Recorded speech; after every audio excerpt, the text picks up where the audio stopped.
This boy was born cursed by fate. Even his own father called him a disgrace to the family on the day he was born. That's because he was born with only one arm. But to make things worse, he suffered injustice. Even so, he spent his entire life training with just one arm to become the strongest, and he did it. With only one arm, he managed to defeat even the one blessed by the god of the sword. But despite all that, he met a tragic end. A bit of betrayal, humiliation, and in the end, torture. His life ended miserably. But what would happen if this man who suffered so much were reincarnated with both arms? A man with the resilience of a true beast, now without physical limitations, and in a body with a bit of talent, revenge would become part of his destiny. He would become a prodigy among prodigies at the Academy of Magic and Swordsmanship. But for now, let's go back and see everything this boy went through.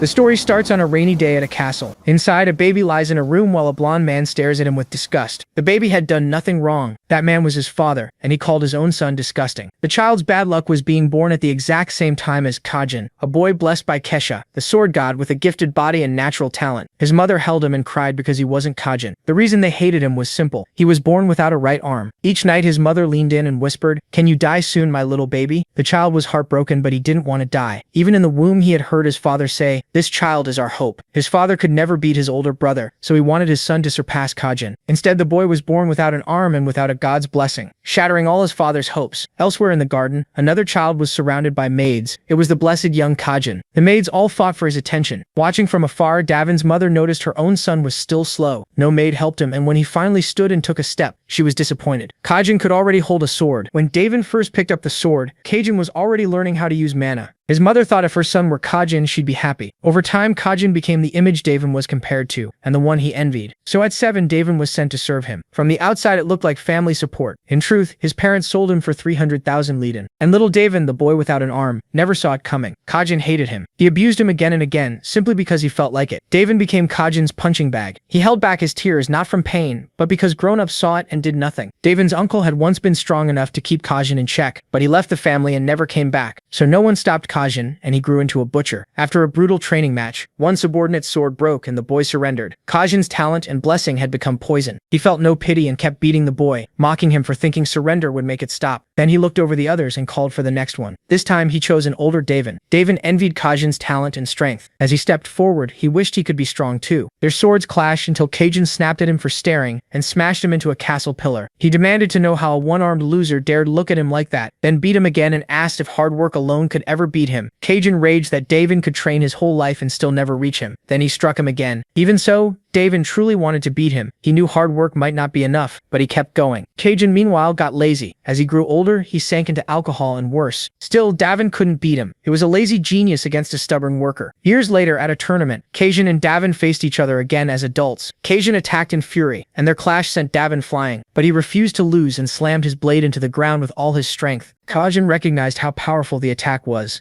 but that was only a setup, letting Kajin move in for a surprise strike. Davin answered with everything he had, and when their swords met again, a huge blast erupted. Soon after, the crowd panicked, unable to believe what they were seeing. Davin, the one-armed man, had defeated Kajin of the Storm Sword. Until then, his record against Kajin was 21 draws, 21 losses, and no wins. Now at 29, he had finally beaten Kajin. People had mocked him for years and called him talentless, but he still showed up and won. The crowd exploded over the one-armed man's victory. Davin asked Kajin how long he planned to keep acting like the strongest, but Kajin could only think that he had lost to trash like Davin. That made Davin remember the words he'd heard all his life, "If only my son were Kajin." Davin said that if he were Kajin, he wouldn't have lived like this. He said he would have used that talent for something better, instead of wasting life on alcohol and crushing the weak. Then he turned away, saying he had finally won, until his eyes widened. Kajin stabbed him through the chest from behind. The whole crowd fell into shock. Kajin had really stabbed Davin in the back. Davin could only think Kajin was a bastard to the very end.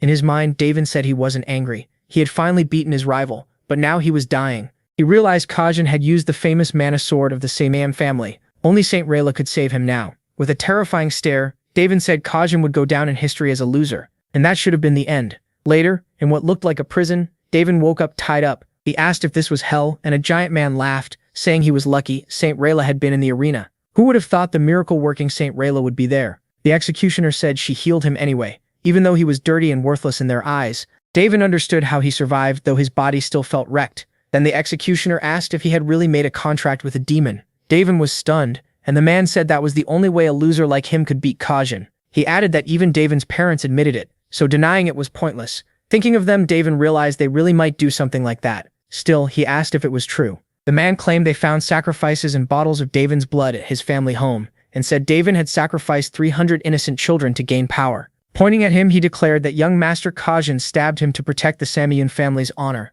Davin laughed, realizing he could beat Kajin, but never the Samyun family. The guard said Davin had stained the family's name, so his mana would be sealed, and he'd spend the rest of his life in prison. The soldier cursed him, then cut the tendons in his limbs, and bound his mana with chains. After that, he was thrown into a cell. When the bars opened and light poured in, Davin realized Kajin had come to visit. Wearing a crooked smile, Kajin said Davin finally looked right. He had become a sword emperor now, praised as a hard-working genius, and he thanked Davin, saying it was all because of that loser. After Kajin left, Davin's food rations dropped even more, and hunger gnawed at him. Coughing blood, he thought that if he had to die, he at least wanted to die with honor. He should have died that day in the arena. As he lay freezing on the floor, he wondered if he had been born with both arms, would things be different? If he were a direct descendant or had the blessing of Kishak, the sword god, would his life have changed? Would his family have loved him? He didn't want to die, he wanted to live. Then everything seemed to stop, and suddenly he woke up to an adult yelling at him. The first thing he noticed was pain in his right arm. He couldn't tell if all of it had been a dream, but it felt too real. Looking at the man scolding him, he somehow knew he was from the main branch of the family, though he didn't know how. Then he heard the man call him Vinchin, and memories rushed into his head. Even so, this didn't feel like a nightmare. Nothing could be worse than that prison. Was this a dream where he had his right arm, or some gift just before death? The man grew angrier and asked how long Vinchin planned to ignore him. Vinchin realized the man was trying to hurt him with mana, so he quickly used a method to block that kind of attack by putting distance between himself and his opponent. But when the man flew back several meters from the blow, something felt wrong. What kind of body was he in? He quickly apologized and said his hand slipped. The man refused any help and called him a reckless brat. As he got up, he said Vinchin acted that way only because he was from the main family. Still furious, he swore his son would crush Vinchin and prove the branch family could beat the main one. Right away, the protagonist compares this man to his old father, a man who dumped all his failed dreams onto his son. As he walks off, he says he won't forget Vinchin's arrogance or disrespect. He tells the boy to wait for the day of the assembly of true swords. Then he leaves Vinchin behind. Sometime later, Vinchin sits down alone. He keeps wondering if this really isn't a dream. Then more memories start flooding in. He learns his mother died right after giving birth to him, and his father never cared about him either. The other children all treated him like a punching bag. Out of the 8 children in the famous Idinka sword family, he was Vinchin, ranked 7th. He was such a coward that even after getting beaten by the youngest girl in the family, he would just hide in his room and cry. On top of that, the branch family kept targeting him because they wanted to beat the main house. The one-armed Davin of the Simeon family had become the useless Vinchin of the Idinka family. He starts wondering if this is reincarnation, but he can't make sense of it. Then he searches the room and finds a diary. Inside, the old owner of this body had written page after page putting himself down. His self-worth was so low that he had given up on everything. That makes the protagonist think maybe God answered both their prayers. In his final moments, he desperately wanted to live while Vinchin had always wanted to die. So the one who wanted death disappeared, and the one who wanted life took over. Until a voice suddenly asks if he really believes something that ridiculous. He spins around looking for whoever spoke and wondering who's in the room. The voice calls him naive or just stupid. It asks why he's overthinking, and says it's the original owner of this body. Panicked, he asks if that means he really is the real Vinchin. Then he sees a purple-eyed figure, and the stranger says he's right. He explains his original name was Vinchin, but after giving his body away, he no longer has a name. He asks to be called only Julian. Still confused, the protagonist asks if Julian didn't die and how any of this is possible. Julian says it was a revelation. That's something the gods give humans who are blessed at birth. Realizing this, he points at Julian and asks if he's a god now. Julian says yes, but only a lesser god. He explains he meant to call a spirit god, but brought the protagonist here instead. And if he wants to become a true god instead of a lesser one, he has to complete countless accomplishments, what they call calls. Finish those calls and he can become a true god. The protagonist says he gets the situation, but he has no interest in Julian's goals. If all this is true, then he's been given a new life, and he plans to spend it living, not helping with somebody else's wishes. Julian agrees. He gave up his life while the protagonist begged for one, and this is the result. But Julian warns that his spiritual energy is dangerously low. If it runs out completely, this body will die. Caught off guard, the protagonist asks if that's supposed to be a threat. He checks his body and says he feels way too healthy to die that soon. Then the room suddenly shakes. A cold sweat runs down his face as he realizes he just insulted the god in front of him. When he collapses, Julian asks if he understands now. He says the protagonist is very naive. Then Julian says he'll show him his real memories. A bolt of lightning shoots into Vinchin's chest, and Julian's memories flood in. He finally understands what really happened. Everyone called Vinchin trash and an idiot, and told him to get stepped on even more. But that look on his face wasn't from someone who had simply been broken. He wasn't drowning in despair, he was pretending to be weak while preparing revenge. Shocked, the protagonist asks if those are really the thoughts of a 13-year-old. He even wonders what kind of world he ended up in. With a sarcastic smile, Julian asks how his perfect acting was. He says he had to escape his family's watch, and the things he wanted to study were considered apostle-level secrets. Even after hearing all that, the protagonist barely reacts. So Julian says, if that's the case, does he know about the great demon Davin and the hero King Kajin? That finally gets his attention. Furious, he demands to know how Julian knows any of that, since it all happened 500 years ago. Julian says history claims a one-armed swordsman named Davin escaped the Simian prison and through a contract with a demon, devoured thousands of lives to grow stronger. They say he killed over 10,000 people, which is why he's remembered as the Great Demon. Stunned, the protagonist repeats it. Davin from 500 years ago? Does that mean he's 500 years in the future? None of it makes sense. And it makes even less sense that Davin and Kajin are now said to share blood with the Simian family. He remembers clearly dying in prison 500 years ago. The Simian family abandoned the one-armed swordsman and chose the storm sword instead. The one-armed warrior died alone, while the storm sword became Sword Emperor. So turning it into stories about a great demon and hero king means the Simian family twisted everything. Enraged, he slams the ground and curses that rotten family. Julian mocks him, saying the hero king Kajin was the great demon's dear friend who loved him so much. Wasn't that romantic? The protagonist angrily tells him to stop this nonsense. Julian asks why he's so shaken, and he snaps back that the whole story is fake.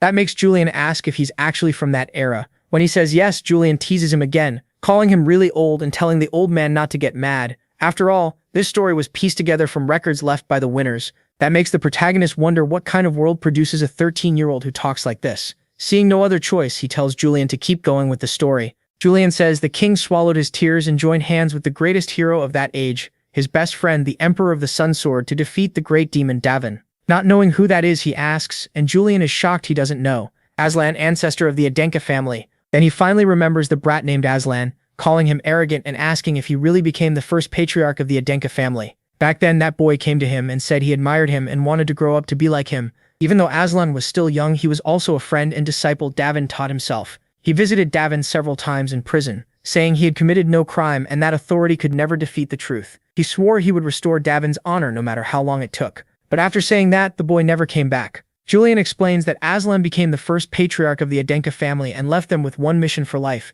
and it ties directly to his conquest. That mission is to surpass the Simian family and uncover the truth. Hearing this, the protagonist wonders if all of it is just coincidence. Then he opens his eyes and says no, this can't be coincidence. He may not know everything, but one thing is clear. Aslan Falker left the Falker family, created the Adenka family, and went after the truth. Adenka was built to restore Davin's honor. In short, fate put him in Aslan's bloodline. He quickly asks if completing that goal really can turn Julian into a god. Julian says yes, and once he becomes a true god, he'll even be able to grant an amazing blessing. He says it's a deal that helps both of them. The protagonist thanks Aslan in his heart. He'll carry on the mission his friend left behind and crush the Simian family. This time, he'll stay ahead of the family that betrayed him by becoming part of the Adenka family. Outside the castle, Julian asks where the old man is going. That instantly annoys him, and he demands that Julian stop calling him old man. The lesser god argues that if he's from 500 years ago, then he obviously is one. So the protagonist pretends he's forgotten everything and says Julian will have to explain it all again since he's confused.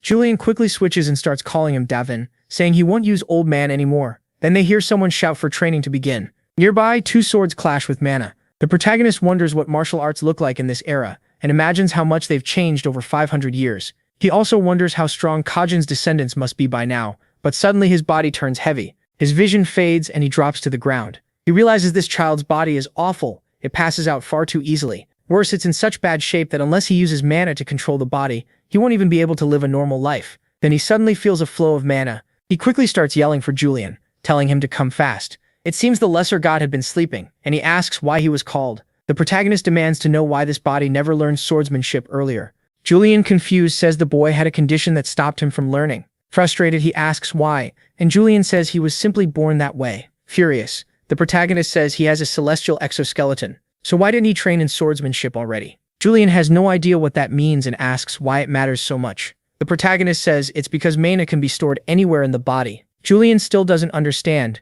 so the protagonist tells him to listen carefully. A martial artist uses mana to gain strength beyond a normal human. Usually that mana is stored in the heart, but with a celestial exoskeleton, you can store mana in more than just that. Heart, you can store it in your bones too. That means your mana can grow far beyond normal. The protagonist says Julian still doesn't get how huge that is, so he brings up Kajin. The hero king himself had a celestial exoskeleton. That makes this even more ironic. He was reborn looking like Kajin, the very man he killed in his last life. But this world, 500 years later, is stranger than he expected. Julian starts teaching him how to link imagery to the heart and imagine storage space for mana. The protagonist is stunned and asks if people don't use meditation to store mana in their actual hearts anymore. Julian has no clue what he's talking about. So he explains that Falker, the first Adenka, used a powerful meditation method to store mana in his own heart. Julian says people now store mana in imagery instead, calling each one a star. The number of stars shows a fighter's level, and storing mana in the body was abandoned long ago. He even thinks that old method may be completely lost. Hearing that, the protagonist realizes this new system was made to avoid the danger of storing mana in the heart.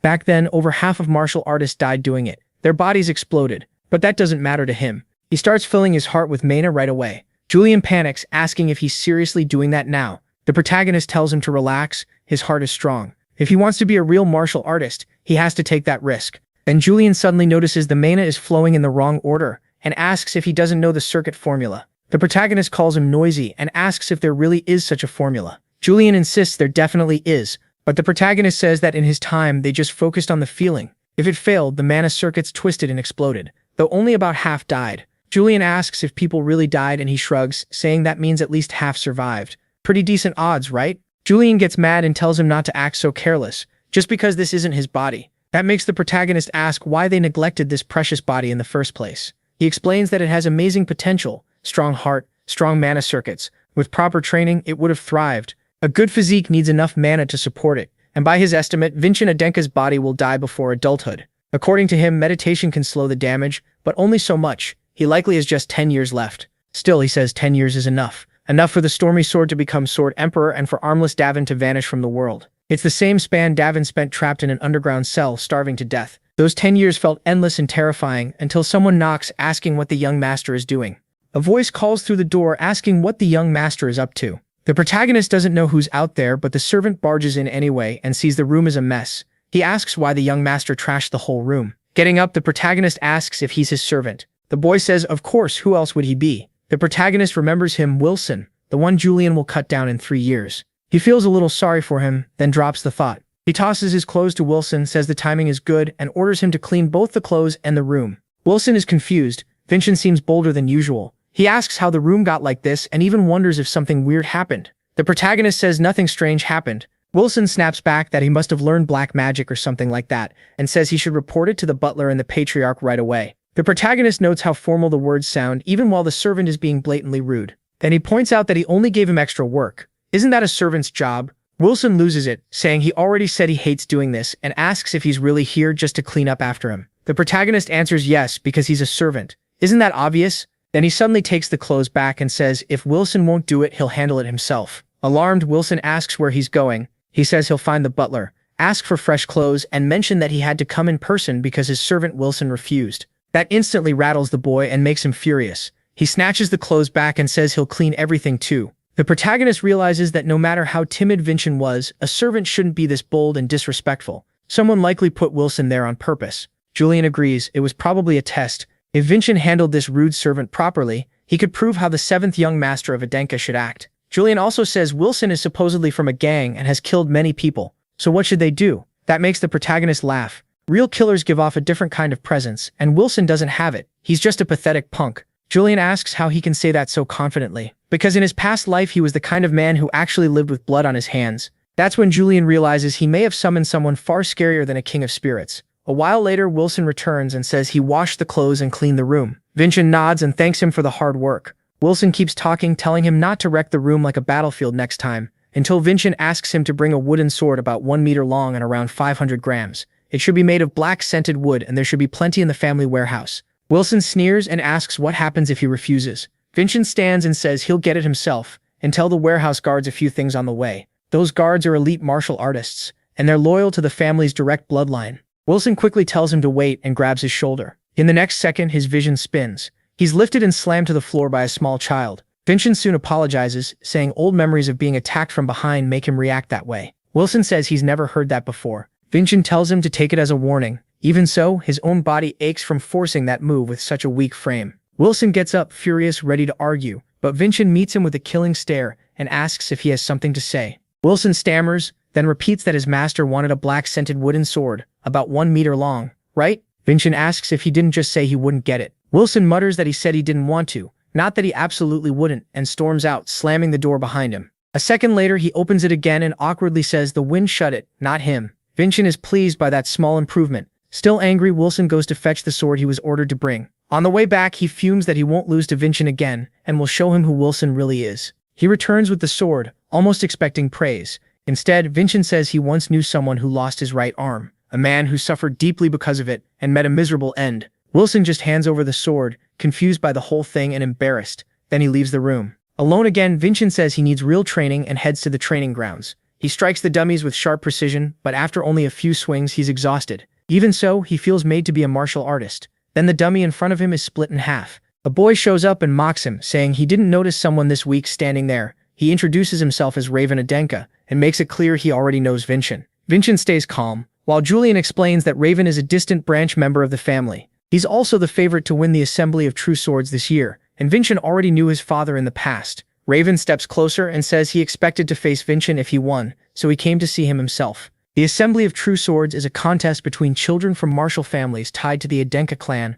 Its winner earns the right to face a direct descendant of the Adenka family, which means Vincent. Raven taunts him, asking if he'll hide in fear, since the swords used there aren't made of wood. Vincent answers that a true martial artist doesn't fear swords. Raven laughs and says he talks big. Must be because he's a direct descendant. Vincent scolds him and says he should learn to speak better too. Even insults should carry some dignity. He says that because in his past life, even with one arm, he was respected by everyone. But now some brat cuts down his training dummy just to posture. That's shameful for a martial artist. Vincent adds that Raven's father must not have taught him any manners. At that, Raven immediately raises his sword to Vincent's Revan presses his sword to Vincent's neck and says he won't forgive anyone who insults his father. Julian quickly warns that Revan is already a 2-star fighter and has the Man of Steel trait, so Vincent needs to be careful. But Vincent is more annoyed that Revan copied his father's bad habits, acting childish and ignoring a martial artist's manners. So Vincent decides to teach him some proper etiquette. He snaps his wooden sword up under Revan's chin and says a brat like him would have been beaten by the family elders.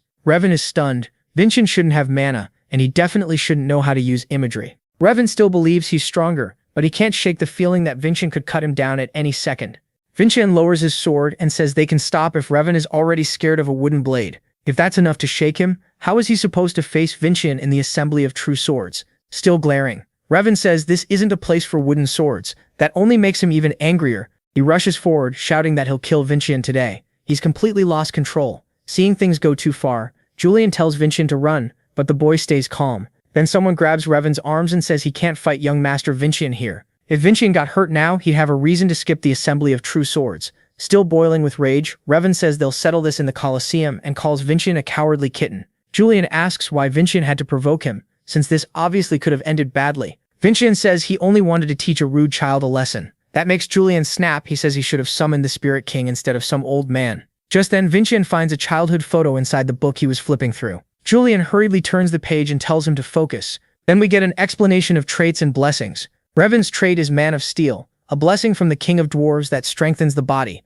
The more a trait is developed, the more powerful paths it unlocks. This is called the technological tree. Man of Steel is a mid-level trait built around defense and raw destructive power. In short, martial techniques tend to favor one side, and Revan showed something far beyond what people from Vincient's past life had seen, the power of a trait. If Vincent wants to face someone like that, he has to get used to these abilities fast, so he goes back to the training field and keeps attacking. The people watching laugh that he only uses his left hand and gets winded after just 2 or 3 swings. Then someone steps in from behind and tells them not to talk so carelessly. It's Merlin, vice commander of the White Swords unit. He asks what's so funny about the Adenka young master training with a sword. The vassals quickly apologize and go back to work. That's what Merlin says out loud. But inside, he agrees with them. Vincent looks like a disgrace to the Adenka, swinging blindly with no mana and no trait. Julian worries they're drawing too much attention, but Vincent doesn't care. He's used to being looked down on. No one thought Davin could win the Stormblade either, but he turned mockery into cheers once before, so he can do it again. Then someone holds out a potion and says it's an advanced recovery potion that'll help with training.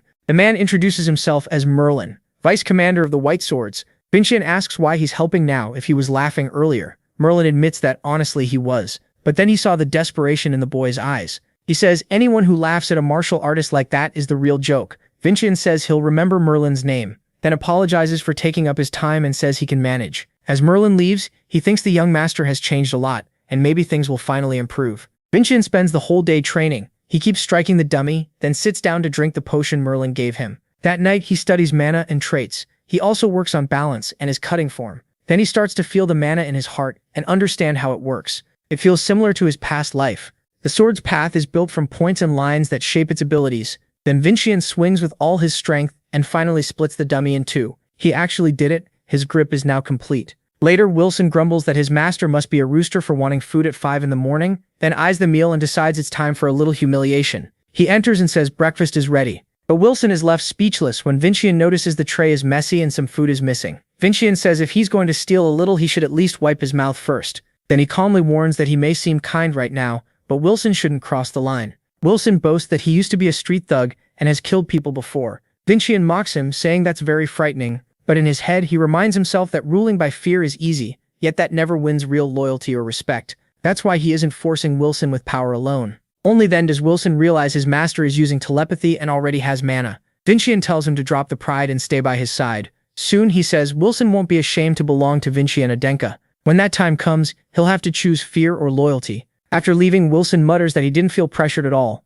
but the way he shuts the door says otherwise. The cold aura Vincian gave off almost made him wet himself. Later, Merlin patrols the training grounds. It looks like young Master Vincian came even earlier today. Then he notices something shocking, a dummy cut clean in half, making him wonder if it was done with a real sword, but that makes no sense, since last time Vincian was still using wood. Could someone really improve that much in just a few days? Merlin even starts wondering what kind of martial art the boy is learning. In his past life, the protagonist complained about having only one arm, but now that he has two, he still uses just one. Or maybe he's doing it on purpose. At that moment, Vincian is dressing in his room. Wilson folds clothes while waiting for more orders. Julian jokes that the boy has become annoyingly polite. Then Vincian asks about his clothes. He says the fabric is made from Levi-Dine cotton, which may be cheap but isn't proper for a noble. The food served to him is also far below what the family budget should allow. In other words, someone is stealing money. But that suspicion quickly clears when Wilson asks what Levi-Dine is and what embezzlement means. It's obvious Wilson isn't the one behind it. It has to be someone higher up. Meanwhile, Revan is in his room training hard. In his mind, Vincian's words keep haunting him, afraid of a little wooden sword that only makes him madder. He swings with all his strength, yelling, "Who's afraid?" Then someone knocks and comes in, his father, who says the training looks good. He reminds Revan there isn't much time left before the assembly of true swords. If they want to escape poverty and the suffering of being a branch family, his son has to beat Vincian. He grips the boy's arm and says Revan must become the one branch family member who surpasses the main family, no matter what. Revan can only answer, "Yes, sir," to the father, who put all his hopes on him. If he beats Vincian, his family might return to what they had before. Back in Vincian's room, Julian gives him information on everyone entering the event. Vincian is surprised it includes not just personal details, but also their techniques and habits. He's impressed enough to call Julian terrifying. Julian's original plan was to make a flashy debut at the assembly by borrowing the Spirit King's power, then win the mana crystal that can instantly strengthen whoever consumes it. Seeing how serious Julian is, Vincian realizes how badly this child wants to win. As a martial artist, losing with all this help would be shameful, so he stands and says that even if he isn't the Spirit King Julian wanted, he'll give him a victory worth even more. A little later, he rings for Wilson, who rushes in, out of breath, asking what the young master needs. Vincian says there's something he wants done. Elsewhere, someone is sorting through a pile of papers. Then Wilson enters and greets the person inside. It's the ruler, Raalsa, who immediately asks what he wants. Wilson trembles all over in front of a 7-star martial artist. Still, he says his young master has a message for the family head. Raalsa replies that it seems the young master lacks the nerve to face his own father. Wilson says his master asks the family head to personally attend the assembly of true swords this time, because he'll prove he deserves to stand in the main Adenka family. Raalsa is about to say the family head never attends, but Wilson adds that diverted budgets can make the impossible possible. She asks what he just said, and Wilson, shaking, says he only repeated his young master's words. With her permission, he quickly leaves. Raalsa understands that Vincian could have come himself, and it might have worked better, but he sent Wilson on purpose to show authority. Pleased, she says the boy finally gets what she meant. Meanwhile, in the Patriarch's room, the man was giving off a terrifying aura. Then he suddenly calls for Raalsa, showing he already knew she was there. She gets right to it and says young Master Vincian has invited the Patriarch to the assembly of the true swords. He coldly says she should stop this nonsense. He tells her to quit the pointless act, but Raalsa insists the boy plans to prove he deserves his place in the main Heddick's family. The Patriarch repeats the words, "prove his worth," then asks if she truly believes the boy has enough skill to talk like that. She says not at all. That's exactly why he promised to prove it. Now, she begs him to attend and even offers herself as security. He asks if she understands what that means. Rausa says she does. If young Master Vincent fails, she will give up her head to the patriarch.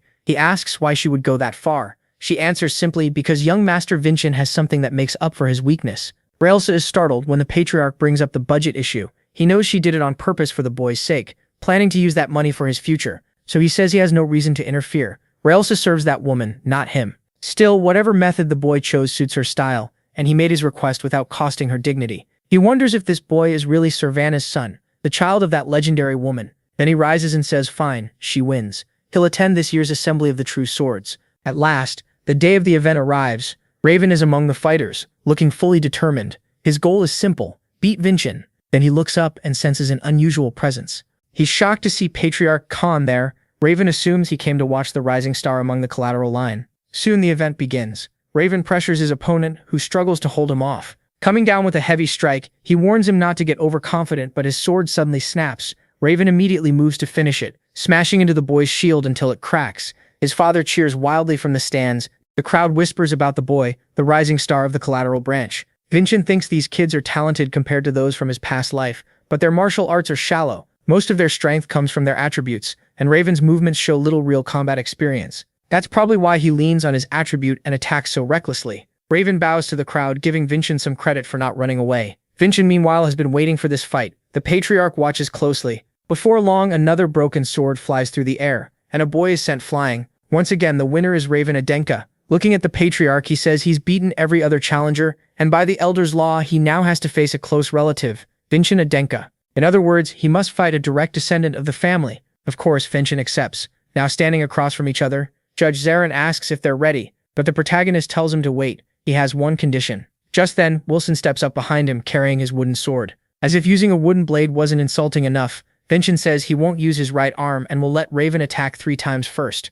Raven's father explodes in the stands, while everyone else thinks Vincent is insane. Vincent adds that he won't even move from where he's standing during those attacks. That makes Raven furious, asking if he's going to mock him to the very end. The crowd murmurs that Vincent knows no martial arts and is acting arrogant. Raven's furious father yells that the boy is only setting up an excuse for when he loses, but the patriarch allows it, saying Vincent must back up those words with action. Vincent says he will. Then the judge starts the match. Raven tells Vincent to come at him seriously, but Vincent asks if he's deaf. He already said. Raven gets 3 free attacks. The duel begins. Raven rushes in with everything he has. Vincent is ready for it all. The day before, he and Julian had gone over Raven's likely opening. First, a short thrust and a feint. The second attack would probably be his trump card. To Vincent, though, Raven is too predictable. Even with his great endurance, he still ignores the basics of swordsmanship. Channeling mana into his hand, Vincent says, first of all, broadswords aren't made for thrusting. Raven can't believe Vincent actually knocked his sword aside. Vincent calmly says that was already the second attack. Raven can only curse.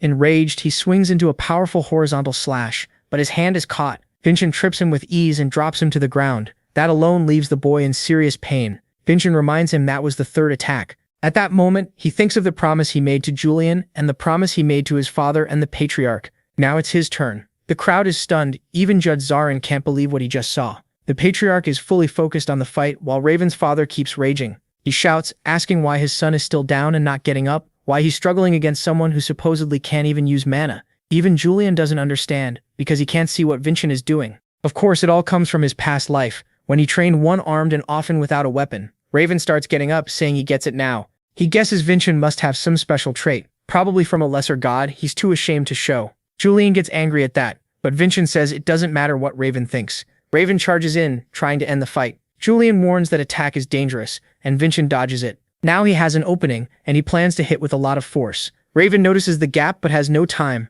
and takes a blow from the wooden sword to the neck. But he's shocked because he feels no pain from the hit. His father yells that of course it didn't work. A practiced sword could never break the defense of the man of steel. In truth, that was because Vincent's body is still weak and untrained. Raven steps forward with contempt, saying he'll show the gap that talent alone can't cover. Vincent answers with a strong thrust straight into Raven's chest, sending him flying several meters. Furiously, Vincent shouts to Judge Zarin to step in and stop this before it turns into tragedy, catching the moderator off guard. Putting great power into his leg, Vincent dashes after him, thinking that if he uses this technique even once, his body may collapse, so he has to finish it while Raven is still in the air. Even then, Raven tries to strike back, but now Vincent can see it all. He sees the paths of the swords linking together. Charging in, he tells Julian to watch the sword art he mastered. After putting all the pieces together, he drops with all his force in one blow and severs Raven's arm. Raven's father can't believe it, and even the patriarch is impressed. Vincent cut through space itself and twisted the flow of mana, slicing through Raven's ability too, a technique from his past life. Raven screams in agony, crying that he can't feel his arm anymore. Vincent angrily asks the judge if he needs to cut off a leg too before being declared the winner. Only then does the moderator announce Vincent Idenke as the winner. People rush to stop the bleeding, but say only a priest can help now. Vincent meanwhile scolds Zarin, saying he warned him to stop a tragedy, and the man can only apologize. Julian asks how he's staying so calm when his body is about to collapse. Looking at the patriarch, Vincent says he kept his promise. At first, the man says nothing. Then he admits the boy promised to prove his worth and show the difference of the direct bloodline, and he truly did, with great skill. He personally declares Vincent Idenka the winner of the Assembly of the True Swords. He orders everyone to follow him, because the awards ceremony will begin soon. By nightfall, Vincent stands before the patriarch. Inside a box rests a beautiful stone. The patriarch says only one who overcame hardship can receive this miraculous stone, and he is about to hand it to the boy when someone bursts in, shouting that this makes no sense. It's Raven's father, claiming the whole thing is a fraud. He accuses Vincent of borrowing power from some apostle. Then someone hurries in behind him and says there's a problem. The patriarch quickly asks what happened. The answer: young master Raven's arm can no longer be reattached. It really is another severed arm. His father asks if that means his son will stay one-armed forever. Furious, he demands to know why the priest can't simply restore it. But the priest explains this is a kind of wound they've never seen before. Not even Julian knows what Vincent did. It looks like the cut was made by something even divine power can't endure. The priest adds that if they don't act fast, not even a high priest may heal the wound. The furious father tells the patriarch to look closely, if even a third-rank priest can't treat it. Was this really done fairly? Murmurs spread through the room. To settle it, Vincent asks the patriarch for permission to speak, and gets it. Vincent says the Assembly of the True Swords was held before the patriarch himself, the patriarch present. Every method was allowed, and the patriarch had already named him the winner, so Charles was openly challenging his authority in front of important guests. Vincent asks if Charles Denka really thinks his judgment is better than the patriarch's, leaving the man speechless. Then he tells Darren to arrest him.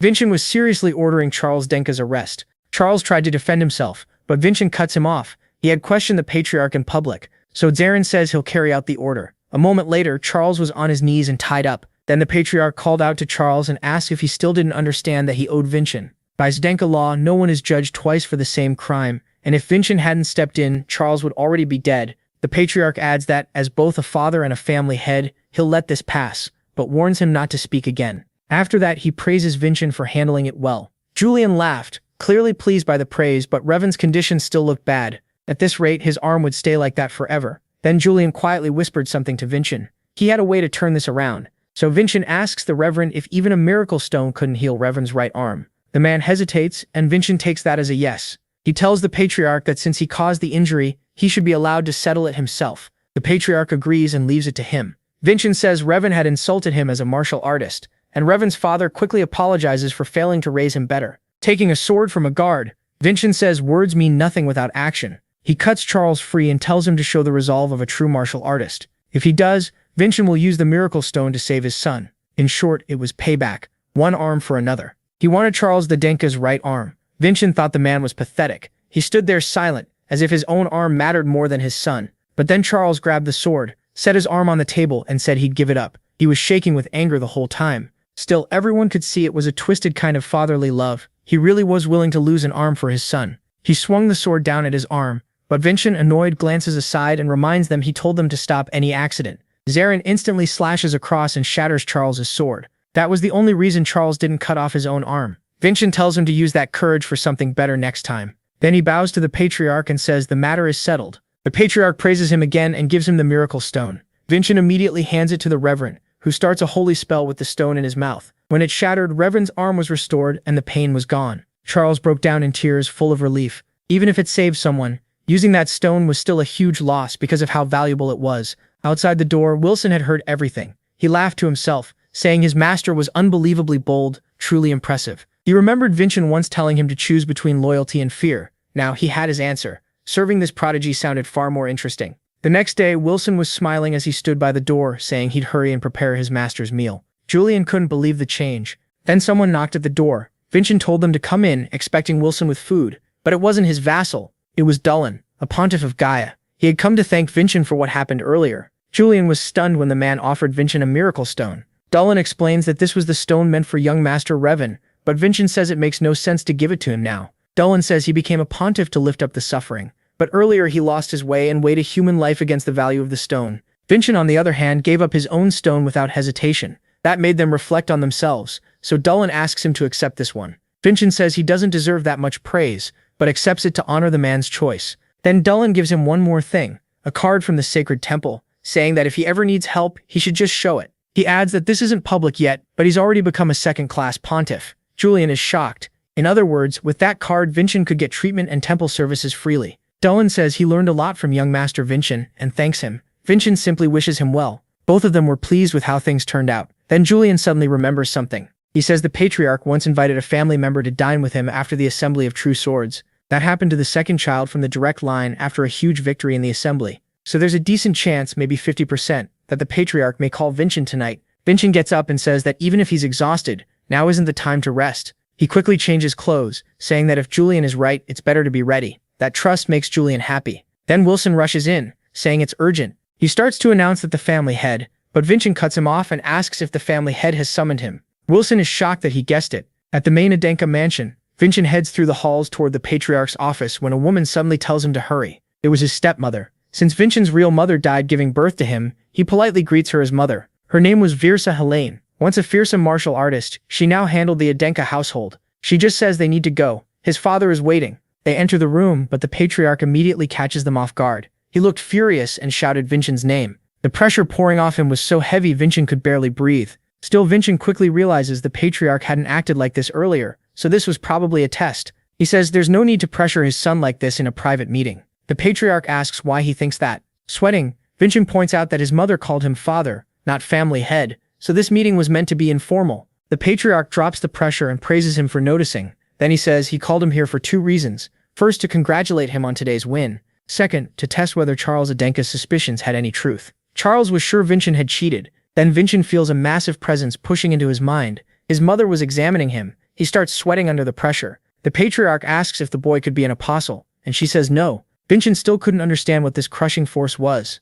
Julian realizes it must be his mother's special skill, eyes that can see through the truth. The Patriarch goes on, asking what sword art Vincent used because it made no sense for him to sever a 2-star martial artist's arm without linking mana to his heart. His mother says the style resembles that of the great hero Cajun. Legend says Cajun used the sword in a strange way and could swallow any skill that came at him. He was so strong that he even defeated the great demon Davin with ease. Hearing that twisted version again makes Vincent angry. Then his mother steps closer and demands that he explain how he learned swordsmanship like the hero of Samayan. She keeps pressing him, asking why he won't answer. At that moment, Vincent realizes it wasn't really his father who called him here. His mother was leading this talk and interrogating him about his martial art. Panicked, Julian begs him not to say anything. This woman could tell truth from lies, so making up excuses wouldn't work. The pressure was crushing and they had no idea what to do. Julian tries to think of a way out, but his mother presses him again, telling him to speak. Julian is so scared he can't think straight. Then Vincent tells himself it's just one step past fear, and the rest will follow. So he takes that step for Julian and tells his mother that he received a revelation.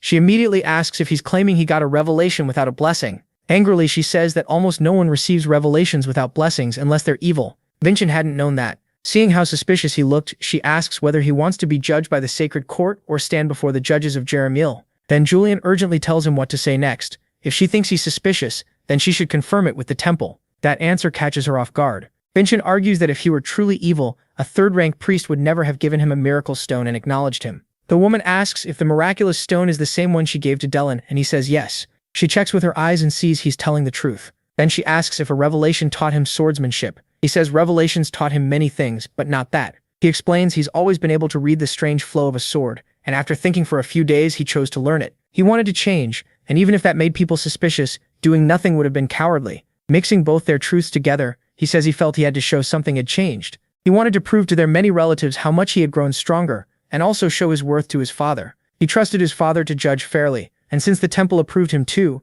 the only thing left was his father's decision. The man rubs his chin and his wife notices that's what he does when he's pleased. Then he gives his final answer. The boy can keep training in martial arts. He thanks him overjoyed, but the woman reminds the Patriarch that Hirokujin's sword style looks like that of the great demon king Dav Yang. He says he already knows. She goes on, if Vincent uses Hiro's style, the Samayan family could accuse them of stealing it, but if it's the demon king style instead, they can't say much. So she asks if he made his decision with all that in mind. He firmly says he considered everything that mattered, and the matter is closed. She lets out a sigh and tells the boy that since the patriarch approved this, he will bear the responsibility. So Vincent must improve and not bring trouble to his father. It isn't just a warning, she's accepting the decision too. The patriarch stands and says the boy has shown great results and proved himself worthy as a direct Edenka descendant. Because of that, he'll grant him something he wants and asks what it is. Vincent answers that he wants to become stronger. The patriarch says that's a good reply, but that's something he must achieve himself. So he tells the boy to ask for something the patriarch can actually give him.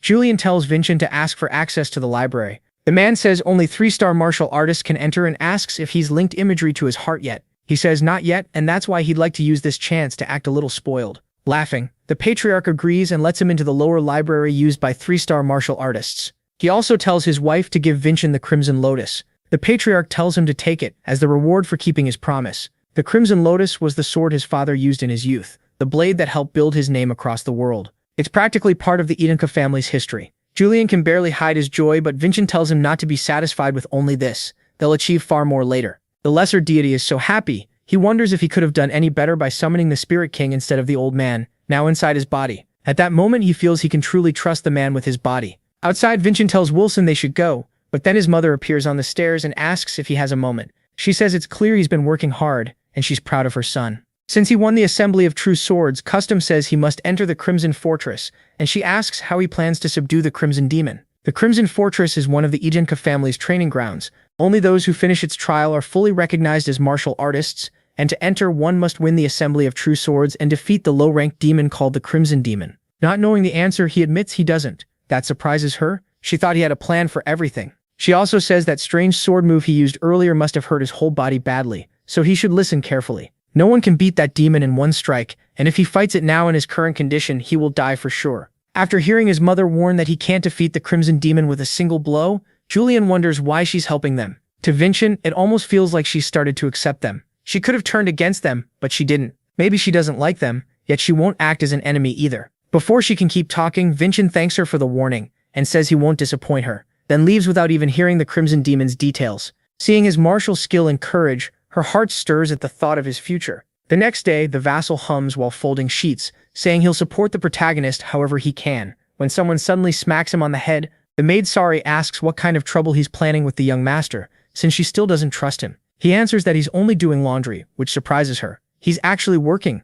Serantic asks where the young master is, and he says Vincent is in the library, where only family martial artists are allowed. Inside, Vincent is frustrated because he can't find records from 500 years ago. Julian says that's strange. It looks like that whole period was removed on purpose, as if someone erased it. Vincent decides to leave that for later. Right now, what matters most is raising his skill. At his current level, he can't beat the Crimson Demon, so he needs a training method before reaching imagery theory. Julian points out that Vincent called Aslan's father a child, and uses the late Hero King's sword art, which makes him wonder who Vincent really is. Vincent thinks that if he said he was the Demon King, Julian would probably panic. But lying would also be rude, since Julian once owned this body, and shares the same fate. So he decides to tell the truth, and says his real name, but hearing it gives Julian a terrible headache. He can't even understand the name and asks him to say it again, but the pain only gets worse. Vincent worries about Julian, so Julian gives up on learning his identity for now. Then Vincent finds a book called First Love of a Watermill. Julian wonders why a romance novel is sitting with mana training books, but since this is a family library,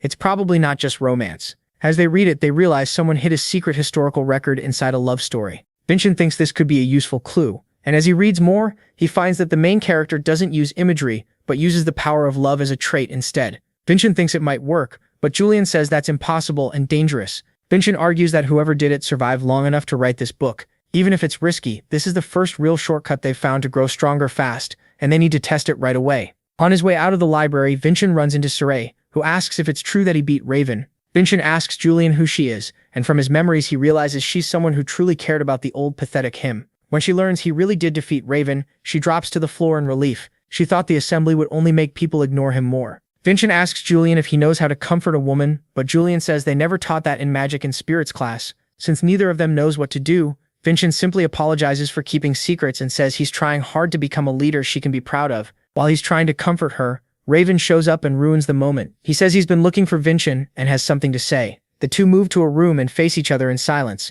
Serantic asks if anyone wants a sandwich, but Raven, ashamed of his loss, pulls out his sword and says he'll repay what happened at the assembly. Vincent doesn't expect an attack, so he draws his own sword. He knows he can't use the same trick as last time. He tells Suri to leave, but before anything happens, Raven says he owes Vincent a great debt. Vincent forgave his disrespect and gave him the miraculous stone. He even spared his father from losing an arm. Powerless and ashamed of his own cowardice, Raven decided to offer the most important thing he has, his loyalty. He sets his sword down, kneels before Vincent, and swears himself to him. Vincent is glad to see not every young martial artist is hopeless. Julian asks if Raven could be lying, but Vincent says he turned the sword toward himself, a warrior's sign of offering his life. He's serious. Julian says he'll trust Raven too, but before that he proposes a deal to Vincent. Vincent accepts the oath and rests the sword on Raven's shoulder. He says Raven may stand by his side until the day he betrays him. Raven then notices the sword in Vincent's hand is the Crimson Lotus, which means the Patriarch has already chosen him. That only makes Raven more certain he made the right choice in pledging loyalty. Seeing this, Siri realizes Vincent really has changed.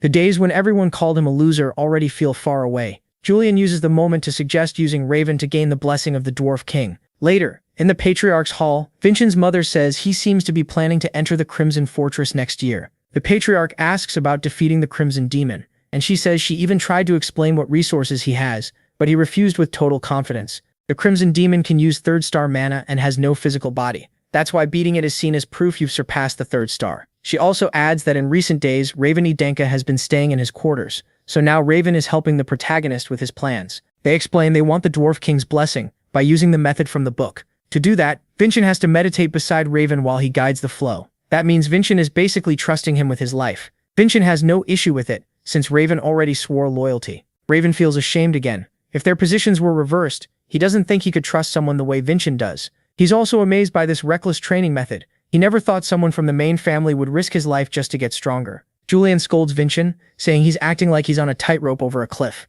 Even Raven says he's moving too fast and shouldn't rush. But Vincent says this is how he's always lived. No one ever handed him anything, so he had to risk his life to move ahead. Julian is nervous he could actually die, but Vincent nearly finishes the flow. Only the final link is missing. He forces the two parts together, but they break apart right after. The clash causes a huge explosion. Raven gets blasted back and crashes onto the bed, badly hurt. Elsewhere, his father says the next Crimson Fortress enrollment is in half a year. Since Vincent already beat a second-star martial artist, subduing a Crimson Demon should be just another test for him. Back in the room, Raven asks if he's okay. Even with 2 stars, it took Raven half a year to absorb the Dwarf King's trait, and despite being a genius, he still needs 2 more months. But Vincent doesn't have that kind of time. His father gave him only 1 month to defeat the Crimson Demon. The butler comes to deliver the order. She's clearly worried he barely has time to get ready, and when she opens the door, what she sees shocks her. The room is wrecked and Vincent and Raven are being treated by Suri. She immediately demands to know what happened. Raven gets nervous around her because she's a 7-star butler. Vincent tells her not to worry, and claims he was just meditating. Sari calls that a lie. Nobody ends up like this from simple meditation. The butler notices everything about him feels different, from his presence to the way he talks. Still, when he asks her not to worry, she lets it go. She just tells him to hurry with this meditation, because his father ordered him to finish the rite within a month. Julian notes he's never set a deadline before. Vincent is pleased, taking it as proof his father now expects something from him. She adds that in 1 month she'll personally serve as his protector, and hopes he'll be ready by then. Raven worries because getting the Dwarf King's blessing should take at least 2 months, while Sari is more worried about Vincent's condition and tells him not to push too hard. He promises he won't, but then notices a lot of mana moving around her body, like she's hiding something. Still, he asks her to leave because he has more to discuss with Raven. Raven tells Vincent 1 month isn't enough to get the Dwarf King's trait, and suggests another way to grow stronger. Then Vincent reveals something that shocks both of them. When he forced the flow, he actually completed the magic circuit. That means he can skip ahead to the final step. Julian is thrilled and says the truly worthy can do anything. Vincent says instead of just meeting the 1-month limit, he's going to surpass his father's expectations. 2 weeks later, the 3 meet in a forest. Vincent is going to manifest the trait again. They get ready, and Vincent tells Raven to stand back in case it explodes, like last time. But Raven refuses. He wants to see Vincent succeed with his own eyes. Vincent starts moving the flow, forming a full spiral. The pattern links up and spreads into several circles. Julian says it feels completely different. Then, when he looks up, he sees the Dwarf King. He's probably the only one who can see him, since he's a god too. The Dwarf King moves to strike and slams right into Vincent, finishing the trait. Raven says Vincent gained a first defense trait, body strengthening, which is already a little ahead of his own. He's stunned by how fast Vincent is growing. In less than a month, he got the Dwarf King's blessing. As the Dwarf King slowly fades, Julian tells him to head home. Vincent is glad he's finally built the base he needs to subdue the Crimson Demon. He thanks Raven, who says to save that thanks until after the demon is beaten. Then Vincent asks him for one more favor.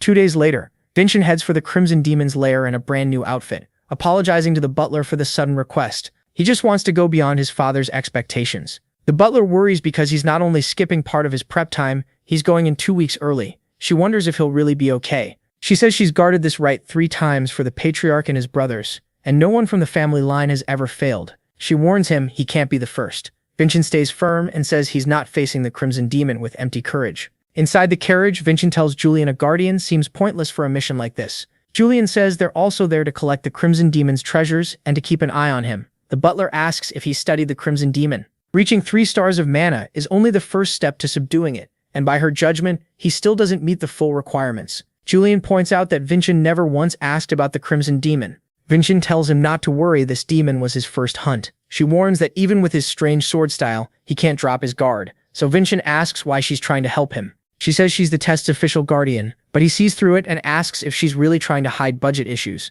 Still, if she doesn't want to explain, that's fine. She also never asked about his training. At last, they reach the test site. The Crimson Demon's lair is an ancient temple ruin, a memorial to Father Aslan after he defeated one of the remnants of the great demon Davin. Then she draws her sword and says she'll prepare the area, raising it upward. A huge beam of light bursts out, and a mana barrier covers the whole temple, so monsters can't pass through it. Vincent begins the test, and the Crimson Demon appears. He tells her to watch closely and report exactly what she sees, how he surpasses his father's expectations. The Crimson Demon attacks first with a scythe. Julian tells him to dodge, but making distance would only help this enemy, so Vincent does the opposite and closes in. The Crimson Demon, which had been attacking, is forced to defend against Vincent's assault and can't counter properly with its scythe as he keeps pressuring it. Watching from afar, the butler says closing the gap on a long-range fighter is obvious, but this is still his first real battle, and he's only 14. The way he fights makes it look like he's beaten the Crimson Demon hundreds of times. Vincent is pleased with the Dwarf King's marks. They let him move freely, even without a trained body. Still, he knows this is only support for his true strength, swordsmanship. He uses the demon's scythe as a step and jumps back, creating perfect distance. The Crimson Demon is aggressive, and being forced on defense clearly rattled it. Its anger makes its move simpler and leaves it open. Against an enemy full of openings, the sword's path becomes easy. He uses the mark to lower the cost of his sword skill, and slices through the demon's middle. With one strike, he seems to have subdued it, and a small red orb drops out. He looks at the butler and asks if she saw that clearly, but she isn't satisfied at all. She's worried he really doesn't know why the Crimson Demon didn't die from one blow. It actually has 2 lives, and it starts forming again behind the protagonist, ready to strike. She tries to warn him, but he already knew this would happen and dodges easily. He thinks it's just like 500 years ago, but then another attack comes much faster than the first. He barely avoids it and realizes its form hasn't just changed, it's stronger too. These demons evolved over the last 500 years. The butler explains that once revived, the Crimson Demon becomes enraged. Its speed and power both rise. It slams at him with its palm, smashing the ground with huge force. Vincent dodges but admits it's dangerous to face it now. Then he finds his escape blocked by a wall. The Crimson Demon swings its scythe and splits the wall in half. Julian says this is going badly and tells him to use the plan. But Vincent says he first has to force the demon to lower its guard. He's likely trying to corner it before the finishing blow. Once that final opening appears, he can use the plan. Watching from afar, the butler says that if she steps in, Vincent automatically fails. She doesn't want to ruin his future because he's Sylvana's son. She came from a ruined family and survived by doing illegal work, but meeting Sylvana was like facing a monster. What shocked her even more was Sylvana reaching out and asking her to join them. Back then, Sylvana was traveling to become a martial artist, and she wasn't alone. Her companions were Vincent's father and his current stepmother. At first, the butler didn't even know why she agreed to join them, but she became part of the adventure that later turned into legend in Edenka. Sometime later, she fought a red ogre with that group. She says she wasn't the main fighter that time, while Sylvana took the chance to cut off its head. Sylvana was strong, beautiful, and had a way of making people smile. She became the hope of her life. So when Sylvana gave birth and died, the butler chose to use her own life to protect that child until he became a respected martial artist. But after 14 years, all she had seen were the endless times he was mocked by his brothers. She had stopped expecting anything from him and even thought about leaving Edenska. One day, when she saw Wilson sneaking around, she found out Vincent had finally been recognized by the family. Meanwhile, the Crimson Demon charges at Vincent. Without changing his expression, he calls for Revan, who appears at once and blocks the demon's strike. The butler is shocked by Revan's sudden help. Vincent says he's counting on him, then sits down and starts to meditate. She's stunned. Doing that now seems insane, because one hit or even a shove could kill him. Even with the Crimson Demon still locked on Vincent, Revan fights hard to buy time, even managing to push it back a little. The Crimson Demon turns to him and attacks, but Revan blocks it. He thinks it's weaker than expected, but then a storm of attacks catches him off guard. His Steelman trait doesn't protect the sword, and under the demon's blows it starts to split apart. After one heavy hit, the blade finally shatters. The Crimson Demon goes for the last strike, but even unarmed, Revan stops the scythe with his bare hands and calls to Vincent. Vincent says he's done enough, then uses his sword skill to cut the demon down, ending the Crimson Demon for good. The butler asks if this was his plan all along. She praises him, then adds his father won't like that he got help. Vincent tells her not to worry. She made this mana barrier so no monsters could enter, but now that one demon is dead, more will come. This fight was just Revan's way of proving his resolve to him. Now Vincent has to prove his own. He bites down on the magic crystal he got, restoring his mana. Even with body enhancement, he can only use that power twice a day, and because he still couldn't judge the Miracle Stone's limit, he had to meditate. When the Crimson Demon attacks, he answers with a huge slash from his sword skill. The blow forces the demon's core open, exposing several weak points. In that instant, Vincent finds the path of the sword again and kills the Crimson Demon in 1 second, leaving the butler speechless. She realizes she never needed to worry. He's become someone truly incredible. Vincent spits out a little blood, but he doesn't fall. Julian is amazed and curious about that technique, since just a few uses left Vincent's body in terrible shape. She tells him to rest and says she'll carry him home if he passes out, but Vincent says it's like the assembly. The last one standing is the real winner. Then something bizarre happens. A huge magic circle appears overhead. Everyone panics when they realize it's a summoning circle. The butler says nothing like this was ever recorded in the rite of passage, as stones begin stacking together. What appears is a giant stone serpent, a guardian of the artifact. A guardian this massive staying, hidden until now, likely means it was made with the temple itself. She tries to speak to it and ask its purpose, but gets no answer, probably because it's too ancient. She tells Revan to get Vincent out of there, since he can barely stand, and gets ready to fight it herself. As she prepares her 7th grade sword skill, the guardian attacks first, making the children think she's dead, but the stone beast suddenly freezes solid from the inside out. Seeing that, Revan is stunned by the power of a 7-star fighter, but Vincent says it's not over yet and strikes a pillar nearby. No one understands why except the butler, who realizes he's trying to tell her something. When she looks closer, she spots a tiny insect-shaped jewel on the pillar, the guardian's real body. It flies straight toward the children. She rushes over and slices it in half. She couldn't sense its true form, likely because of its age, but Vincent found it right away and warned her. He's lying on the ground, clearly spent, but still points to a box in the frozen rubble. It was probably what the guardian had been protecting. When she opens the box, she finds the bones of a dead dragon. It looks like this relic was left by the founder of Aslan. Julian says a dragon skeleton is an incredibly rare material worth a fortune. Vincent figures that's why he created a rite of passage there. She tells the young master to keep the bone. Usually spoils like this belong to the family, and letting him keep it could bring her trouble, but she says he earned it and she'll face the result. Vincent decides to split the bone and give half to her, because he couldn't have done it alone. The patriarch stands at the graveyard of the old patriarchs. The butler reports that Vincent passed the rite of passage, but he says that should be sent to the presbytery. She says what she saw was too amazing not to tell him herself. She explains that the hostile Revan Adenka was moved by Vincent and risked his life against the Crimson Demon, letting the young master bring it down. As expected, the patriarch complains that he didn't do it alone, but she goes on saying that after that, Vincent killed another Crimson Demon by himself and found a dragon skeleton left by the founder of Aslan. She shows the bone cut in half, and the patriarch asks if Vincent split it himself. She says yes. The patriarch says she's forgetting something, then tells her to break the bone. She strikes it, but nothing happens. Then she uses her technique and puts in all her strength, but the bone still won't break. The patriarch says it takes at least a first-class smith to break a dragon skeleton. It seems his son has a rare talent, and he asks her to keep watching over him. Back in the room, Wilson is nervously worrying about something, but Ciri tells him to keep quiet because Vincent needs rest after the subjugation. He's scared because he'll have to go with Vincent to the Crimson Fortress, a place full of terrifying monsters and martial artists. Ciri teases him, asking if a back-alley thug is really scared of a few little monsters. Vincent asks Julian if he still hasn't noticed the mana flowing through Ciri's body. Julian says he's never felt anything like it, even though he's known her longer. Vincent says he saw a similar flow 500 years ago and asks her full name. She says she's Sarvanna Heasley from the ruined Heasley family. That makes Vincent realize at once that she has a magical body. Julian has no idea what that means, or why the Heasley family matters. Vincent explains that her family studied mana and the body. They discovered the celestial exoskeleton and created a skill called magical body. Like the celestial exoskeleton, she can pour mana into the body. If that power stays stable, she might stop the celestial exoskeleton from dying. Vincent asks if any elder from her family is still alive, but Wilson snaps, asking if he knows why she had to leave. She says her grandmother died, and that was the only family she ever knew. Julian can't understand how a family with powers like that could be ruined, but Vincent says if someone wanted to hide the truth about the celestial exoskeleton, the first thing they'd do is silence the ones who made it.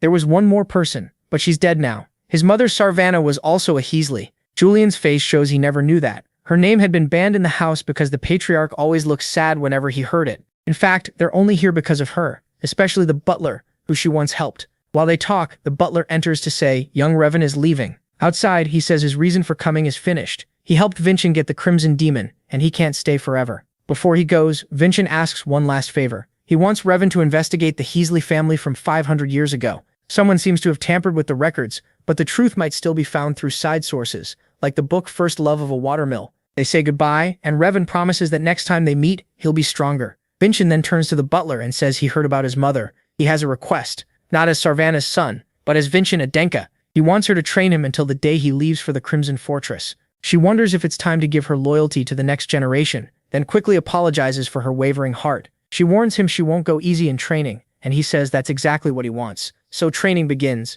She confirms he can learn a trait without imagery, but since he asked to be trained as a martial artist, she wants to focus on real combat. Vincent notices she isn't using the same sword from the rite of passage. She says he'll only face Black Moon when he's worthy. He has 5 months before Crimson Fortress, and if he can wound her even once in that time, she'll give him her trait. She tells him to try hitting her with his sword technique, but he hesitates and asks if she knows what happened to Revan. She suddenly closes the distance, presses her sword near his eye, and asks if she looks as weak as Revan. Vincent attacks, but she dodges with ease. She knows how dangerous his sword skill is and won't give him a clean opening. She notices how sharp his eyes are, like he could kill at any second, not the eyes of a normal 14-year-old. Then she mentions he became friends with Father Dolan, so if something happens they can rely on his help. A week later the training continues, but Vincent is still far too weak to match her speed and gets dropped in one hit. Even so, she says he's improved a lot in just a week. She also notices his sword is about to break again. She's already lost count of how many swords he's gone through this week and starts thinking about complaining to the blacksmith. When she reaches the forge, she says he's already lost the title of master. Now even his weapon quality is falling. She says it'll be a problem if he keeps filling Idinka's armory with junk. The dwarf glares at her offended. He asks why she came in so irritated this late at night. In response, she shows him the pile of swords broken during training. After checking the damage, he asks if she fought some beast with razor teeth, a martial artist from Nova Estrelis, or even a greatsword user. She says it was just training with Vincent, who carries the Crimson Lotus. That shocks the dwarf, and he blurts out why such a weak-looking kid has the Crimson Lotus. In the middle of the night, Ralsa and the dwarf call for Vincent.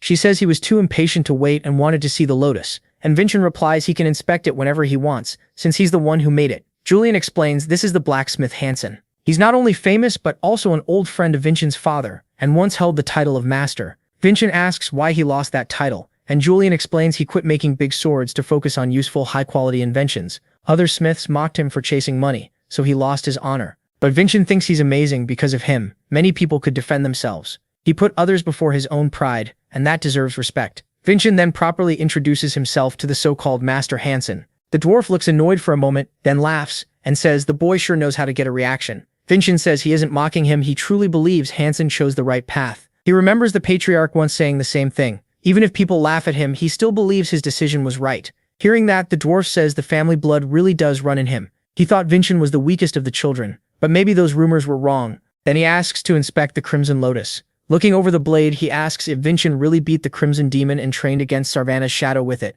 When he learns that's true, he's shaken. The sword is still perfectly intact, as if Vincent fought with his own power instead of relying on the blade. He asks to see his swordsmanship, but Vincent hesitates. The dwarf snaps and asks if he's about to make up some excuse like being tired. Julian says Vincent already used up his daily charges, but Vincent refuses to waste the chance to learn from a master. Just then, Ciri appears behind the dwarf and scolds him for shouting so late at night. Vincent asks if they know each other, and it turns out the dwarf used to help poor children, with Ciri being one of them. They're basically like father and daughter. Vincent says he'll visit the forge tomorrow and bring Ciri with him, which sends the dwarf back to the forge. Vincent realizes Ciri's kindness came from having a good father figure. The next day, he shows the dwarf a little of his swordsmanship. After watching closely, Hansen says the style is strange and reminds him of the techniques of the Hero King and the Great Demon from legend. Now he understands why the Crimson Lotus was given to Vincent.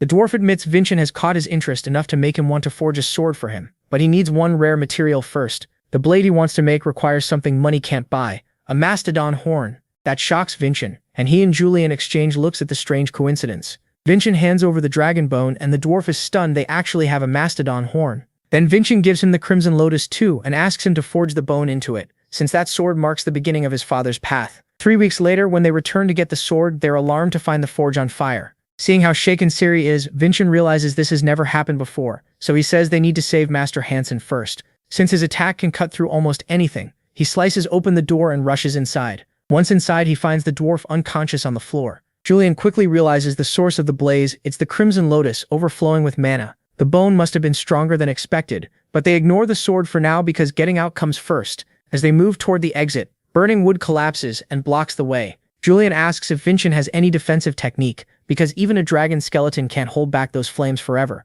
If he can withstand them long enough, the fire should burn out. Vincent uses a skill from his past life. The gentle blade that breaks steel is a mana technique driven by will. He carefully cuts into the flow of fire, keeping the flames from reaching them. Julian is stunned, wondering who Vincent really is and how he can be this skilled. After hours, the flames finally die out. When the dwarf wakes up, he asks how Vincent was using Sanian swordsmanship. That makes Vincent glad. If Hansen recognized it, then maybe he isn't as rusty as he thought. More importantly, the sword is finished. Hansen says he'd never forged with dragon skeleton before, so he didn't know the flames would overflow that badly. The moment Vincent takes the sword, it starts to glow, like the blade is resonating with him. A small steel master symbol appears on it. Julian finds that odd. If Patriarch Arslan left all this behind, he should have known what dragon skeleton would do. He probably planned this, using the first bone as practice, before making the next weapon. So Vincent asks Hansen to forge him another sword, because if this one is already this good, the next should be even better. The dwarf says that's impossible. There's no dragon skeleton left. But the very next day, Sarvana's shadow appears with the second half of the skeleton.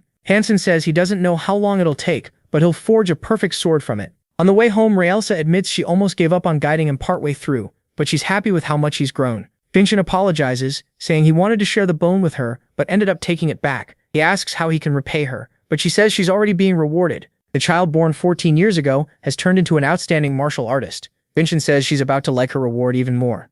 Ever since he beat the Crimson Demon, he's been thinking of a way to defeat her, even though she's a 7-star martial artist. And today he plans not just to fight her but to win and claim her characteristic. The duel between Vincent and Raelsa begins, and he struggles to endure her ice attacks while she mocks him, saying he's nowhere close to beating her. She attacks from above, but he barely blocks with his sword. The clash creates a huge blast, yet both swords stay intact. Raelsa is impressed. She used power equal to 4 stars in that strike, and normally that much mana would have shattered the blade. But she has no time to think about it because a sword line is suddenly aiming for her neck. Vincent follows with his sword technique, but Raelsa dodges at once. She realizes his power is completely different now and wonders what the Crimson Lotus has become. Thanks to the Dwarf King's trait, the sword no longer breaks, it absorbs the shock of attacks. Its new power is simple. The Crimson Lotus can absorb its wielder's traits. Once Raelsa sees how much stronger that makes him, she decides to stop holding back. She vanishes with incredible speed and appears behind Vincent. By circling him over and over, she scrambles his vision and creates a false image, but Vincent doesn't fall for it. Instead of chasing her movement, he reads the mana she uses to move. He deliberately misses, so Raelsa appears behind him, thinking the fight is over. That was his trap. He catches her sword with his bare hand and, seeing the sword path that runs through her neck, uses double sword strike to hit her. The attack erupts in a huge explosion. Even after using both of his daily strikes, he still hasn't landed a clean hit on Raelsa, and she's impressed by how badly he wants to take her sword. Still, he gives it back because he doesn't want a cheap win over someone who's disarmed. Raelsa calls that arrogant. In a real battle against martial artists or monsters, no one would be kind to him. As she prepares her mark, she warns him his enemies won't care about fairness. Then she fully activates it, releasing a freezing aura so strong even Julian is impressed. Telling Vincent to be careful with his own attack, she charges in. But for some reason, her mark suddenly shuts off. That opening lets Vincent grab her and flick her forehead. Even with 4 months still left before the Crimson Fortress, he's already managed to beat her. Raelsa asks how, and Vincent explains he knew even double sword strike wouldn't hit her, so he cut the mana around her and stopped her bind. Since he kept his promise, Raelsa now agrees to teach him about his blessing, the mana flow of the Galactic Wanderers. After just 2 days of meditation, Vincent completes the blessing flow. As he guides mana along the path, it starts to change, taking the form of a cloud. Julian worries about how huge the blast will be if Vincent fails, but that fear fades when he sees the goddess approach him. At the Crimson Fortress, Dean Vargan asks why Director Herka isn't working. She says she's a martial artist, not someone meant to sit around pushing a pen, but Vargan tells her to stop acting childish and do her job. While checking the list of students coming to the fortress, she spots Vincent's name and asks if he's from the Min family. When Vargan confirms it, she says another troublesome person is on the way. Vargan, meanwhile, wonders if the rumors about Vincent being a loser are actually true. If that happens, the Crimson Fortress could lose face, so he plans to stop the problem early and keep Vincent from enrolling. Back in the young master's room, Julian sees the same thing the Dwarf King saw. The Ice Goddess is about to bless the protagonist, and Raelsa says the Galactic Wanderer's blessing has only one step, the Frozen Walk. That night, Vincent studies the Crimson Fortress, and Julian says it's closer to a fortress than a school. It stands in the middle of the Samian border mountains. Long ago, when the Archdemon's followers invaded Samian, Arslan and the other heroes defended it. and later took charge of the academy. Vincent is sure Arslan's will is there, and if they're lucky they may even find another dragon skeleton. Julian adds that there really is a legend about hidden treasure. It's called the celestial fruit, a medicine stronger than any other, said to even revive the dead. Julian once doubted it, but with everything happening now, a fruit like that doesn't seem impossible. If they find it, they can heal his rotten celestial skeleton and save him from death, but they have only 9 years left. Vincent says with how fast he's growing and training, they may have even less time. Julian still gets fired up, saying they'll uncover the celestial fruit's secret and claim it. Another issue is that inside the fortress, Vincent can't rely on his family's money. Julian says that's meant to stop rich families from crushing everyone else with wealth. He tells Vincent not to stress, since he put money into the 6th magic tower. The Edenka and Samian families are known for swordsmanship, while the 6th magic tower is famous for top mage training. They have a sponsor system: invest in a mage and if they succeed you earn money back. The mage Julian back just became a co-owner of the tower. The only catch is that if she dies, his investment is gone. Then a hooded man approaches her. He kills her inside the magic tower. When Julian reads that in the newspaper, the only thing he worries about is his money. Vincent tells him to show some respect for the dead, but Julian is too focused on the loss. Vincent keeps reading and learns that in her will, she left everything to her younger brother Vargan Pagoda. Back at the fortress, Vargan appears to be grieving for his sister. He was never close to her talent, and was seen as the family's shame, so even he doesn't know what to feel about her death. Vincent spends the next 4 months gathering all the information he can before entering the fortress. Then the day comes, and he reaches the mountain of the Crimson Fortress. Raelsa tells him that for security, he has to continue on foot. The fortress director will appear soon to lead him inside. Vincent thanks her for everything and says his mother would feel the same. That leaves Raelsa deeply moved. Inside the fortress, Vargan tells the director that young Vincent will arrive soon, but she hates work and says formalities aren't her thing. Just then, a voice from the magic stone warns of a recent monster attack nearby. The director instantly takes the chance and says she has to go protect the people of the fortress. The magic stone points out they're only weak monsters and reinforcements would be enough. She acts like she didn't hear that and heads off anyway, telling the dean to handle the direct descendant. Out of options, he heads to the watchtower and greets the soldiers. Using binoculars, he spots Vincent talking with Grand Steward Raelsa. Vargan had already judged him as useless from the rumors, so he's shocked that someone so weak would need a guard that strong. The dean decides to carry out the exam himself. As he casts a spell, he thinks he must get rid of Vincent before he can enroll. While climbing the mountain, Vincent, Julian, and the 2 servants admire the Crimson Fortress. Then a bright light flashes from it, and soon after the 4 hear a roar from the forest. The servants shake in fear, but Vincent gets ready, knowing the test has already started. As he draws the Crimson Lotus, he decides this is the perfect time to test the results of the last 4 months, and accepts the fortress's greeting with a smile. His first opponent is the strongest monster in the snowy mountains, the white tiger with blue eyes. Vincent orders the 2 servants to run straight to the fortress, while he dashes the other way to draw the tiger's attention. If this really is a white tiger with blue eyes, it will chase the fastest target. The plan works, but while it's chasing him, Vincent notices something off. It doesn't seem alive. Still, strange or not, he's going to defeat it. Just as he gets ready to strike with the sword's path, another white tiger appears.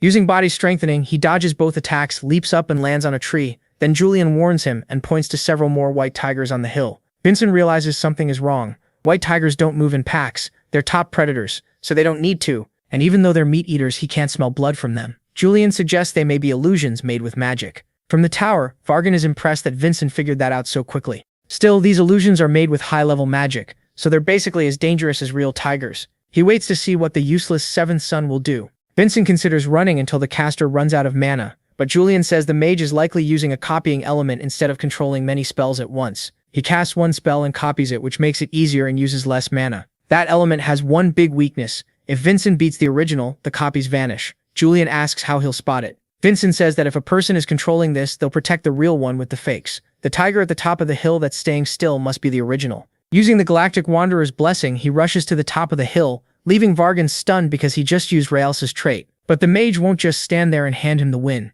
He sends 2 tigers to attack Vincent. The Crimson Lotus, enhanced with a dragon skeleton, absorbs the nature of his mana. Vincent activates the Galactic Wanderer's trait through it, and slips right through the 2 tigers, striking the original. The magic circle explodes, and every tiger slowly fades away. Vargan is impressed by Vincent's understanding of magic, while Vincent wonders if the fortress examiners are satisfied now. Defeated, Vargan orders the gates opened and welcomes the young master. Vincent asks Julian if it's normal for a swordsman's fortress to have a mage this skilled, since that makes no sense unless the attacker was the dead mage's younger brother. When the gates open, Vargan and his soldiers are waiting to receive Vincent.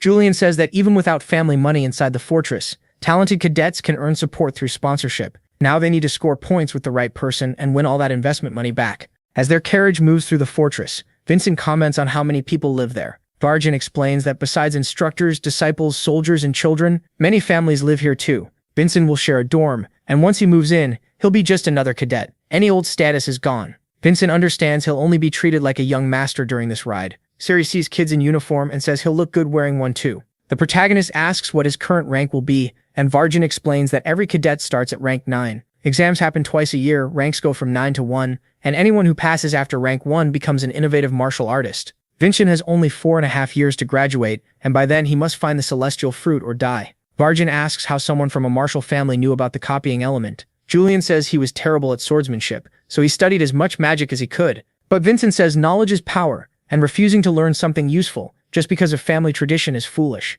The dean starts wondering how a child this remarkable ever got labeled useless. Then Vincent asks about the celestial fruit, and the dean is a little disappointed, calling him childish for believing in a legend like that. That answer makes Julian realize even high-ranking people treat it as a myth, which makes finding information on the fruit even harder. Soon they reach the rank 9 dormitory. Varjin explains that the servants stay on the first floor, while the protagonist will use the 3rd, 4th, and 5th. He hands over a sun emblem to show he's a rank 9 cadet, and says the Crimson Fortress greeting is, "Humble respects, glory is absolute." The protagonist heads to his room, but when he enters he finds the other cadets blocking it. He quietly asks Julian if he did something wrong, and Julian has no answer. Then they hear a voice from the doorway. Julian immediately knows it belongs to his older brother, Malone Denka. Even Vincent feels sick just looking at him. Julian explains this is the brother who bullied him the most, even forcing him to eat trash. Hearing that, Vincent nearly throws up because he saw it in Julian's memories. Malone is the kind of person who uses strength to crush the weak, and he clearly hasn't changed, so Vincent asks if he can teach him a lesson.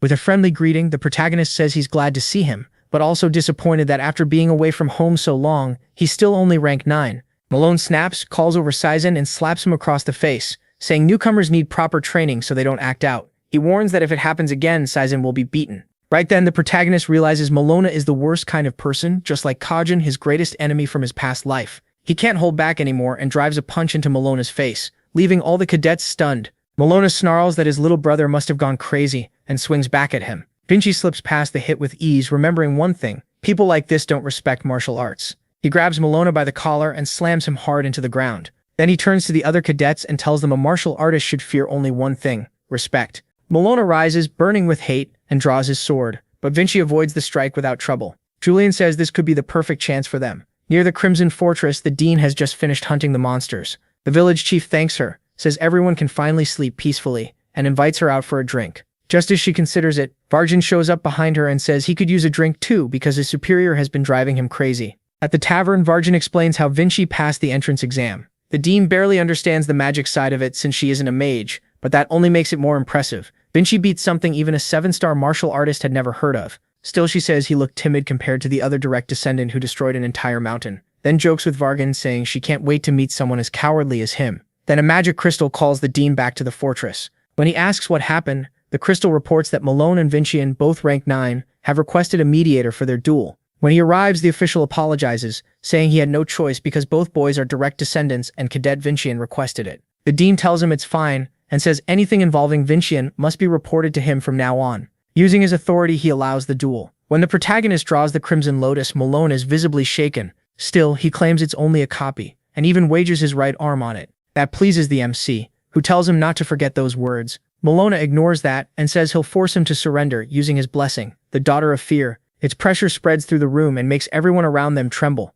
Julian explains that this trait fills the enemy with fear, but he can't understand why the protagonist is completely fine. Vincian says it's his pride as a swordsman. The words he spoke earlier that a martial artist should only fear respect can even cancel a trait. Maloney can't understand why it isn't working, and tries to crush him with his sword. The blow is so powerful it leaves a crater, but when the dust clears, Vincian is gone. He appears behind his brother and kicks him away. Before Malona can recover, the MC uses Swift Blade with Frozen Walk and body reinforcement, striking so hard that Malona crashes to the ground. The dean knows Malona's trash, but he also knows why he stayed cadet representative this long, and now Vincian is threatening that spot. Just then Selbura arrives to watch and sees Malona already down. She says it still isn't over. His coercion is only a side trait. His real blessing is something else. Julian is happy to watch the protagonist crush his brother, but it is strange the dean hasn't stopped the match after Malone lost his sword. Yellow lightning starts pouring from Malone's body, and Selbura reveals his true blessing as the Brain Giant, the god of electricity. A burst of lightning catches the protagonist's right arm and chars it completely. Julian is stunned because the only trait he ever saw his brother use was Daughter of Fear. He says there's no way he wouldn't know, since he was bullied over it. Malone answers that of course his brother didn't know, even if he was born with it, he only learned to control it after joining the fortress. The protagonist asks how many years he hid it, but that was never really the point. Malone was just being cruel. Since coercion alone was enough to beat kids his age, he never bothered to train. Those words hit the protagonist hard. He was born with no talent at all, so seeing someone waste talent like this is unbearable. Malone attacks again with lightning, but Vincent dodges and says he'll take his right arm. He has already used one of his 2 strikes on the illusion monster, so he plans to finish this with the Dwarf King's absolute sword strike. He keeps slipping past the lightning while Malone's blows grow so wild they start tearing apart the whole room. Even the Dean sees that Malone is drunk on his own mana and losing control. Siri, who has been watching closely, is nearly crushed by falling rubble, but the Dean saves her with magic. Vargan checks if she's hurt, orders Braun to evacuate the cadets, and teleports her somewhere safe. Then he notices her body is filled with mana. The protagonist keeps dodging. The trait is strong, but it leaves plenty of openings, and if he closes in with Frozen Walk, he can finish it fast. But then his body gives out, and Vincent drops to the floor. He was wrong to think he could handle Frozen Walk like Ralsa. His body is too exhausted now, and he has only one move left. The Dean realizes his own mistake too. They may be kids, but they're still direct descendants. To keep the fight from getting worse, he throws up a barrier around them. Now the protagonist has even less room to avoid the attacks, but Julian says they can cut something other than Malone with the absolute sword strike. After dodging again, the protagonist decides to trust that plan and jumps toward the air. Malone takes the chance and fires a huge blast of energy, but that was exactly what Julian wanted. Vincent cuts through the barrier, freeing the attack so it slams into the ceiling. As the roof comes down, Malone can't escape and gets buried under the rubble. The protagonist lands over him and says a martial artist's vow weighs more than anything else. Then, with the sword his father gave him, he rips off his older brother's arm. Vargan is shocked that Vincent destroyed his barrier. It was far beyond what any normal martial artist should be able to break, yet one strike shattered it. Malone screams from the pain of losing his arm, and the Dean finally ends the duel. Right then, Wilson arrives with a 5th-class priestess. Chevin asks who carries the mark of a 2nd-class priest and why the protagonist has something so valuable. Still, anyone holding that symbol is treated as if the priest himself were present, so a 5th-class priestess has no place questioning him. Chevin heals the burns on his arm. Seeing that, Malone screams for his own arm to be healed too, but Arvin asks if he's really sure. He wagered his right hand in an official duel, so letting the same person who took it restore it would ruin whatever honor he had left. Malone gives up that honor and begs to have it healed. Julian acts like he didn't hear him and tells him to say it louder so everyone can hear. Malone shouts that he has no honor left and begs them to fix his arm. Satisfied with the humiliation, Julian allows the priestess to heal Malone's arm. Even after restoring it, she tells him to rest and avoid hard training. The cadets who watch the duel are stunned that Malone lost so easily. One asks if they could ever become like Vincent. He tells them to overcome their fear first, then they'll reach far more of their potential. Malone is still boiling with hate and tries to catch the protagonist off guard. He charges a stone and gets ready to throw it at his head, but the Dean stops him. He says the only reason he's overlooking Malone's behavior is because in a month, that hand must be healthy enough to hold a sword. A week later, in Dean Vargan's office, the protagonist learns from Julian how to properly offer condolences at a time like this. Vargan says he's 4 months late, and the whole thing feels awkward. Once Vincent leaves the academy, he'll go back to being a direct descendant, while Vargan is only a Dean and former mercenary, which makes their relationship strange. The Dean also notes that the protagonist knew his name from the start, and asks why he approached him on purpose. Vincent admits he first invested in his sister and planned to ask him to repay that debt, but after learning his story and seeing himself in it, he simply wanted to talk. Vargan ran from his family and the Samian Magic Tower, survived as a mercenary, and now works on Denka's front line. Unlike young Master Vincent, he says he feels no attachment to his sister or family. The MC asks why he still kept the pagoda name if he hated them that much. Vargan snaps that a brat with no stars doesn't know what he's talking about. If the Samian and Denka families ever went to war, he says the first thing he'd do is destroy the Magic Tower. The MC believes him because in his past life he was the same. But in the end, what he really wanted wasn't revenge, it was love and acceptance. The real reason the Dean never let go of the name is simple. He still cares about his family. His sister was brilliant and gifted. He admired her deeply, and that admiration helped him endure the bullying. But her brilliance also made his own weakness hurt even more, because he couldn't do even half of what Varnelli could. Unable to handle that pressure, he ran away. Vargan feels ashamed. He thought he understood Vincent, but it was the other way around. Those condolences truly reached him, and even though his sister is gone, he can finally be honest with himself. So the Dean decides to sponsor him, which means Vincent no longer has to worry about fortress expenses. Julian is genuinely happy. Riven, Relelsa, Master Hansen, and now Dean Vargan, they all fell for the protagonist's sincerity. He says all he did was speak honestly. Then he notices Sizen and Selbura walking over. Since they haven't properly met before, Selbura introduces herself as the second representative of the Rank 9 cadets. When they greet each other, the MC feels the same strange sensation he once felt from his mother. Her trait, discernment, lets her read an opponent's strength and potential. But when she checks Vincent, she sees no image at all. His crimson aura blocks any red on his hidden potential, so he quickly pulls his hand back and says he didn't like her using that trait as a greeting. She's shocked since not even the instructors can pick up what they're doing, while Vincent clearly can. She explains that cadets aren't allowed to walk alone at night. They could freeze, get lost, or run into the evil spirit of Davin. The moment he hears that old name, Vincent asks what she means. That leaves her a little embarrassed.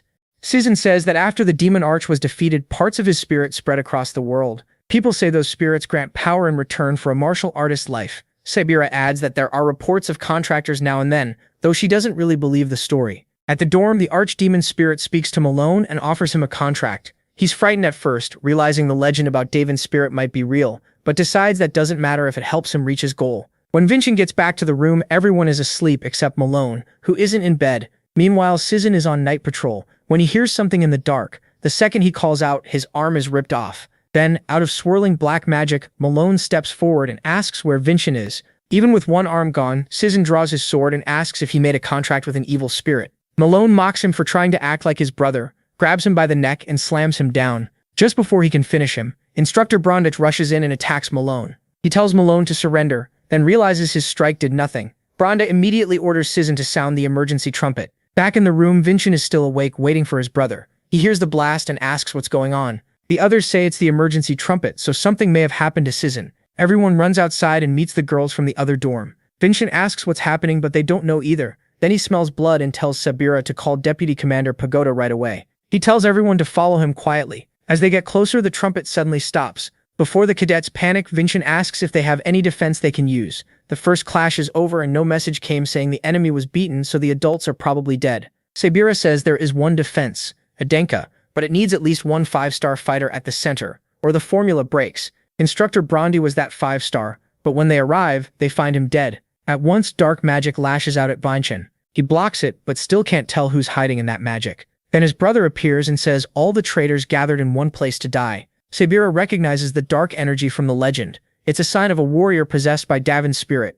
Vincent is shaken. As Davin himself, he feels like he's about to face his own darkness. Malone declares he'll show them the king's true power, then activates his mark, terrifying all the cadets. Only Vincent stays calm, pushing back the mark's pressure and steadying the others. With Bronde dead, he doubts he can beat Malone alone. Still, he has help now, and the real goal is to stall until the dean arrives. With no better choice, Vincent tells Sabira to activate the shield. She hesitates because they need a 5-star user, but he says he'll stand at the center and hold it. She warns the seal may collapse the moment it forms, but Vincent reminds her she's the cadets' representative. She has to choose what saves everyone. Out of options, Sabira orders the cadets into the triangle defense, with Vincent at the center. Even Malone can't believe Vincent can bear the shield's weight. Vincent admits maybe he can't, but if the seal still blocks Malone after he sold himself to an evil spirit, that would be humiliating. Amused and provoked, Malone lets them finish the seal. Julian urges Vincent to use Frozen Walker and run, but if he leaves, everyone behind him dies. The formation activates. Vincent feels his mana bursting apart,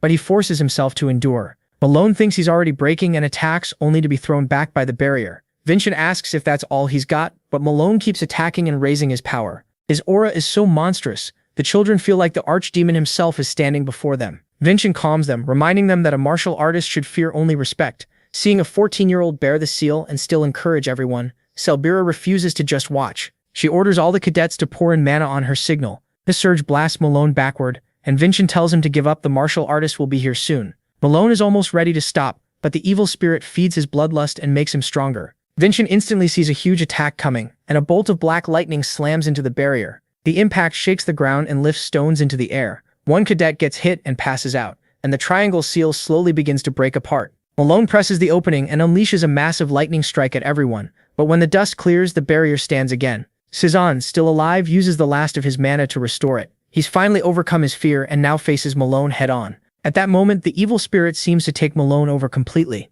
The seal is at its limit, and so is Cizan. In that desperate moment, Vincent suddenly sees a path for his sword to reach Malone. It catches him off guard, since he wasn't planning to attack yet. That path leads to Malone's right hand, the one already cut before. Vincent hesitates, but with the seal about to fail, he has no choice. He moves in and prepares the absolute sword strike. With a single step, he's already behind Malone, but the cut is too shallow to do real damage. Malone turns and prepares another attack. A huge bolt of black lightning strikes Vincent head-on, and everyone panics. He manages to block, but his left hand is hit and can no longer hold the sword right. Even hurt, he can't fall back, so he charges again, but Malone stops him easily. Then things get worse. Another black lightning bolt tears straight through his arm, ripping it apart. In his past life, that would have been the end, but not in this life. He still has his right arm. He raises the sword with it and strikes. Malone's arm is cut off, and the hit sets off a huge explosion. For a second, Vincent thinks he won, but Malone rises again, this time without the evil aura. That sword path had severed his link to the spirit. Even so, Malone's rage is still there, and he attacks again, though weaker now. Vincent knows he has to strike once more, but he's already pushed far past his body's limit and can barely move. Just when everything seems over, Malone is yanked into the air by ropes, and Vargan appears with a sealing spell. Malone slowly begins to freeze. The dean says no martial artist can escape this spell. Before he fully goes down, Malone tells Vincent it isn't over yet. Even the director is impressed by Vincent, but his injuries are so bad he can't even speak. He still refuses to collapse, using his sword to stay upright. The director tells him he can rest now, and his mind fades. He wakes in a white space filled with windows. He has no idea where he is. Then he hears Julian's voice, but when he turns, he sees his own body slowly disappearing. A few days later, the fortress director speaks frankly with the patriarch. She politely greets Lord Edenka and asks him to honor the absolute glory. He tells her to drop the formality and explain what happened. The red-haired director hesitates, knowing this won't be easy to say. 15 rank 9 cadets were injured, and 1 instructor died. Sism was the first to face Malone and barely survived. Hearing that, the patriarch says the dead should be honored, and the injured should have all their treatment paid for. The director feels guilty she didn't deal with that first, but the old man says evil spirit contracts are full of unknowns. He adds that her choice to stop it after careful planning wasn't wrong. The real issue is why Malone survived the contract at all. History says people who take those contracts gain huge power in exchange for their lives. Once that power runs out, they die. The director says the fortress mages examined him but still found no answer. Still, the cadets claim Malone was freed from the spirit after Vincent struck him. That alarms the patriarch, who realizes the strange swordsmanship Vincent used before can also cut a spirit contract. Since his foolish son stepped beyond a martial artist's limits and made that contract, he'll spend the rest of his life confined to the guest house. His imagery will be sealed, and the tendons in his remaining limbs will be cut, so he can never hold a sword again. If one son is being punished, the other should be rewarded. But the director reveals that after the fight, Vincent fell into a coma, and still hasn't awakened. Inside his mind, Vincent and Julian stand in that white space, and neither knows where they are. After looking around, Julian guesses they might be inside Malone's memories, which instantly alarms Vincent. Julian wonders if this is another effect of his swordsmanship, but Vincent says he's never entered the memories of someone he fought. As he tries to understand what's happening, a memory of Malone starts playing from one of the frames. In it, Malone asks the rector why he has to train that brainy giant when he's already the strongest in rank 9. Vargan answers that he's one of Edenka's respected sons, so he needs to stop relying on brute force and train seriously. It seems the rector had a reason for covering for him. Then Malone shows the flux to the brainy giant, leaving Vincent and Julian stunned. But suddenly, black mist starts filling the space. When Vincent looks for Julian, he realizes he's alone. 2 giant hands appear and grab him, and then a woman's voice asks why he won't die. When he looks up, the ex-handicapped sees his mother from his past life. He realizes he's no longer in Malone's memories but his own. People he once cared about appear, like Master Nydia Falcon and Arsalan, then slowly fade as he tries to learn what happened after his death. Then a sword stabs through his chest, and since these are his memories, the enemy from his past life must be here too. He's back in the prison where he spent over 10 years. A man insists he did nothing wrong, that power can't hide the truth. Arsalan, in tears, says he'll clear his name no matter how long it takes. Soon after, an older Arsalan appears in front of him. The last time he saw Arsalan, he was still a child, so this grown-up version is new to him. Adult Arsalan says Arsalan is Julian, but the protagonist can't hear him well and asks him to say it again. Then Arsalan says that in 500 years they will meet again, no matter what. Vincent is left confused, but before he can ask anything, he wakes up in his room drenched in sweat. Vincent wonders what Julian did. The lesser god appears and asks if he's okay after suddenly vanishing, but the MC says he's fine and his body has healed too. He's still puzzled, wondering if adult Arsalan met him before he died.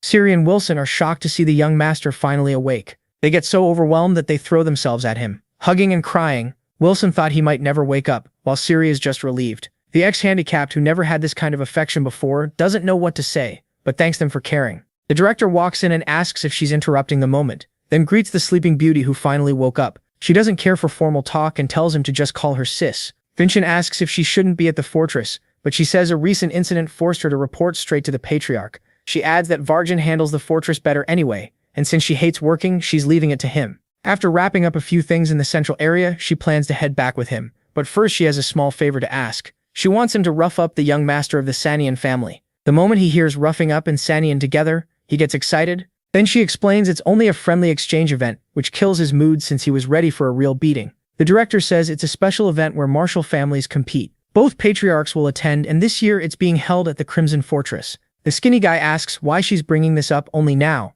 She says Malone was supposed to take part, but now that he's a crippled prisoner, Vincent is the only choice left. That makes him connected to the stage the principal mentioned in those memories. Maybe it was this event. She goes on to say his opponent is the Sanian family's sixth son. The kid is so strong that Malone never even planned to win. Still, none of her second sister's sons has ever won this exchange, so she tells him not to stress too much. But our lefty, who loves crushing extras, says he'll beat him until he turns white, which makes the director like his attitude even more since she enjoys stomping extras too. Just then, the patriarch enters the room asking if he's ready to stand by those words. The protagonist says the sword assembly already showed how he takes responsibility and promises to come back with a win. The old man likes that answer and says he can't wait to see the Sanian family lose. Before leaving, he tells his son to rest because his internal injury is serious. Outside, the patriarch remembers he still hasn't rewarded Vincent and says when the director returns to the fortress, he'll go too. His reward will be having his name carved into the Crimson Monument. Hearing that, the redhead is stunned because only Edenka's heroes are honored there, and she asks if he's really serious.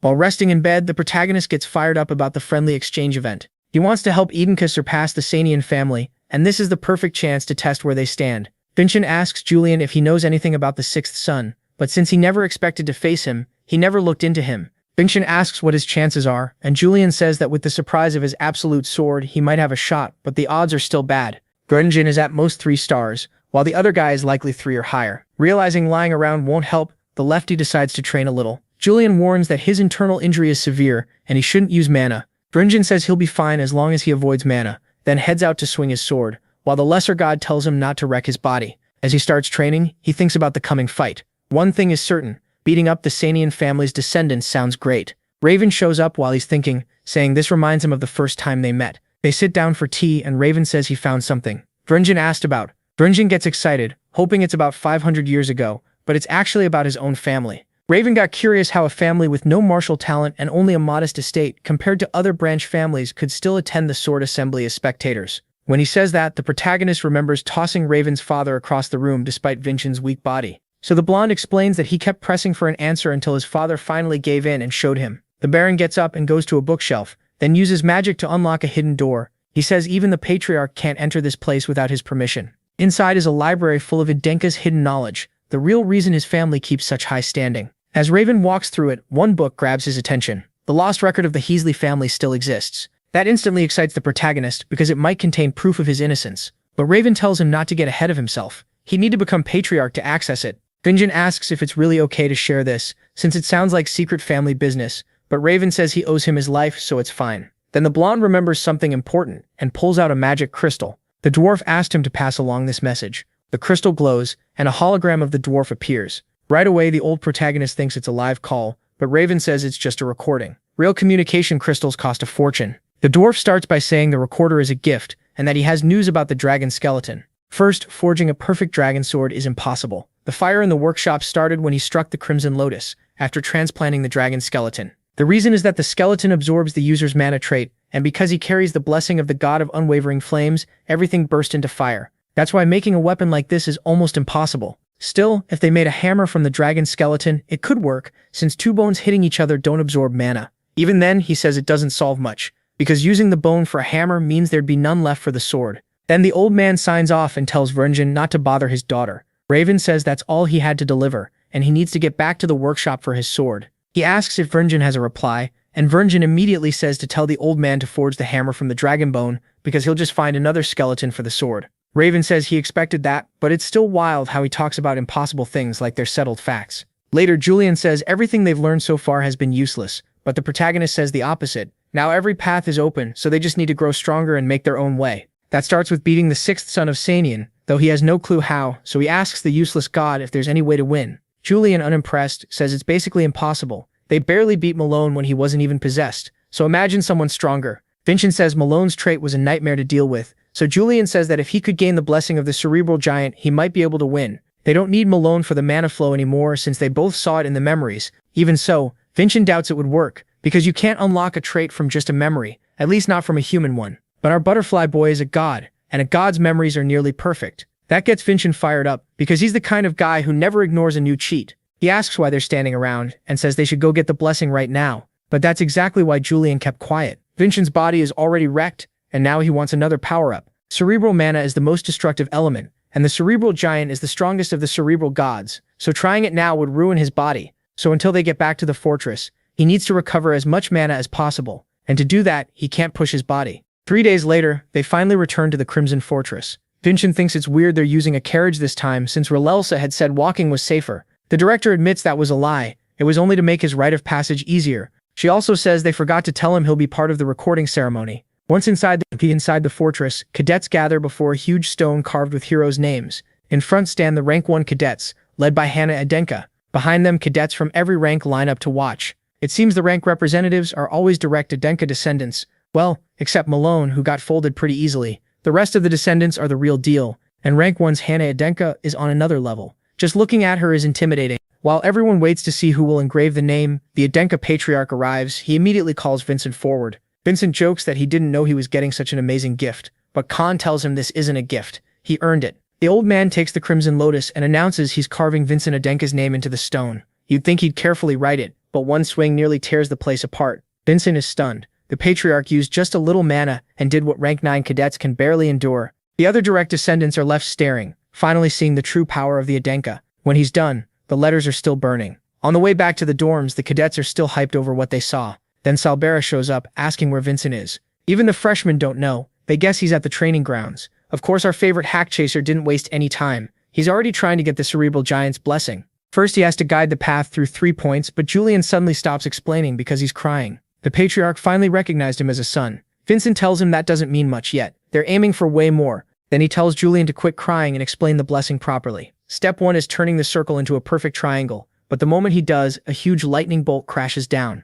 Julian stares at the figure before him like he's the true god of lightning. He's thrilled they actually got another blessing. But when he looks at Vincent, he's on the ground shaking in pain. Lightning is bursting from his body and Julian panics. When he asks what's going on, Vincent screams that the lightning energy is overflowing. The cerebral god is amused that a human gained divinity on his own, saying freaks like him appear once in a while. Julian demands to know what he did, but Thor says he only gave the blessing they asked for. Julian argues Vincent shouldn't be like this since his body was restored earlier, then realizes the problem is the skeleton. The celestial skeleton absorbs mana like a sponge, so it took in far more power than it should have. The fix is simple, stop the mana flow. But if Vincent does that, Thor won't grant the blessing again. So the choice is clear, live or risk death to keep the blessing. Seeing Vincent's body breaking apart under the lightning, Julian says this makes no sense, but Thor snaps back that Vincent activated the blessing and summoned him himself. The real problem is this body taking in too much energy. He even tells Julian to remember his place as an incomplete god. Even so, Vincent has earned the lightning god's attention, and though he knows he could die, he still struggles to control the power and keep the blessing. Watching Vincent fight this hard for another hack, Julian realizes he can't just watch. So he uses his weak divine power to shield Vincent's heart. A butterfly barrier forms around it. Julian thinks all he has to do now is absorb the lightning, but his power isn't enough, and the energy starts spilling over. He forces himself to hold on because if the heart explodes, they're both finished. But his divine energy burns out fast, his hand starts disappearing, and the lesser god feels death closing in. That one mistake brings the worst outcome. Vincent's heart explodes. Julian watches his friend, his body dropping to the ground, and screams for help. Then somehow someone answers, asking who's there. Julian turns and recognizes her, the priestess who healed Malone. For the first time, he feels hope. She must have heard him through her sacred powers, but even she is shaken by Vincent's condition. Julian realizes Vincent is still alive and still fighting, so he can't give up either. She says she can hear the lesser god and asks if he was the one calling her. Julian introduces himself and begs her to heal Vincent now. But she can't get close because of the lightning, so Julian uses sacred power to control the lightning and opens a path for her to heal him. This time he's resolved. Even if he disappears, he'll hold on to the end. The healer gives off a green light that slowly brings life back to Vincent's empty eyes. Then the scene shifts to Vargan's office. He asks Siri if she's truly ready for training. He says that during Vincent's fight with Malone, he felt unbelievable mana inside her. Like Vincent, her mana goes beyond what modern magic understands. Vargan warns her the training won't be easy, and he's never been gentle. Even so, she still wants to learn. Her young master keeps growing stronger, and she wants to do more than patch him up when he returns hurt. Cedric wants the strength to stand beside him. That loyalty even makes Vargan smile. Still, she's a maid, so she needs her master's permission to begin training. Just then, lights start pouring in from every direction. Even Vargan doesn't know what's happening. They rush to the training room, and Siri is shocked to find Vincent there. The lightning rain has stopped, leaving only a crater behind. Vargan asks what happened, but the priestess tells him not to worry. Young Master Vincent is fine and has successfully controlled the cerebral giant's blessing. A little later, Siri asks Vincent for permission to study magic, which excites Julian, since a maid being taught by a wizard like Varjan is incredibly rare. Vincent asks if she'll really be okay, since the training will be brutal. But after seeing how serious she is, he agrees and asks the dean to take good care of her. After seeing Malone's growth, Varjan can quickly tell Vincent's new blessing comes from the cerebral giant. In the blink of an eye, he picked up another hack. Since Vincent is safe, Varjan says they can move on and plan the class. Vincent then realizes his maid has a teacher, but he doesn't. It bothers him that he still hasn't learned the swordsmanship. Aslan left his descendants. With the friendly exchange getting close, he needs to train as hard as he can. So he asks the dean who will train him in the fortress, but Varjan doesn't get the question. In this place, you're supposed to find your own teacher. It may be called an academy, but it's still a fortress. Usually, an elder sponsors a promising child and provides a teacher. Vincent asks Julian for help, but Julian says not to expect much. There's no elder backing him. If anything, it's worse. Nobody wants to sponsor the so-called useless Vincent. With no one left to ask, he sends a letter to the only person who might help. Wilson says the letter is for the patriarch, but he was too scared to face him alone, so he handed it to Ralsa instead. She brings it to the family head and gives him the letter. After he reads it, she asks what's inside. He says his son needs a teacher in the fortress. That worries her, since this should have been handled much earlier. The patriarch doesn't get why Vincent sent the letter, but Ralsa says it's simple. He's a son asking his father for help because there's no one else. The patriarch, not being clueless, asks if she wants to teach the boy, but Ralsa passes the job to someone else. She says it has to be a master of Adenka swordsmanship. Not knowing who to choose, the patriarch asks Ralsa for help, and she says she already knows the right person. It's someone the family head knows very well, the strongest swordsman among the Adenka. The patriarch says the man has to want it himself, but Ralsa promises she'll convince him no matter what. He's the only one who can properly train Vincent. That swordsman is Merlin. As he walks through the training grounds, he realizes it's been months since he first met Vincent, and wonders how the boy is doing. Then Ralsa suddenly appears and asks if he still takes these night walks. She says she has a new offer for him, a private tutor job at the fortress. The second he hears teacher, Merlin shuts it down. Ralsa presses on, and says she wants him to teach the useless young master Vincent Adenka. That gets his attention a little, but not enough to make him care about working as a teacher, so he refuses again. As her last move, Ralsa reveals that Vincent just gained the blessing of the lightning giant, the same blessing Merlin has. Now he's interested, and she offers a bet. Soon, the young master of the Adenka will duel the young master of the Sanyan. If Vincent wins, Merlin has to stop slacking off and train him. Meanwhile, Vincent keeps trying to control the lightning giant's power, but it's clearly not as easy as his brother made it sound. He nearly hurts himself over and over. Julian admits he really can't control it yet, especially after seeing the room completely wrecked. Vincent can feel the lightning inside his body, but he can't guide it, and Julian worries that at this rate they won't even reach the microcurrent stage. Vincent takes the chance to tease the lesser god, saying he had to cry his eyes out to get this new power-up. That makes Julian realize those desperate screams he heard earlier were from him. A few days earlier, they got a letter from Ralsa. She still hadn't found a teacher before the friendly exchange. One reason was simple: the man she wanted had no interest in working, and the other problem was the elders' influence. They don't want Vincent getting involved with the heirs they've already trained, and since the elders exist to limit the patriarch's power, even he can't force it. So Vincent says they'll have to win the friendly exchange on their own. Julian asks why he can't just use Sanyan swordsmanship like he did during the fire. Vincent says he can, but using it in public would cause huge problems because he'd have to explain it to his mother. Both of them hate that he can't use the sword style from his past life. Then Vincent remembers someone else's technique and wonders if he can use it now. At the Samian estate, a blonde boy quietly studies a white tiger with blue eyes. He knows it's the beast Adenka heirs must kill to enter the Crimson Fortress. Then a bald man walks in. He tells the boy his opponent is the useless seventh son, Vincent Adenka. But lately he's been getting strange results and climbing fast. He adds that the friendly exchange hurts the Sanyan more than it helps. Winning gains them nothing, but losing would be humiliating. While they talk, the white tiger breaks its chains and lunges at the boy, but he cuts it down in one move and says he'll never let the Adenka have anything. Back at the fortress, Selbura brings Vincent a gift and wonders if he'll like it. She heads over with the present, hoping he'll be happy. But when she reaches the training room, the mana from his sword nearly blasts her away. Once she can see clearly, she realizes Vincent has created a new sword form from Crimson Lotus. He quickly asks if she's alright, and Selbura shows him the gift she brought. Inside the crystal is footage of the Sanyan Sixth Son's training. She's so flustered that even touching Vincent's hand makes her blush, but she still warns him the end of the recording gets pretty cruel. When he activates it, holograms appear and this 500-year-old man is amazed by modern technology. But once the match begins, that curiosity disappears. Vincent reacts like he already knows every move the boy will make, even the feints and quick attacks. After a string of blows, one strike shatters the opponent's sword, forcing an instant surrender.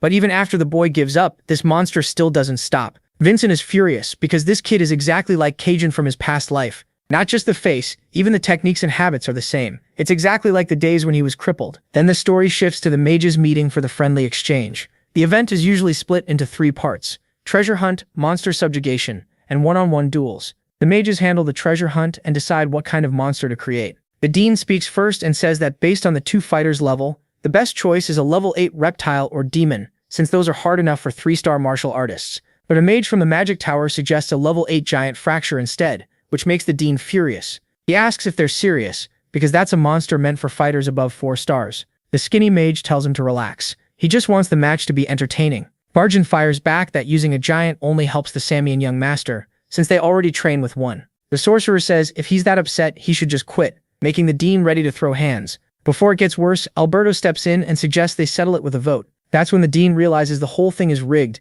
and they've been taking Samian money from the start. Later, the school director is forced to deal with the mess because the friendly exchange meeting will be held at the fortress. The redhead asks Vargan if he's handling the illusions for stage 1, but he doesn't even want to hear about it because every mage from outside the fortress has already been bought by the Samian. That's bad enough, but they've even influenced the supposedly neutral association mages. Still, if Vincent wins the other stages, it'll be enough. That catches the director off guard, and she asks if the dean really thinks the young master can win. When it was Abel, he said the odds were under 10%, but with Vincent, he has hope. The redhead teases him, saying he sounds like he's in love with Vincent, pressing herself toward him and joking that she'll get jealous. Vargan teleports away to escape her headlock, saying if there's time for jokes, he'd rather go back to work. Still, it seems the director really does have feelings for the dean. At last, the day of the friendly exchange arrives. When reporters see Vincent, they say Idenka must be in trouble, if Malone had to be replaced. Vincent ignores them. He only cares about why Kagan acts exactly like Cajun.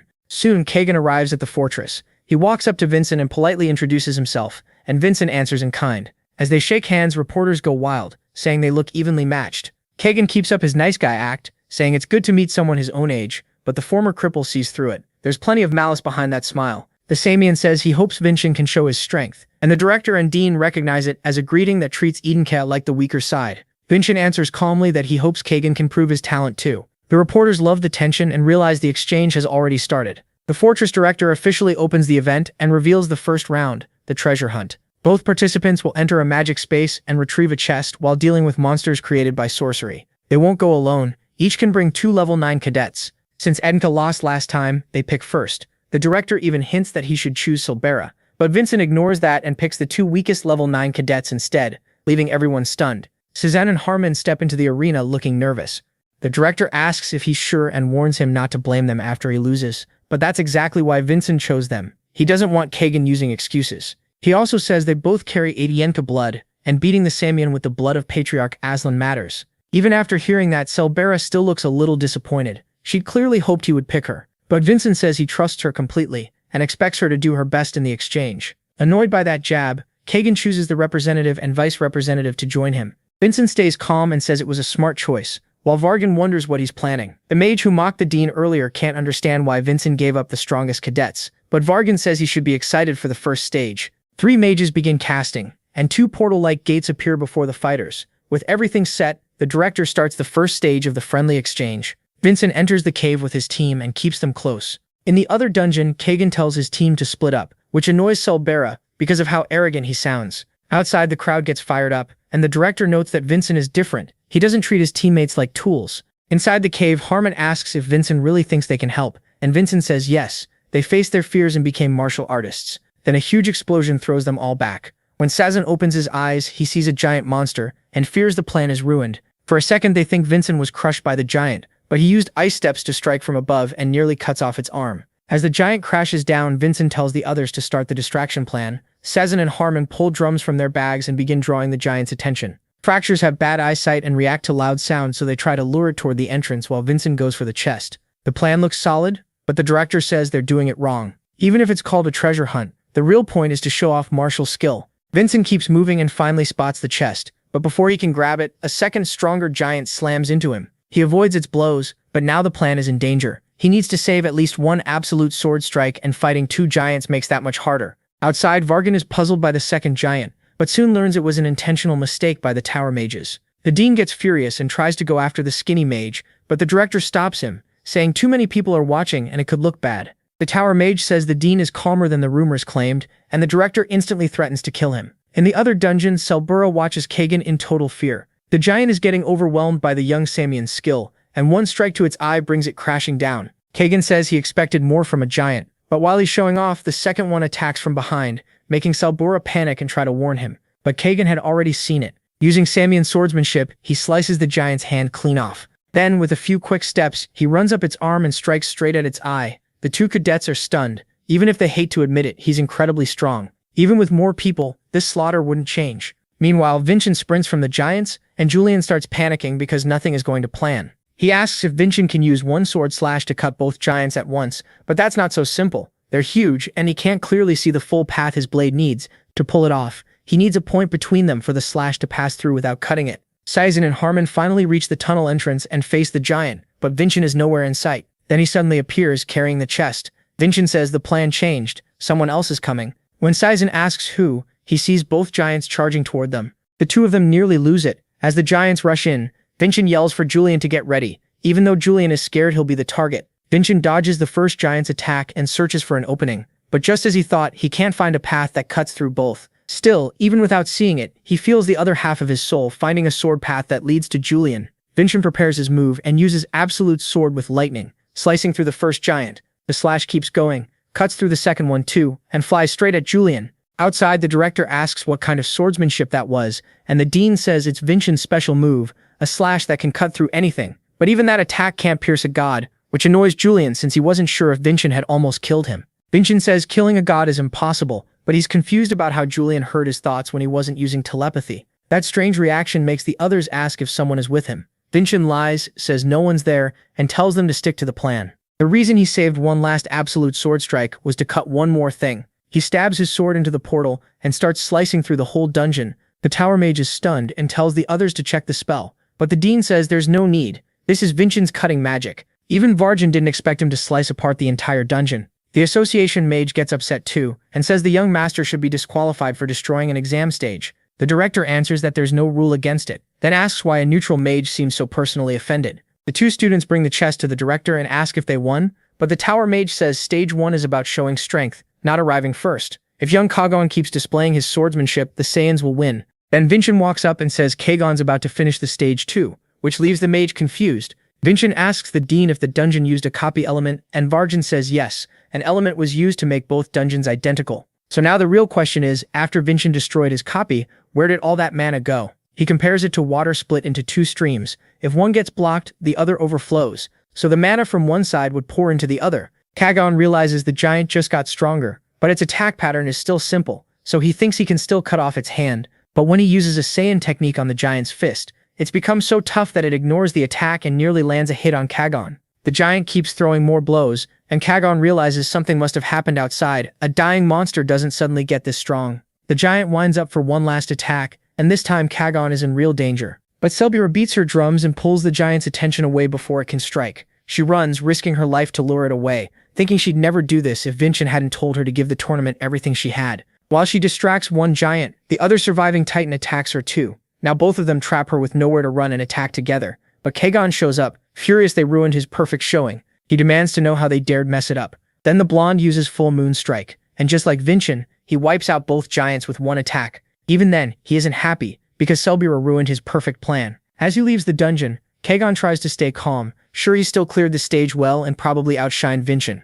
But then Vincent appears and asks if he liked the little present. Kagon asks how Vincent finished before him, and what present he's talking about. Vincent says he has a gifted sorcerer friend, and with that help he made the mana from his dungeon overflow. That's when the young Samian realizes he was tricked from the start. Even so, the blonde stays calm and admits he lost, but from now on, he'll treat Vincent as a true friend. That's exactly what Vincent wanted, so he says they're best friends now. The first round goes to Cadet Vincent, and the next stage will be in 3 days. Back in the fortress, Selbura has relieved her crush one, but then Kagon walks up and thanks her for saving him. He offers her a handshake, but for some reason she feels like she shouldn't take it. Still, he keeps insisting, so she finally shakes his hand, and it's clear that wasn't an ordinary handshake. Since he's a complete jerk, that can't mean anything good. The story then moves to the forest, where Carrie keeps training her spirit magic. She's interrupted by Wilson, who brings her things. Siri asks what happened at the friendly exchange, and he says the young master won, thanks to having such a capable servant with him, which makes her feel better. Wilson asks if training alone in the forest is too hard, but Siri says it's better for now. She connects with spirits more easily there, and if she stays near the young master, she'll lose focus. Suddenly, she hears a voice calling for help. It doesn't sound human, it sounds like a spirit somewhere in the forest. Back at the fortress, Selbira and the others celebrate the victory, but Vincent doesn't get why they're only ahead by 1 point. Selbira says even 1 point against Edinka is huge in history. She says she was only helping the Samian side, so she shouldn't have much to say. But Vincent tells her she was key to his win because what she did at the end helped the judges give him the victory. Selbira is amazed he planned all that, and says she'll help Kagan even more in the next match. But when they shake hands, Vincent feels something terrible from her hand. Looking closer, he sees a Samian chain seal, and quickly asks if she had contact with Kagan. She says he thanked her after the match, and shook her hand. Julian is alarmed by Vincent's reaction and asks what that is. Vincent explains the seal slowly strangles a person's mana until they die. Julian asks if the curse can be broken, but first they need to know what kind of seal it is, since the form changes by type. Vincent tells Selbira to come for Praga training the next morning,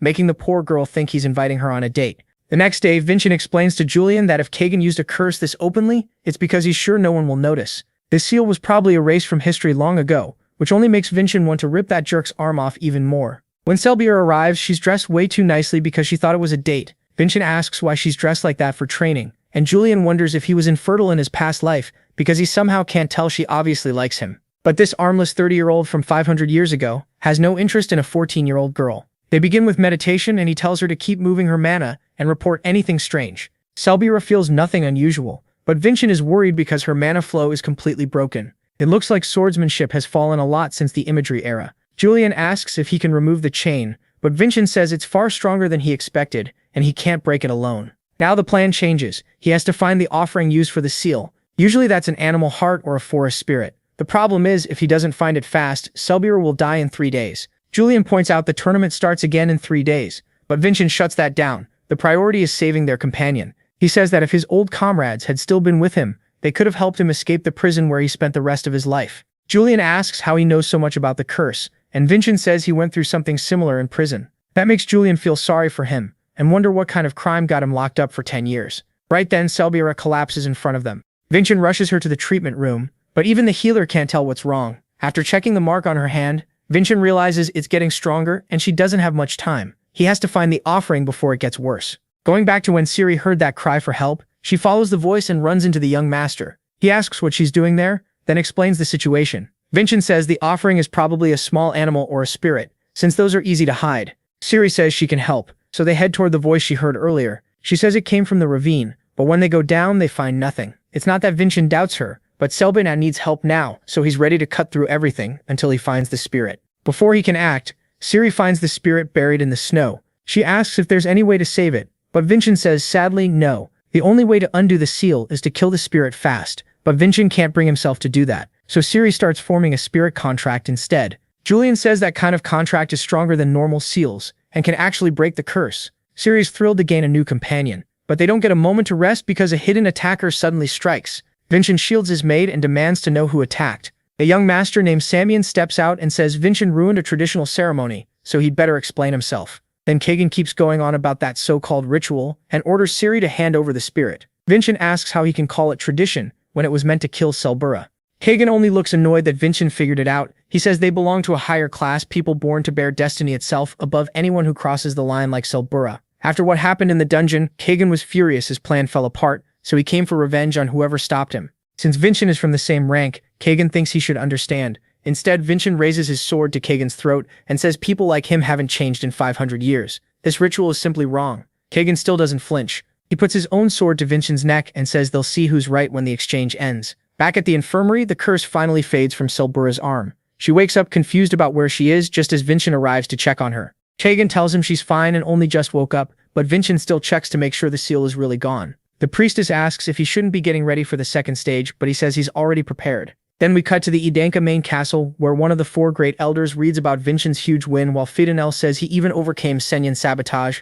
Normally they'd be glad to see one of their own beat the rival family, but Elder Delbek says the 4 elders have ruled Idenka for 500 years, and the new patriarch is weakening their control. Fidanel says that's why they're backing the first and second sons as heirs. The first is driven by ambition, and the second cares only about martial arts. The elder asks what happens if Vincent beats the Senyan too. Not long ago, Cain carved Vincent's name into the Stone of Heroes and even gave him the Lotus Crimson Sword, To them, it's obvious the Patriarch plans to use Vincent against the Elders, so they decide to ruin his momentum. Televan proposes sending a letter to the Senyan, saying their cheating in the first stage won't be ignored, but the second stage will be handled by Idinka. Then the second stage of the exchange begins. The director explains the subjugation battle has just one rule: destroy the monster in front of you as fast as possible. Kagan's opponent is a lizard man known for making bone spears, but its fierce attacks still can't touch him. Kagan leaps from above and cuts it clean in half. Bargain says it took 14 seconds, a new record that even beats Lady Diaz. Kagan is thrilled. Sure, Vincent can't top it. He even points his sword and says Vincent will be next. Julian asks how they're supposed to beat that time,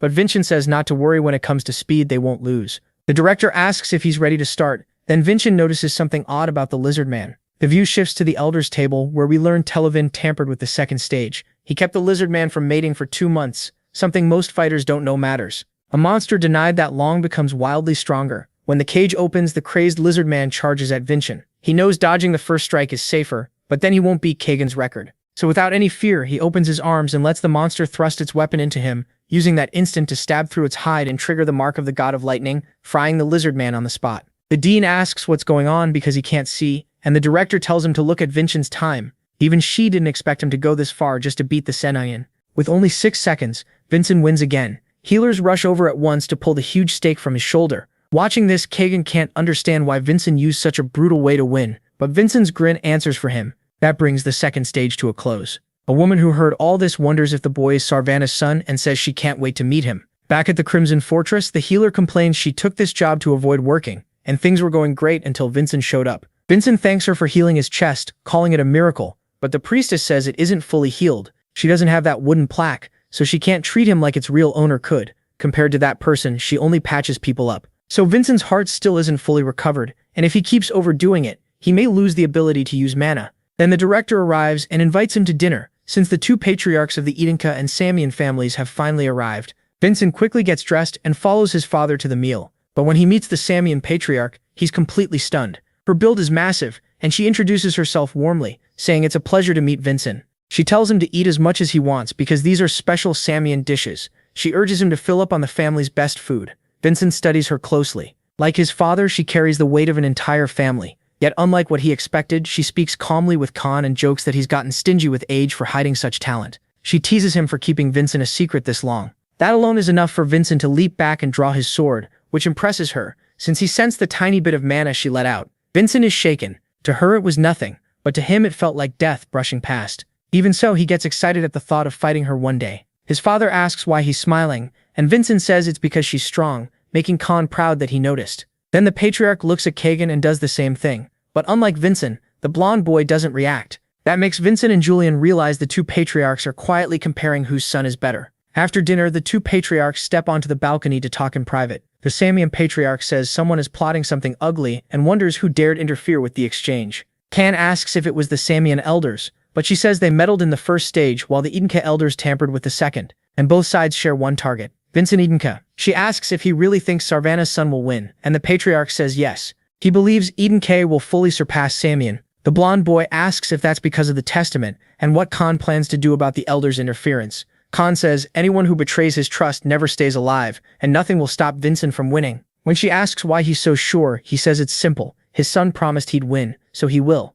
The next day, the final battle begins. On one side sits Velka Samian, and on the other is Khan Idinka, both watching the match. The 2 young fighters cross swords as the director announces the long-awaited duel. Julian warns Vincent not to forget his condition. With his damaged heart, he can only use one absolute sword strike, so he starts by testing Kagan with the electric giant's power. Kagan blocks it with one hand and says if that was only a test, then he'll have to burn Vincent to ashes to be satisfied. Crimson mana starts pouring from his body. It's the same hidden art that beat Vincent in the past. Mana fueled by life force, the Crimson Emperor's power. Kagan sees that Vincent recognizes it and asks if there's anything he doesn't know before rushing in. Vincent tries to block, but the strike still lands. He's stunned, then realizes this boy has already surpassed the Kagan he knew in the past. The fight goes on, and Vincent is pushed back by non-stop attacks. Kagan wants to cripple him again, but Vincent keeps fighting back. Their blows collide and explode across the arena. Vincent knows the Emperor's power weakens in long battles, but Kagan gives him no break and keeps attacking. Kagan starts to believe victory is his, but that confidence falls apart when Vincent uses Kajan's sword style. In his past life, Kajan was a madman who kept beating opponents even after he had already won. He would even mock them for losing to a one-armed man. Vincent had watched all of it, and when Emo appeared he asked why Cajun kept striking after victory was already certain. Emo was a friend Vincent met on the battlefield. They were all just tools used to test Cajun's strength, but Vincent was the only one who still tried to bring that monster down. He knew that wish was probably foolish, yet his friend always respected him for fighting with everything he had. Emo wasn't just an amazing swordsman, he was also a true friend who never mocked that dream. But he grew too strong too fast, and was thrown away by the Saiyan. All he left behind was his swordsmanship, and now Vincent will use that very style against the Saiyan. Even knowing this technique was made by someone his family destroyed, Kagan calls it useless and charges in fast with a Kagan lunges, but the Dragon Slayer blocks it with ease. Even so, Kagan keeps pushing, and Vincent is shocked. It feels like fighting Kagan from 500 years ago. That resemblance is exactly why Kagan is about to lose. He vanishes from sight,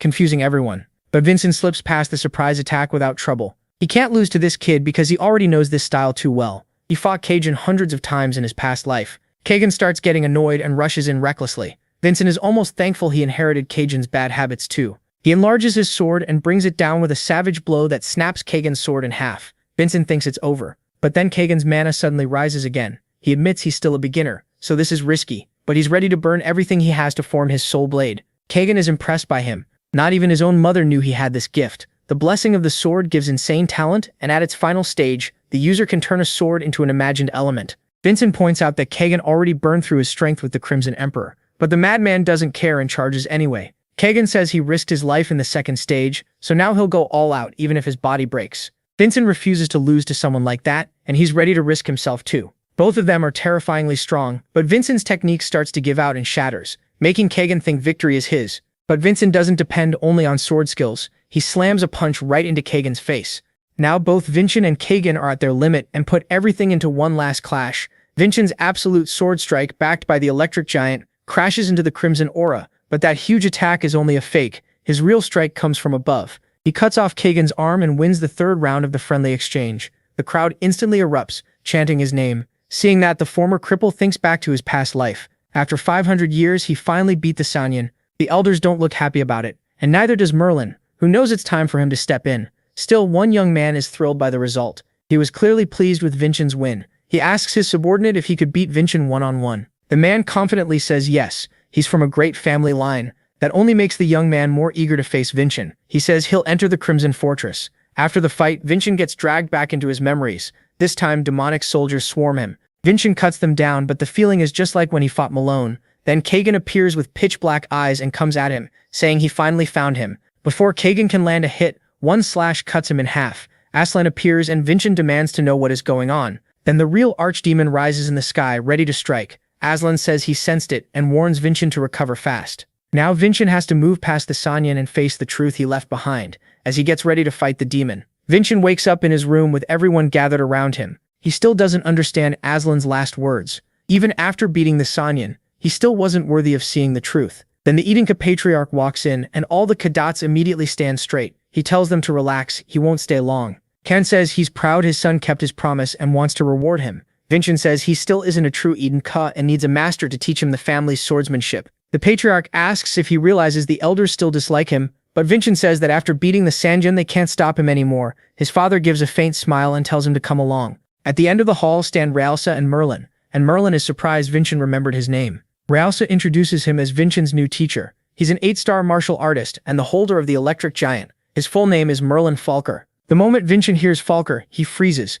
because that's Aslan's true last name. Back at the Sanyan main castle, Kagan gets scolded by his mother. She says his enemy read his anger perfectly, and that's why he ended up with that humiliating wound on his arm. She rests a hand on his head and warns that if he loses like that again, she'll cut his muscles herself. But the boy doesn't even flinch. Then he suddenly feels a wild rage and tells her to calm down. They're standing before the matriarch, and this evil presence is calling itself an ancestor. Back with Vincent, he asks if Merlin holds major power in the family. Realsa explains that the Falkers are one of the oldest families serving the Edinkas, but their influence is neither great nor small. That only confuses Vincent more. If the Falkers became Edinka, why are they still around? Merlin says that starting tomorrow, he'll treat Vincent like a real student, so he'd better be ready. Even the Patriarch tells him to work hard, he'll need it. Elsewhere, the elders are furious their scheme failed. Everything went the wrong way, and now Vincent is a hero. They say the one who should answer for this is Elder Tilavan. He argues that things simply didn't go as planned, but the others insist this was his doing alone, dumping all the blame on him. Sensing the threat, Tilavan says he'll fix it at once, while the Samian elder may already be near death. The matriarch asks why he hired those mages, and the bald elder says he only wanted a total win over the Edenkas. That just makes her angrier, because they still couldn't get a full victory even after cheating. She says she hates politics and dirty tricks. They don't suit a martial artist. That's also why she never beat Khan in a straight fight. She adds that the family has no ties to the Magic Tower or the association. She'll let it slide for now, but he can spend some time quietly gardening or doing something harmless. Terrified, the elder retreats to his room, contacts an Edeninka elder, and asks what went wrong. Tilavan says Vincent's ability was far beyond what he expected, which makes the Edeninka elder furious. He says someone has to take responsibility, and orders him to find a way to get rid of Vincent before things get worse. Meanwhile, Vincent is sleeping peacefully until an assassin nearly kills him. He dodges and pulls his sword at once, but it turns out to be a test from Merlin. He says it's past midnight, and now he's officially Vincent's master. From here on, Vincent will train day and night until he can truly control the electric giant. Only after that can he leave and learn Edunka swordsmanship. Vincent asks what's wrong with his technique, and Merlin says everything. He shows him a necklace with a strange pendant and explains that it's a magic item that will break the moment it touches someone else's electric energy. Vincent thinks this should be simple and wants to finish fast, but the second he attacks, Merlin triggers his mark and blows him back. When Vincent looks up, he's stunned. It feels like Zeus himself is standing there. Julian says this is nothing like what they saw before, and Merlin proves it's not just his look that's different by smashing Vincent away with a single hit. Vincent wonders what this blue lightning is and why it's so powerful, but Merlin admits he's bad at explaining things, and says the only way he teaches is by beating the lesson in. Outside, Wilson is busy with the laundry. The dean is still stressed over the director, and someone else is clearly plotting something. A week passes since Vincent began training. Ciri keeps sending her spirit contract through the fortress because she's worried the young master isn't getting proper rest. Inside the cave, Vincent makes solid progress, and Merlin is impressed by the clever ways he tries to deal with him. Even so, he still has a long way to go. Vincent tries using his lightning to strike back, but it can't match Merlin's blue lightning and gets shoved back by the pressure. Merlin immediately comes at him from behind, but Vin dodges and gets right in front of the pendant. Naturally, he reaches for it, but that's exactly what the redhead wanted. A moment later, Merlin smacks him with the butt of his weapon. Merlin says Vincent's movements are getting better, but his electric giant still hasn't improved enough. Julian tells him to drink plenty of water. They don't know when the next break will come. Vincent has tried everything, but his lightning still can't beat Merlin's. It's like they aren't even using the same electric giant. Then Julian complains that barely any water is coming out of the bottle, and that gives Vincent an idea. He finally understands why his electric giant is weak. He always thought he had to hold back the lightning before releasing it, but it's actually the opposite. He has to let it all burst out at once. Merlin is glad he finally figured it out, but the training still isn't done. Before learning the true Edenka swordsmanship, Vincent has to destroy the pendant. The two clash again in a storm of lightning. Merlin thrusts forward, but Vincent leaps up and readies a strike, only for Merlin to stop it, setting off a lightning blast that quickly condenses into a ball and knocks Vincent back.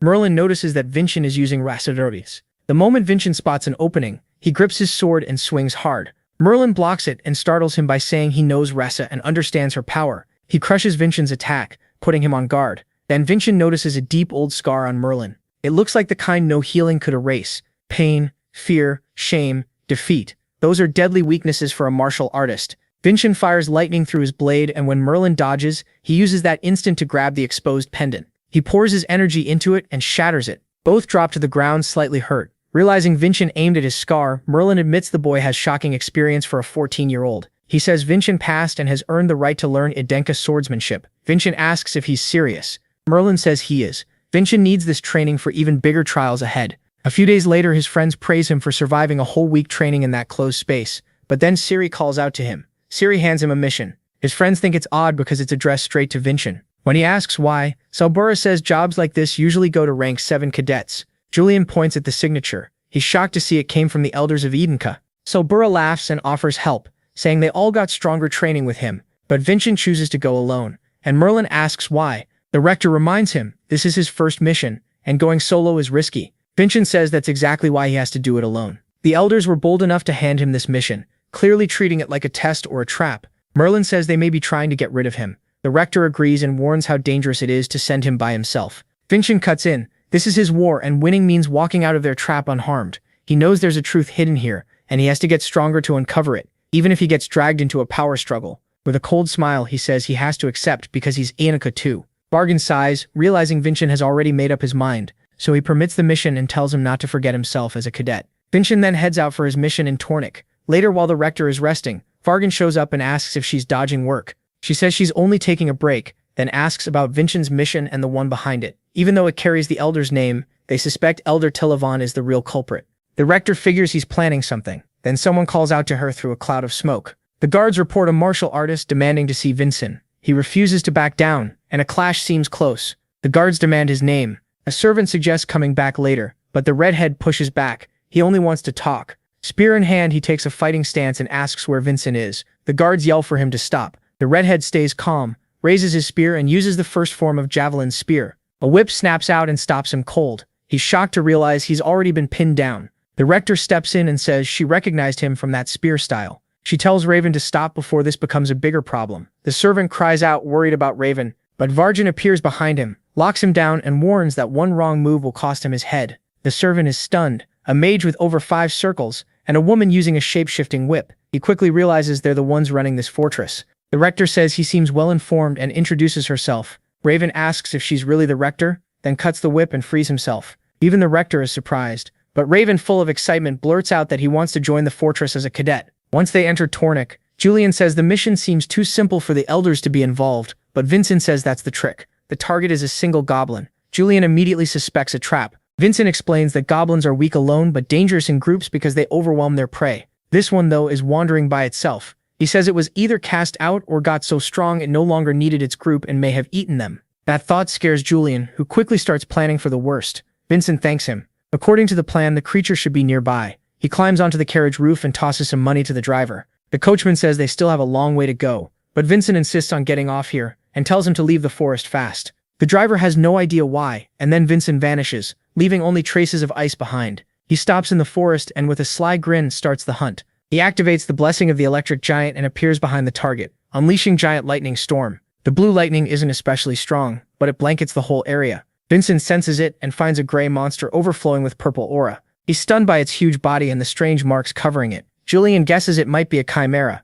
Unable to judge its level, Vincent moves in carefully. Then he senses someone else and wonders if an assassin is nearby. He dodges a spear and Raven arrives, cheerfully saying he's glad to finally meet him. He explains that he came to challenge Vincent. Confused, Vincent wonders who this guy is, especially with a rank 9 badge, since someone that strong shouldn't have slipped past him. Suddenly the goblin rushes toward Vincent, catching him off guard. Its roar shatters a tree, but he jumps clear. Raven asks what that thing is, and Vincent warns him to stay sharp. It might be a chimera. The monster charges Raven and swings a heavy punch, but his spear flies back into his hand and slams into the goblin's back. Raven says he doesn't know the full story, but he'll take the goblin down. Back with the director, she sighs, relieved to be free of trouble for now. Varjan asks if that was really an accident, thinking she rushed Raven's enrollment so she could send him after Vincent. As a descendant of someone with the 3rd highest authority, Raven could be a shield for him. The director insists she knows nothing about that. She just says she still has a few vacation days left. Back in the fight, the goblin winds up to punch Raven, but Raven smiles and slices through it with his spear, smashing it to the ground.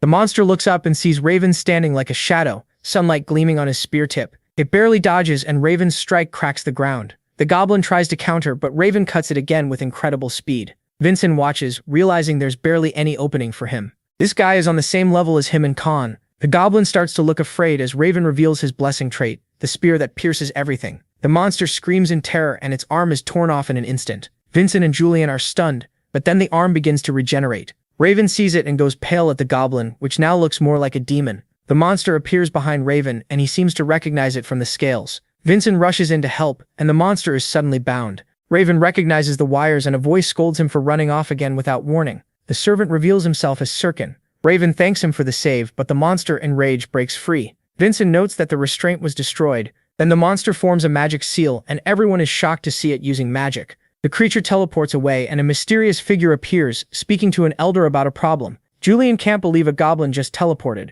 Vincent asks who these 2 newcomers are. They introduce themselves as the young master and butler of the Vardican family. Raven says he became a cadet today, and was sent to find Vincent under the director's orders. Julian reacts to the family name, and Vincent asks if they're important. Julian explains the Vardicans are one of the 3 great martial families, famous for spearsmanship. That also explains why Raven is so strong. He adds that the Vardican patriarch has only 1 child, making Raven the sole heir. Vincent wonders why the only heir of that family is at the academy. Julian suggests staying with them for now. No one would dare touch the Vardican successor. They can work together and use that as cover while they figure out the elder's real goal. Vincent quietly appreciates the director for sending 2 powerful allies. Sirkin says he wants an explanation. He asks why that goblin was here and why a direct descendant like Vincent was sent alone. This mission clearly wasn't just about taking down a monster. With a hard stare, Sirkin warns them not to drag Raven into an internal Idenka conflict. Depending on the answer, they may leave. Raven suddenly cuts in and says something else matters more right now. He challenges Vincent to a duel.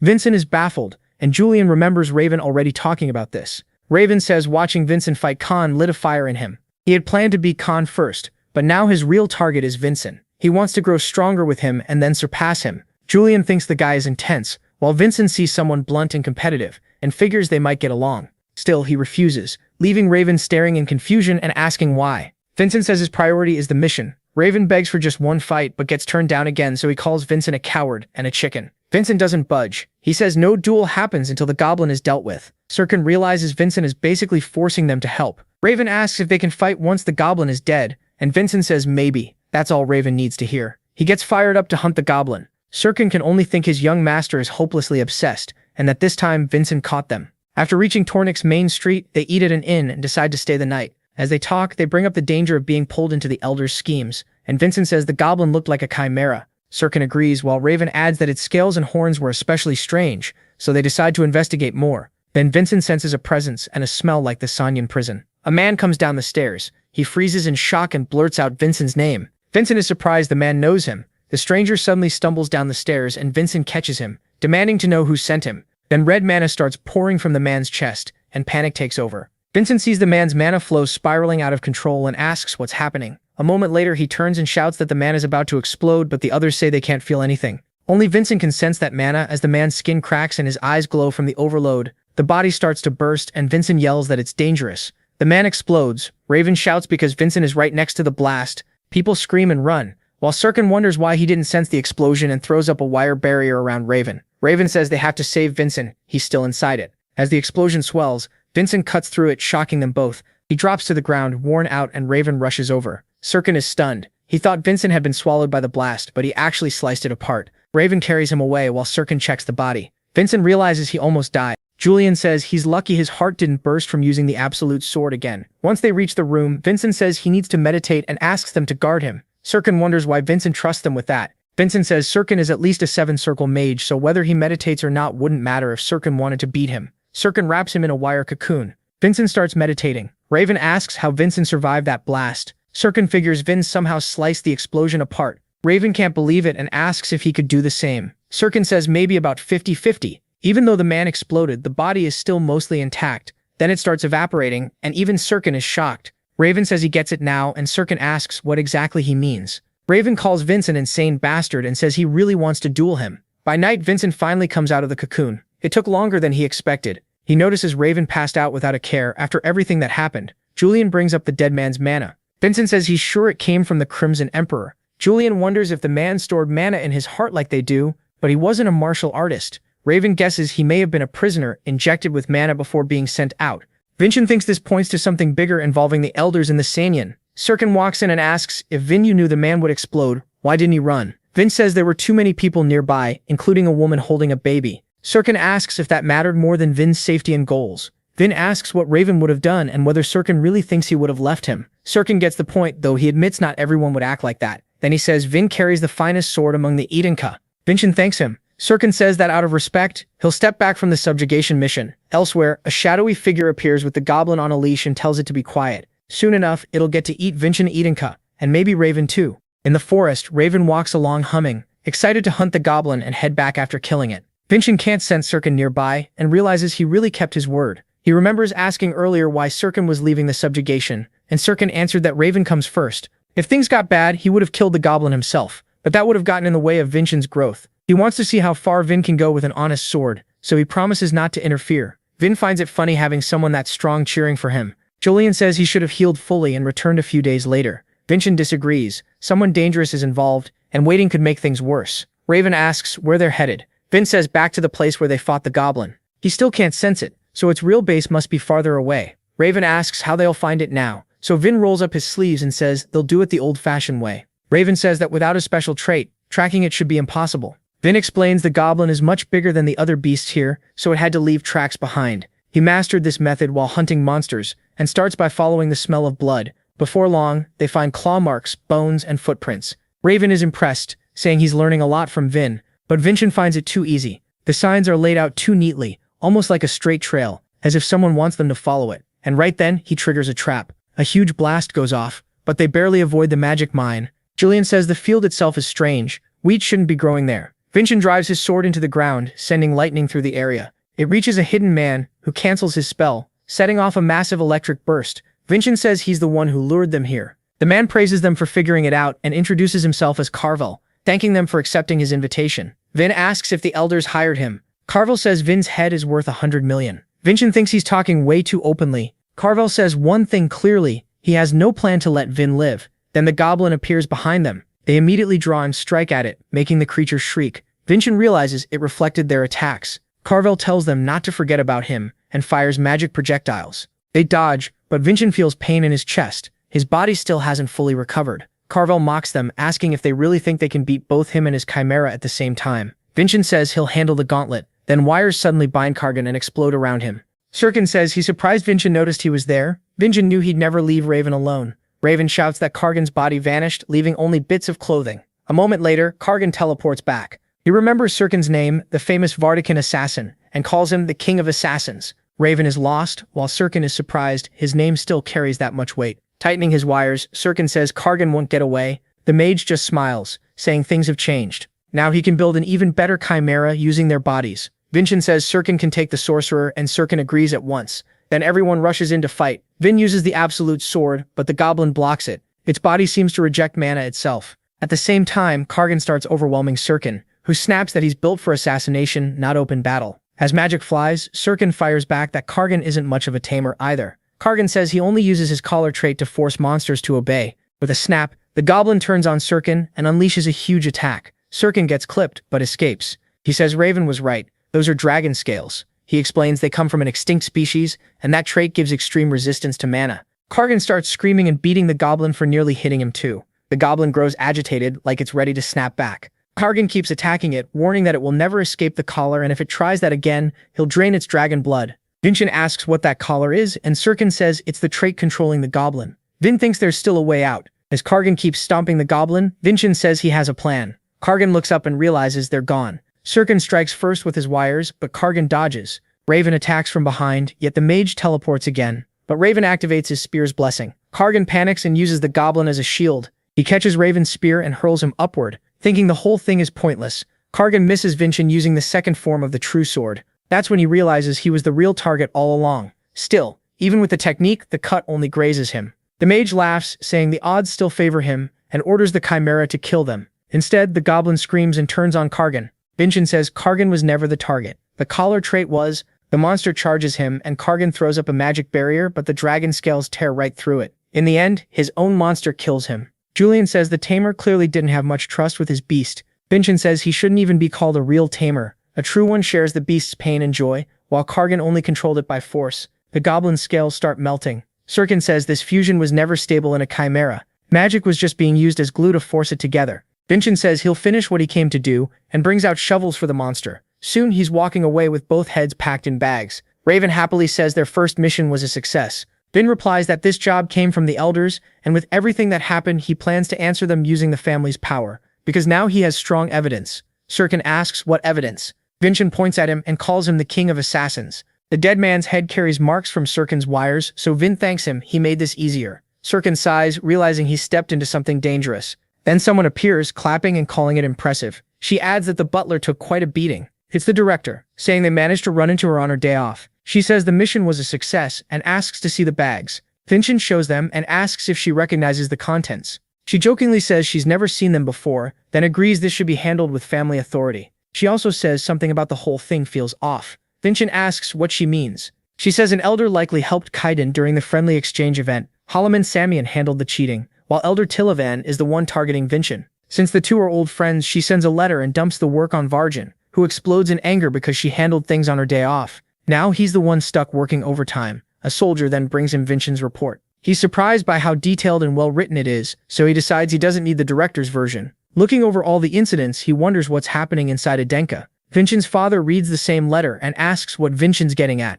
Standing before him, Vincent says he has two suspicions. First, the mission was set up to target him. His father says that by itself isn't a big issue. Vin agrees that's not why he came. The real problem is that the Samian were involved. He says it's normal for an elder to use family power to test him, but using the Samian crosses the line, and the two elders are close friends. His father asks about the second point. Vincent says the elders behind this may not have known anything at all. As he sees where his son is going, the patriarch asks which possibility Vincent thinks is more likely. Vincent says he hopes it's the second one. Better they're incompetent than cowards. Suddenly his stepmother bursts in and says there's an emergency. They ask what happened and she says Tilavan Adenka killed himself. Vincent's father is stunned, but she continues. Tilavan stabbed himself in the heart and left a letter taking responsibility for the mission. Vincent immediately says it was a fake suicide. Both of them stare at him and ask why. Julian and Vincent say that if Tilavan really meant to take responsibility, he wouldn't have done this. Either the force behind him killed him or he silenced himself. Vincent says he doesn't want to believe there's a group bold enough to kill an elder inside Adenka territory.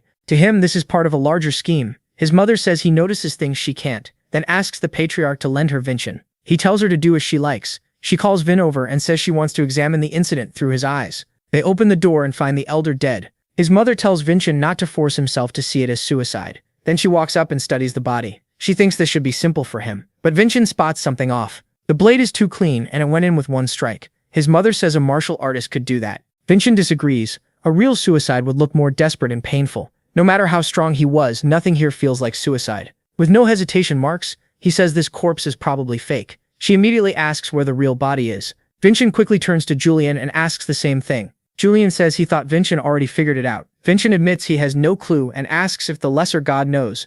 Julian guesses it's dark art corpse ventriloquism. Vincent repeats that to his mother. She asks what he's basing that on. Vincent asks if she can't tell with her eyes, but she says her blessing barely lets her tell truth from lies, and this kind of trick is beyond it. Then she grabs him with a chilling pressure and asks how he knows dark arts. Julian and Vincent both tense up. She says she doesn't care about the corpse. She wants to know where that knowledge came from. Elsewhere, a man is startled when the patriarch arrives. The patriarch calmly says it's been a while and asks for some tea. At the elders' meeting, he sips it and praises the flavor, asking if it was Tilavan's favorite. The room instantly grows uneasy. A woman, sweating, says that corpse has already been removed from the council. The patriarch thinks they must have cleared themselves already. She tells him to get to the point and asks if he came to complain about Vincent's mission. He says the outcome was unfortunate, and she mocks him, saying Vincent must be his favorite because he's Sarvana Heasley's son. One elder jokes that his wife might get jealous, while another says the Helling family may object. The woman presses harder, calling it shameless, and asks why he cares about that woman's son now, saying he grew stronger at the cost of her life. That drags the patriarch back to the past. He remembers begging Sarvana to use anything that could save her. She asked him to respect her choice, raise their son, and not cry. Now filled with rage, he remembers her asking him to fill the hole she'd leave behind. He rises, releasing a terrifying pressure. The woman, now sweating harder, asks why he's reacting like that. She taunts him, asking if he thought no one would notice that after his wife's death, he achieved something incredible and was hailed as a Denka himself. She says anyone could suspect her death helped open that path for him. Then she stands and praises Sarvana, saying everyone mourned her. Smiling, she adds that no one could be sadder than the one who had to kill her. The patriarch points his blade at her, and with a purple glow unleashes a manta ray that tears through everything ahead. But the woman drops unharmed. It was only a hallucination born from his killing intent. She's left shaking at the peak level a human can reach, the 9 stars. With crushing presence, the patriarch says her name was Sarvana Denka. Back with Vincent, he and Julian scramble for a way out. Vincent says he can see and his mother presses him for answers. Julian mutters that they're doomed while she doubts he can even see the name of the dark spell. Vincent says he actually can't, trying to slip past her eye of truth, so he says he received a revelation. His mother is surprised and asks if it's like what happened at the sword assembly. Vincent says when he observes with his feelings, revelations come to him. That's how he found it. He notices her eye doesn't react. She warns him never to tell anyone. He agrees, and Julian is shocked that it actually worked. She asks what the god said and whether he revealed Tilavan's location. Vincent asks Julian to help him out. Julian says if even his mother can't sense it, then a huge amount of dark magic was used. Tilavan has burned away most of his life force. Vincent relays that, and she asks if a third party is involved.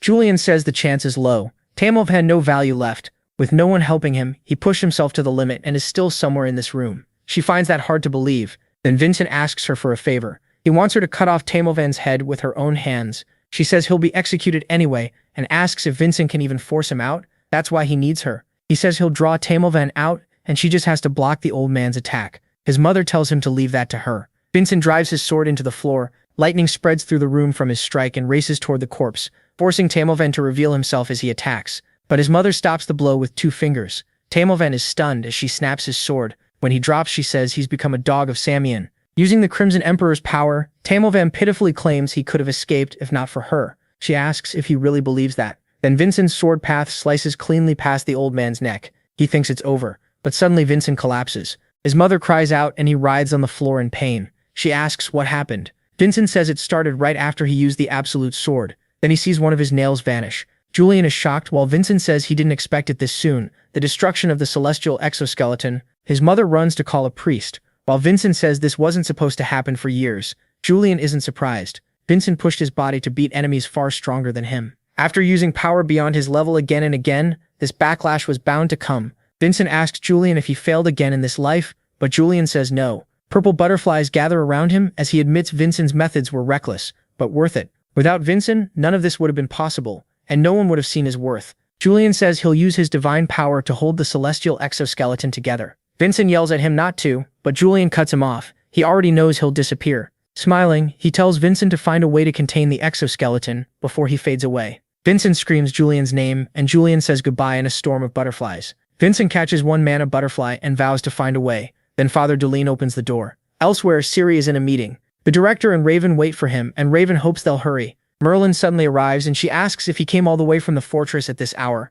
He says Vincent's report worried him and asks how Vincent is doing. She says he's fine and should be with his father right now. Ciri leaves the meeting, complaining it took longer than expected. As he says he did a good job, she notices that Ciri and Merlin are staring each other down. The director asks if they know one another. Ciri says, unfortunately, he's the one who gave Merlin that scar. Merlin instantly draws his sword and Ciri readies himself too. The director tries to stop them. Back with Dullen, he asks how Vincent's body got this bad. If he'd arrived any later, it could have been much worse. He says Vincent may look fine outside, but inside he's still a mess. Vincent says he may know a way and asks about the celestial exoskeleton. He explains he doesn't have much time and asks if there's any way to restore it.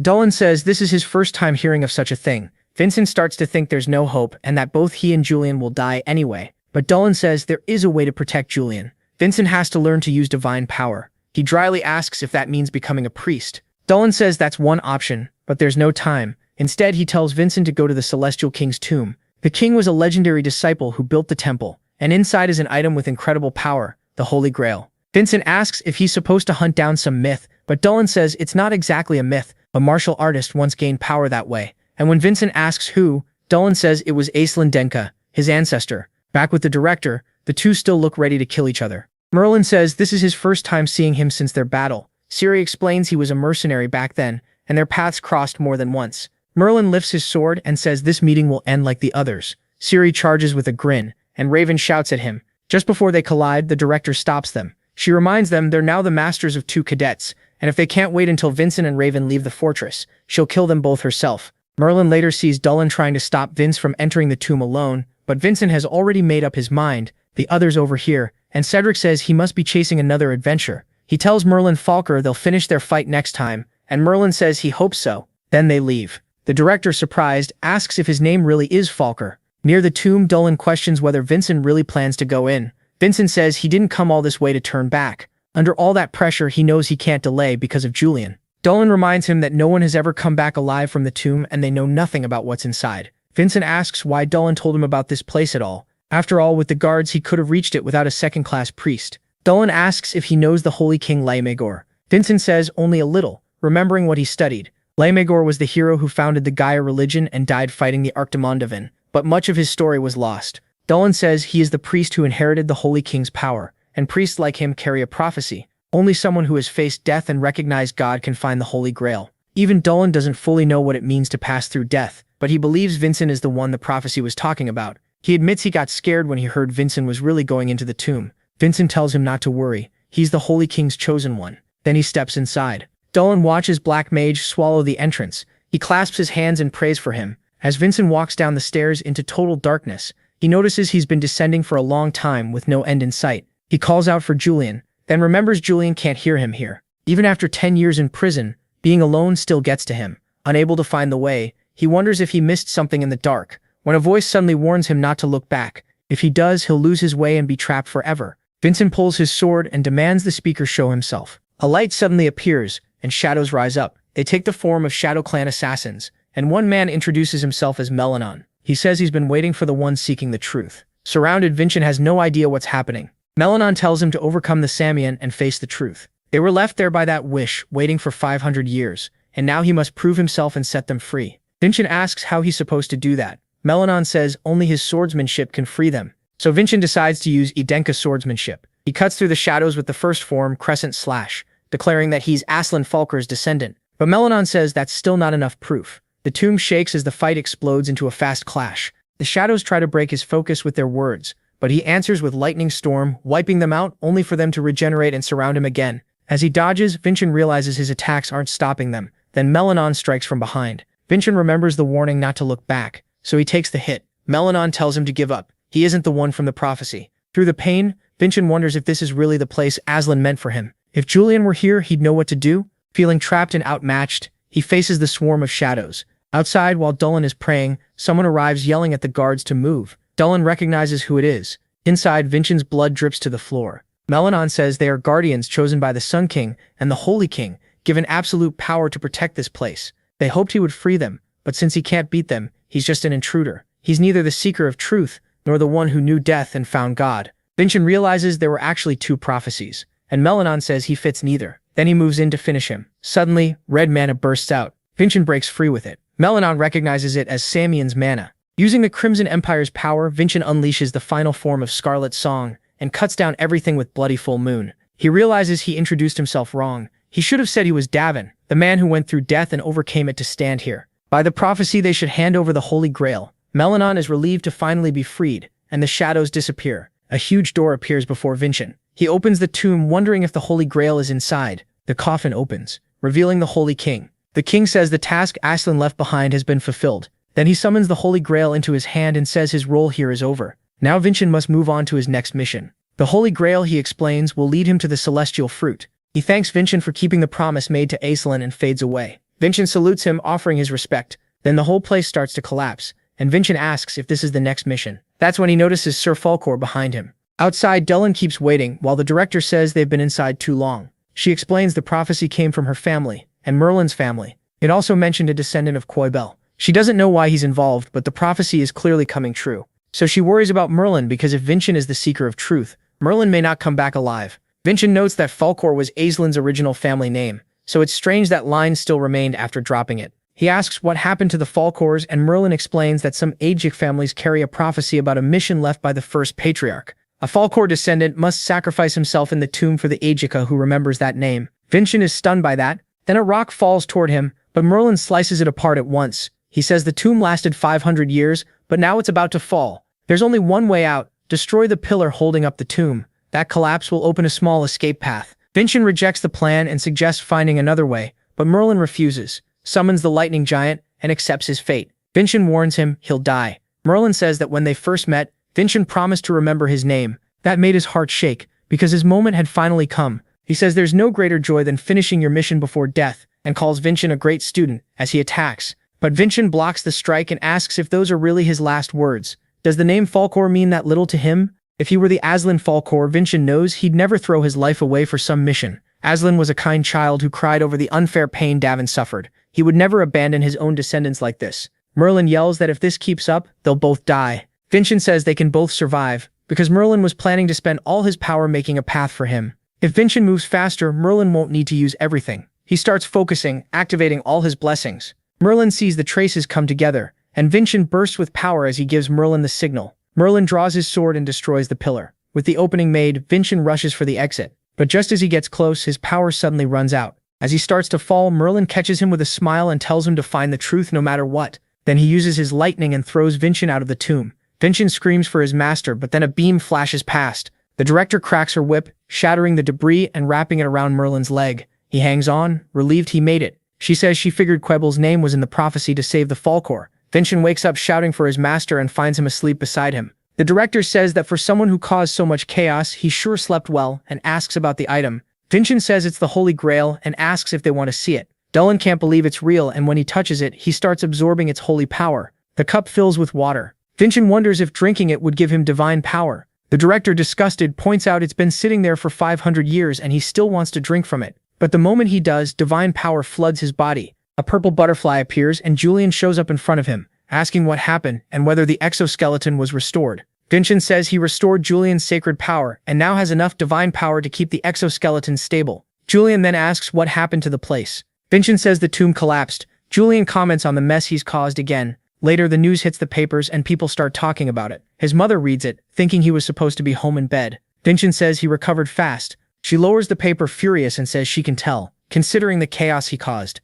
At the Temple of Gaia, Dulin defends Vincent, saying he had no reason to destroy the tomb. But the man at the table says Dulin is being too soft, and asks if he really thinks they care about the reason. He's a first-class priest named Nelly. What matters, he says, is that Gaia lost a historic treasure. Dulin tries to answer, but the priest slams the table and says they have every right to demand compensation. At the very least, to preserve the 500-year trust between Gaia and Yidenka, they can ask for a fair donation. The other priests agree. Dulin is sure they'll pocket the money themselves. Then an elder enters and says the others are disappointed with Vincent's behavior too, and he must pay for the disaster. He draws his sword and says taking Vincent's left arm would be fitting. Vincent's mother says he has no idea how much trouble he caused. He destroyed a site Gaia protected for 500 years. Gaia and Yidenka have been allies since the war against the Archimean, and if that bond breaks, the damage will be huge. She already knows Gaia will send a protest group demanding outrageous terms to keep the alliance. Vincent says if she already knows all that, he can skip the usual report. His mother asks if there's anything unusual to report. He calls Rolelsa, who brings in a covered cart and pulls off the cloth, revealing the Holy Grail.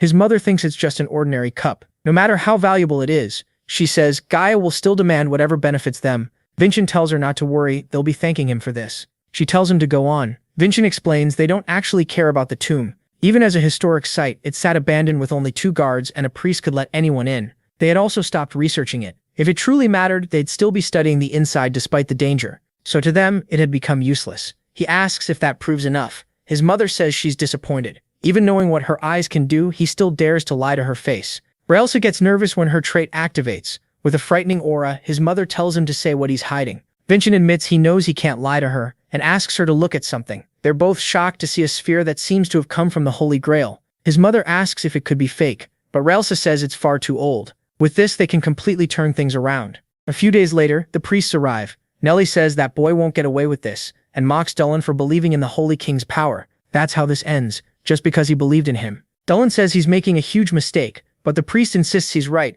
already dreaming about becoming high priest. The elder asks if what the matriarch said earlier is true. She says yes and thanks him for letting Vincent take part. If Vincent fails, she'll kill him herself. The elder says she really believes in Vincent. He thinks all this talk is pointless and would rather see what Vin does when the moment comes. The matriarch welcomes them in and says the meeting may take a while. Once everyone is seated, the priest starts mourning the incident and demands an official answer from the elders. The elder smiles, thinking he can pressure the council through the Temple of Gaia, but then he notices Vincent laughing. He points at him and yells, asking what's so funny, when all of this is his fault. Vincent rises, still laughing, and says that's exactly it. Neliak left the Lady of Eden out of the discussion. Everyone is stunned, and the priest snaps that if Vincent can't clear his name, he should give up his life. Vincent says in that case, he'll begin properly. He introduces himself and lifts a crystal that holds a message from the Holy King, revealing the king's final words. The priest can't believe it. Vincent says now the real meeting can begin. Elsewhere, a young woman is carrying swords when a man asks if this is Hansen's workshop. She asks if he wants to place an order, but the boy, a reporter, only wants to know if Hansen really made the Red Lotus. Annoyed, she tells him to stop showing up. He's getting in the way of her work. Hansen scolds Millie, asking if she's trying to chase customers away, because they'll have none left if she keeps it up. She quickly tries to defend herself, while the boy gets excited, seeing a muscular dwarf in person, and begs Hansen for an interview. Hansen comes back, blaming all this chaos on Vincent, as the reporter keeps pleading. Still, thanks to Vincent, people are calling him a master again, but Vin never came back. Not a single word since he took the transmission crystal. Back at the trial, everyone is shocked to see the king's message saying the tomb collapsed because the mission was complete. Even Vincent didn't expect the crystal to be used like this. The priest explodes, claiming the message is fake and meant to cover Vincent's crimes. But the other elders say a mana crystal can't be altered. Vincent says there's still more to show and reveals the Holy Grail. The elder is stunned at once, but the priest scoffs, doubting that an old cup could be the real Holy Grail. Vincent says Merlin of the Yellow Dragon unit swore his life on it being real. The priest is shaken by Merlin's involvement, and Dulin adds that he also witnessed it and stakes his life as well. The priest is furious that Dulin, one of theirs, is backing Vincent. Then the matriarch offers Elder Delbecq a serious wager. A mother should answer for her son, so she coldly bets her right arm that Vincent is telling the truth. The elder starts trembling and asks her to put up her left arm instead. He realizes he can't back down now and stakes his own arm.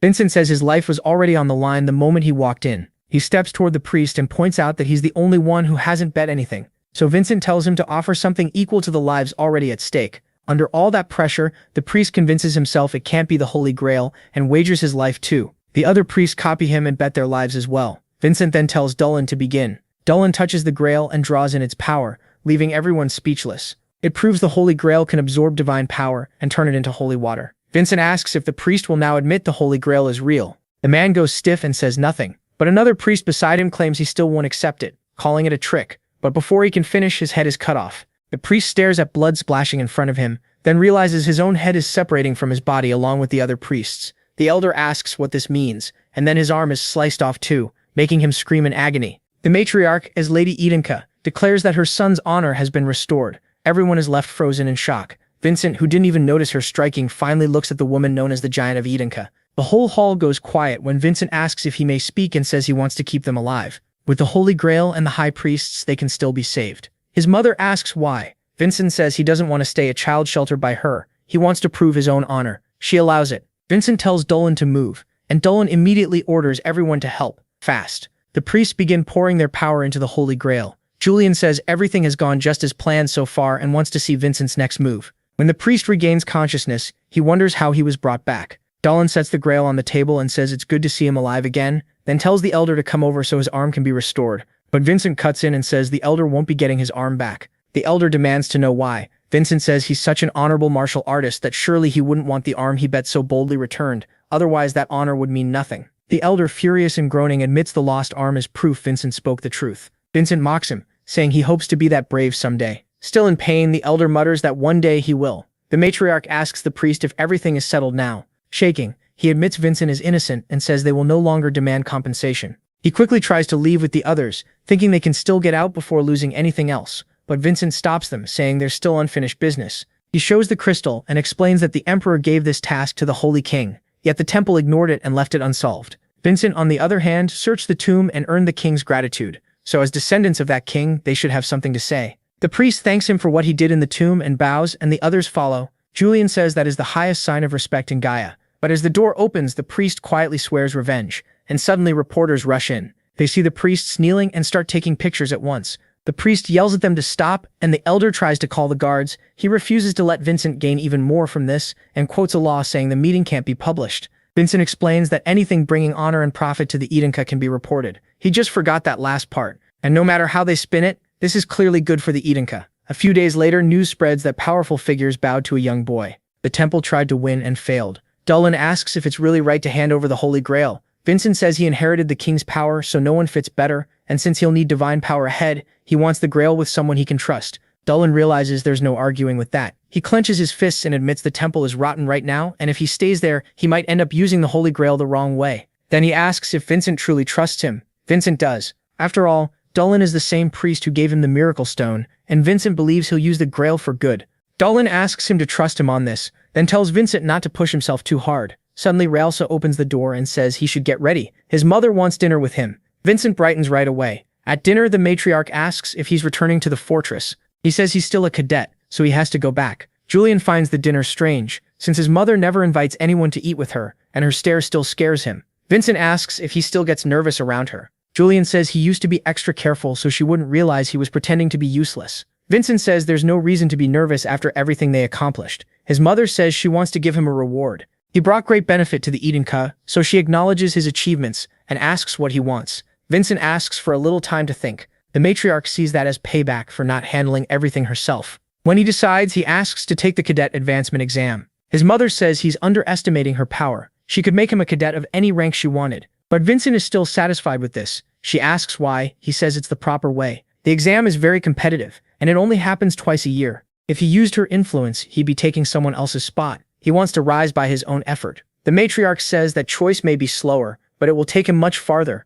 She once believed in things like that too, but age and duty changed her, and now she usually chooses the fastest path. She says he'll receive a mission that counts as his advancement exam, and she'll be cheering for him. Vincent thanks her. By his carriage, his mother watches him leave and tells Realsa to prepare things, because she'll write the mission herself. Realsa asks what the mission will be. The matriarch says he's going to melt him. Realsa asks if that's the city ruled by the Vire family, the place overflowing with money for no clear reason, maybe because they're stealing from the people. She asks if Vincent will be sent to strike them, but the matriarch says no, that would be too much for him. His mission is to escort the priest of Gaia being sent there. Ray also questions that since he humiliated the temple and now has to protect one of them. The head of the Vire family is greedy and might even bribe that priest to kill Vincent. The matriarch agrees he'll be in danger and remembers that Vincent always chooses the right path. It's risky, but that's why it's called an exam. Back at the academy, the director welcomes him and congratulates him for achieving something amazing enough to make her emotional. Vincent says she seems really happy. She says that's because he took care of Tilavan,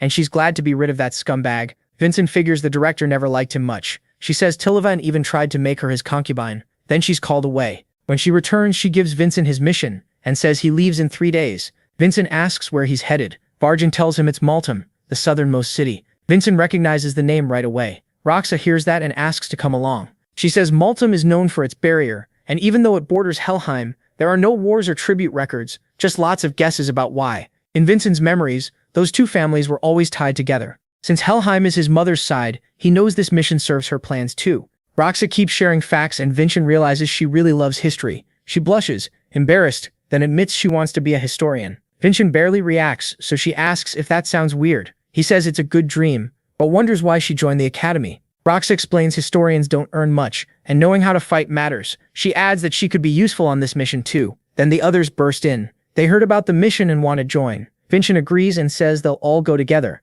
Everyone cheers, and Julian says they've got plenty of help now. Vincent says that's not the real reason they're coming. That leaves Julian puzzled. Vincent tells him to look at their eyes. They genuinely want to support him. With that settled, only one person is left. Raven lights up when Vincent says he'll duel him if he joins the mission. They shake on it with Raiden agreeing too, and of course his savior Serkon is coming as well. Julian says Vincent has gotten more resourceful, maybe thanks to him. Raven then says Serkon has something to tell Vincent.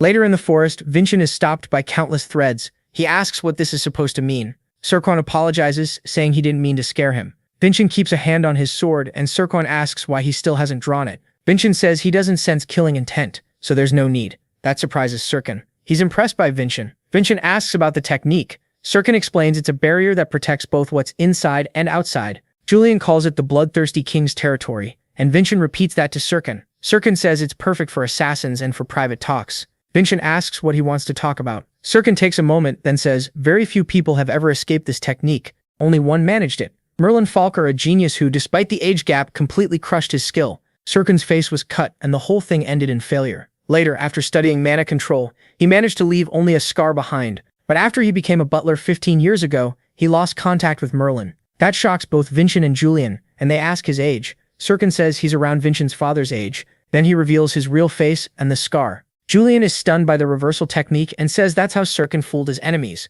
Serkon asks if Vincent knows why he's showing him this. Vincent says no, he doesn't get any of this conversation. Serkon starts with one reason: Vincent saved Raven from the explosion. Second, he hopes Vincent is worthy of sharing Raven's dream. Vincent still doesn't understand. Then he thinks of Raven pushing himself through brutal training. Serkon once told him to stop because of the cold, but Raven said he had already lost twice. First when Vincent saved everyone from the explosion, then again against the Chimera. Both times he could only watch. He grips his spear tightly and says having a stronger rival is amazing. He wants to grow stronger with Vincent as the goal. Serkon is grateful because Vincent can push Raven even higher, so he tells Vincent to keep getting stronger for Raven's sake. But if Vincent ever turns pathetic, Serkon says he'll kill him. Vincent calls that a pretty scary warning. Then he asks what that technique has to do with any of this. Serkon says he made it to build a body that could endure Merlin's lightning. It doesn't just change appearance, it reshapes mana circuits, muscles, and bones. He knows Vincent has been holding back because of his body. Since Vincent dying would be a problem, Serkon offers to teach him the method. Vincent is thrilled and accepts.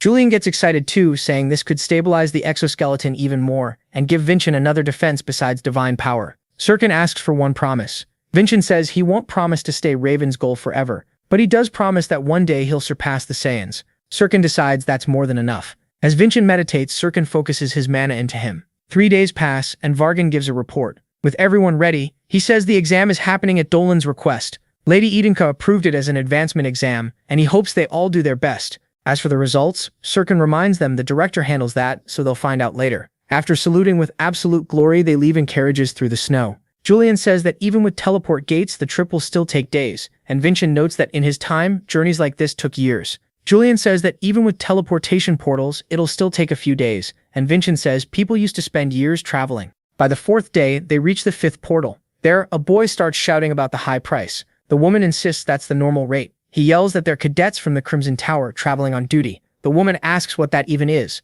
which shocks him. He quickly adds that the young masters of the Idonka and Vargan families are with them. She says if they're so important, they can pay even more. Wilson starts yelling that he came from the slums, but Vincent stops him. He tells Wilson not to lose his temper over things like this, or he should head back to the fortress. The farther they get from Ajka land, the worse the treatment becomes. Vincent realizes this trip won't be easy. On the 6th day, they travel down a narrow road. Roxa tells Vincent to look. She points out Maltum's barrier, built 200 years ago during the maritime battle. She says it protected the people from pirates. Vincent asks if pirates are still around, and she says yes, but he doubts that story and asks Julian to inspect the barrier. The coastal city has lived behind that wall for 2 centuries, yet people still talk about weak security, pirates, and hunger crushing the citizens. As they move through the city, they find people starving and desperate. Raven and Sirkin point out that hunger is far worse than people claim. The group wonders where to go since no guide was sent. Roxa guesses it might be because the Idonka have little influence in the south. Vincent finds that odd since the Halim are Idonka's only in-laws there. With Maltum so close to their border, their name should carry weight.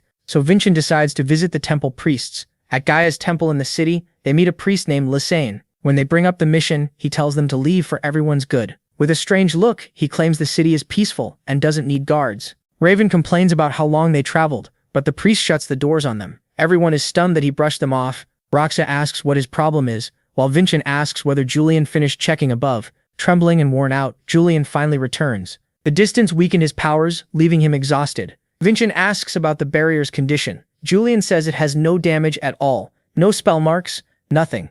So the pirate stories were probably made up. Vincent realizes something else is going on, then a huge explosion hits. People panic at once, thinking pirates are attacking. Bombs start falling all around. Vincent asks if it really is pirates, but Julian says no, there isn't a single ship on the horizon. The priest suddenly throws open the doors and tells everyone to take shelter inside. Citizens rush in, greeting him warmly. Vincent notices how calm the priest is. Remembering his earlier words, he realizes the man seems sure no one inside is in danger, even during these attacks. That means he knows the raid is fake. Then Vincent remembers a place the priest mentioned earlier. Elsewhere, Merlin looks out over the land from a tower. Vincent asks what he's thinking. Noticing how much Merlin has recovered, Merlin says he once swore to fulfill his duty at the king's tomb because he thought it was his destiny. But Vincent changed all of that. After that, Merlin realized he had never thought about life beyond that duty, so he didn't know what to do next. Vincent says his own family also forced him into a hard place, and a child helped him through it. That let him face what he truly wanted. Merlin asks who the child was, and Sirkin quickly says it was Vincent. If Vincent changed Merlin's fate, Sirkin says maybe he can also help him find his answer. The next day, the group reaches a camp for the homeless. 2 men stop them there, saying the land belongs to the Vire family. Vincent says they're from the Crimson Tower, but the man replies that without a proper reason, no outside family can enter. Then he points beside him and says that's exactly his reason. The priest snaps that he already said guards weren't needed. Vincent says he's just following orders, but the priest keeps telling them to leave. Vincent realizes the man is stubborn, so he pulls out his level 2 priest token and says he wants to inspect the place. The priest slaps it away and orders him to leave again. By ignoring church rank like that, Vincent knows there's definitely something hidden here. Suddenly Raven dashes past everyone and throws open the door, shouting that there are tons of boxes inside. The guards are baffled, since they were watching the whole time. When Raiden moves to inspect one, a large man grabs him, warning him not to touch the boxes. Sirkin puts the man down in seconds. Vincent says if the man gets hurt, they'll all have problems. He explains they're the priest's guards, here for an inspection, and if anything looks wrong, they can report issues with the Vire family facility. That makes the men nervous. While the priest curses under his breath, the big man finally says fine. If that's the reason, then as long as they're with the priest, it's allowed. He introduces himself as Edmund, the manager. He tells them to follow him and look around. Vincent thanks him for cooperating. Edmund says there's not much to see, and the place is peaceful, which immediately catches Vincent's attention. The others ask what's in the boxes. The priest says they're all filled with magic stones, materials used to make magic crystals. He adds that the homeless get food and shelter in return for refining them. Stones, and the priests treat the workers' injuries since refining them is dangerous. Roxa asks how homeless people can handle work that normally only mages can do. The manager says it's possible because of a Vire family method, though he doesn't know the details. His friends add that this is why the family makes so much money. Those stones sell for a lot. Soon they reach the work area where people are breaking down minerals. The manager claims he's helping them as much as he can so they can stand on their own someday. Then he leads them to the final stop. It's the roof overlooking the barrier. Vincent asks about the buildings nearby. The man says they're for storing and maintaining the stones, but Vincent can tell that excuse is weak. Then the priest shows up and tells them to head back and rest. That night, Vincent watches those buildings. In the forest, lights reveal people being moved like slaves. The captors rush them along before sunrise. Then we're introduced to Helio, a martial artist from the Vire family. One man begs to be let go, saying he isn't homeless. He says the priest put him there and reminds them he has a daughter. Helio knees him, dropping him to the ground. Then he asks where the man's house is, saying he'll bring the daughter too. The man breaks down crying on the floor. Helio warns everyone not to even think about escaping. A boy with lifeless eyes keeps mumbling that he wants to go home, but suddenly he's caught. When they arrive, Helk says the real work starts here. He forces them inside, warning they'll be beaten if they resist. Then he asks for the count, and his partner says there were 10. Helk counts them himself, and finds only 9. He yells that one got away. Just then someone comes out of the forest, claiming he fell and got lost. It's Vincent in disguise, wearing a nasty look now that he's finally caught up. 2 hours earlier, the group had already figured out they were lying, since magic stones can't be mined like that. The girl guesses the homeless camps are hiding something. The other two searched inside and found the whole facility suspiciously clean. Vincent is sure they still missed something. He brings up the mountain warehouse and grows more suspicious of Edmund. His senses were too sharp for a mere manager. Those were a killer's eyes, just like during the ambush. He quickly decides his mother sent him for a reason. Something is hidden there, and tonight he'll sneak in alone and expose it. Raven reminds him they'll get suspicious if he's missing. Vincent then looks at Serkan, already thinking of a fix. He asks if Serkan can use his reversal technique to turn into someone smaller. Not long after, Serkan is uneasily disguised as Vincent. Meanwhile, the others stay in the church during a sermon. The priest smiles, thinking everything is under control. Raven asks if Serkan is all right since he looks nervous. The girl tells him to act more like an elder and speak the way Vincent does. He sighs, admitting his young master saw through him again. Then we cut to a filthy dark cell. A mercenary throws Vincent inside in a rage. He hits the floor hard. The guard curses him for being a hassle, saying he thought he'd lost one of them. After shoving the boy in, he orders them to stay quiet. Julian trembles in fear, but Vincent says he's used to places like this, so it isn't that bad. Suddenly, a blue and purple mana circle appears, and a magic mole pops out. It asks if he's all right. Vincent says he's fine. He got inside without being caught, and now he needs to gather all the information he can. A man suddenly screams for help, shaking the bars and begging to be freed because he isn't homeless. It's the same man from earlier, now crying as he gives the full address of his home, begging them to at least let him feed his daughter. The mercenary walks in and orders him up, holding a pill with a creepy smile. He says it's time to eat. Vincent quickly senses something is wrong with it. The man asks what he's waiting for and tries to force the pill into his mouth. Julian panics and warns Vincent not to eat it since they don't know what's in it. Vincent says the fastest way to learn is to test it himself, and swallows it. Julian stares in shock, asking what kind of idiot would do that, while the man orders the rest of the pills given to the prisoners. Then he sees an aura rising from Vincent. Vincent slips out of his shackles using a new technique so his body won't absorb the pill. With a hand on his chest, he explains that he can use lightning to analyze what's inside. The cell window glows from his power. Light gathers in his hands, refined, concentrated mana. Julian explains that if normal people who aren't martial artists take this, the mana builds up in their hearts until it hits the limit and explodes. It's dangerous even for martial artists. Vincent still can't figure out why they're kidnapping people and making them take it. But for someone like him, who can store mana in his heart, it could be a strong supplement. A few days later, the prisoners line up and enter the tower. Vincent thinks it's strange they've never brought anyone here before. The mercenary says they've reached the destination. He points at a door leaking black and red energy and orders them to go in one at a time. The first prisoner steps forward, shaking with fear. Then the others follow with their heads lowered, already hopeless. The mercenary grumbles, annoyed by so many failures. Soon the second-to-last prisoner steps up.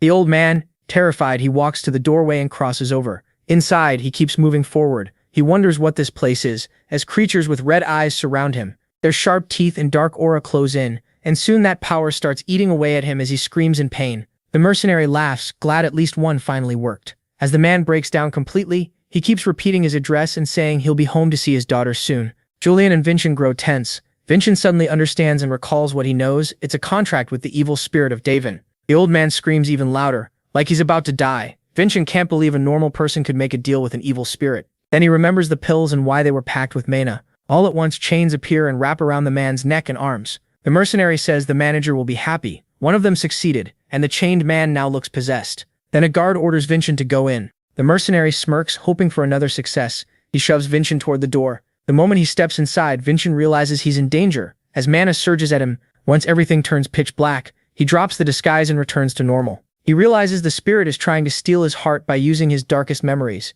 He sees his family looking down on him from the moment he was born, with his father and mother looming over him like they'll seize him. Then he's back in a cell, thinking they never loved him, not even at the end. Charging lightning, he apologizes to his parents.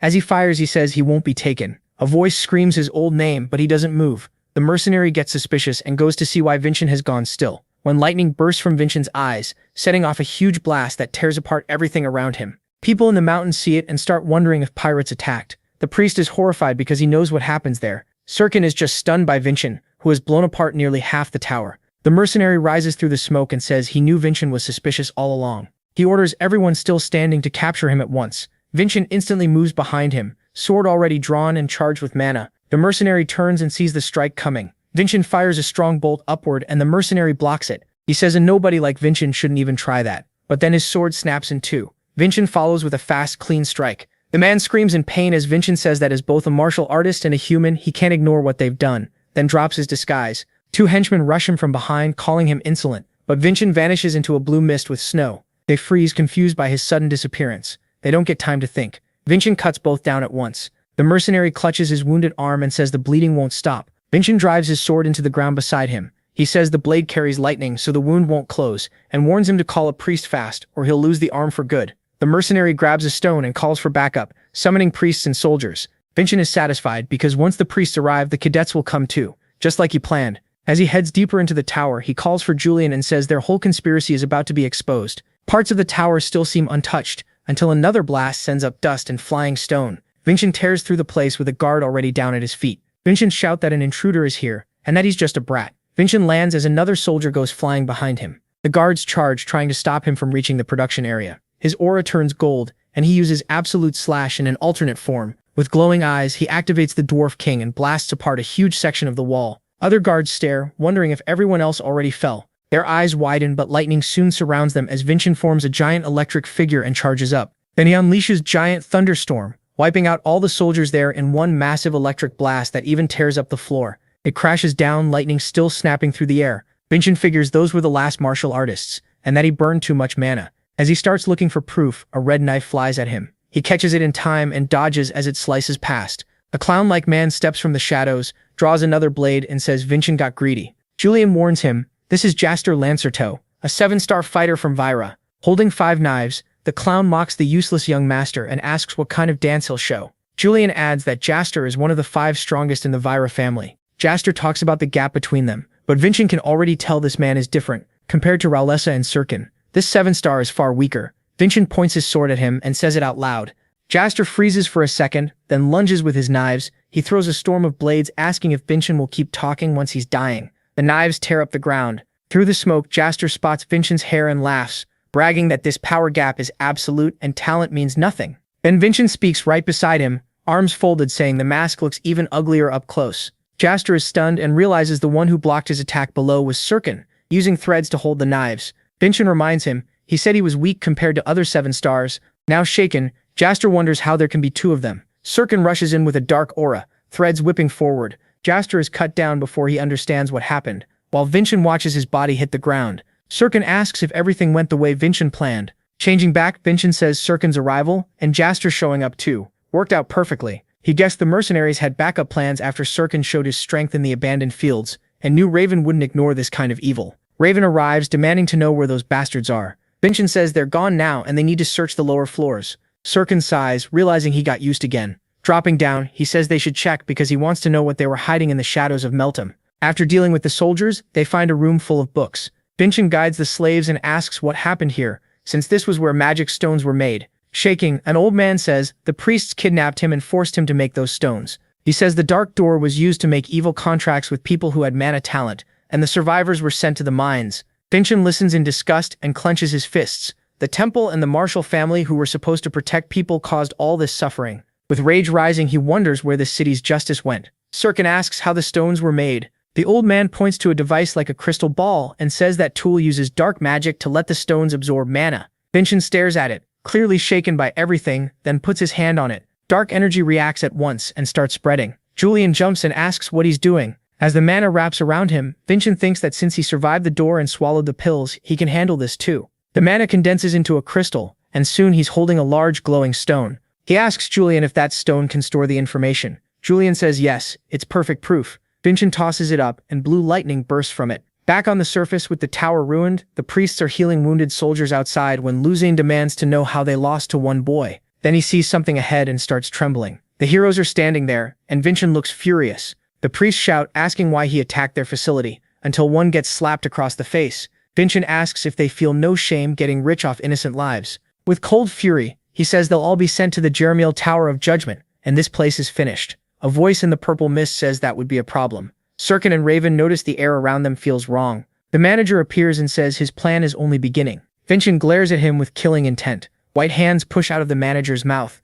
Vincent tenses at once. The man's body splits apart, and a pale long-haired being crawls out. He says he should introduce himself properly. In the purple haze, he names himself Edmund, a first-class strategist of the Nightmare. Everyone freezes as the dark mist and aura swallow the area. He asks if they know what Nightmare is. Julian doesn't, but guesses it's some secret group. Then Julian realizes the truth. If Edmund revealed himself, he probably plans to kill everyone here. The priest and guard beg him to save them. Instead, Edmund casts a strange spell, and a giant purple mana serpent appears. The priest is too terrified to even move. As the serpent eats them both, Edmund calmly says they did well. Furious, Vincent points his sword at Edmund and demands to know what Nightmare wants. Edmund looks at Vincent, unsure for a moment, then says their goal is, in his view, a better world. Skeletal hands start pushing out of the ground. Vincent realizes they're undead, and wonders if these are the civilians who died here. More skeletons rise beside the serpent, all staring at them. Edmund tells the king of assassins and the heirs of great families to get ready. They're about to become his puppets. The skeletons rush in, screaming,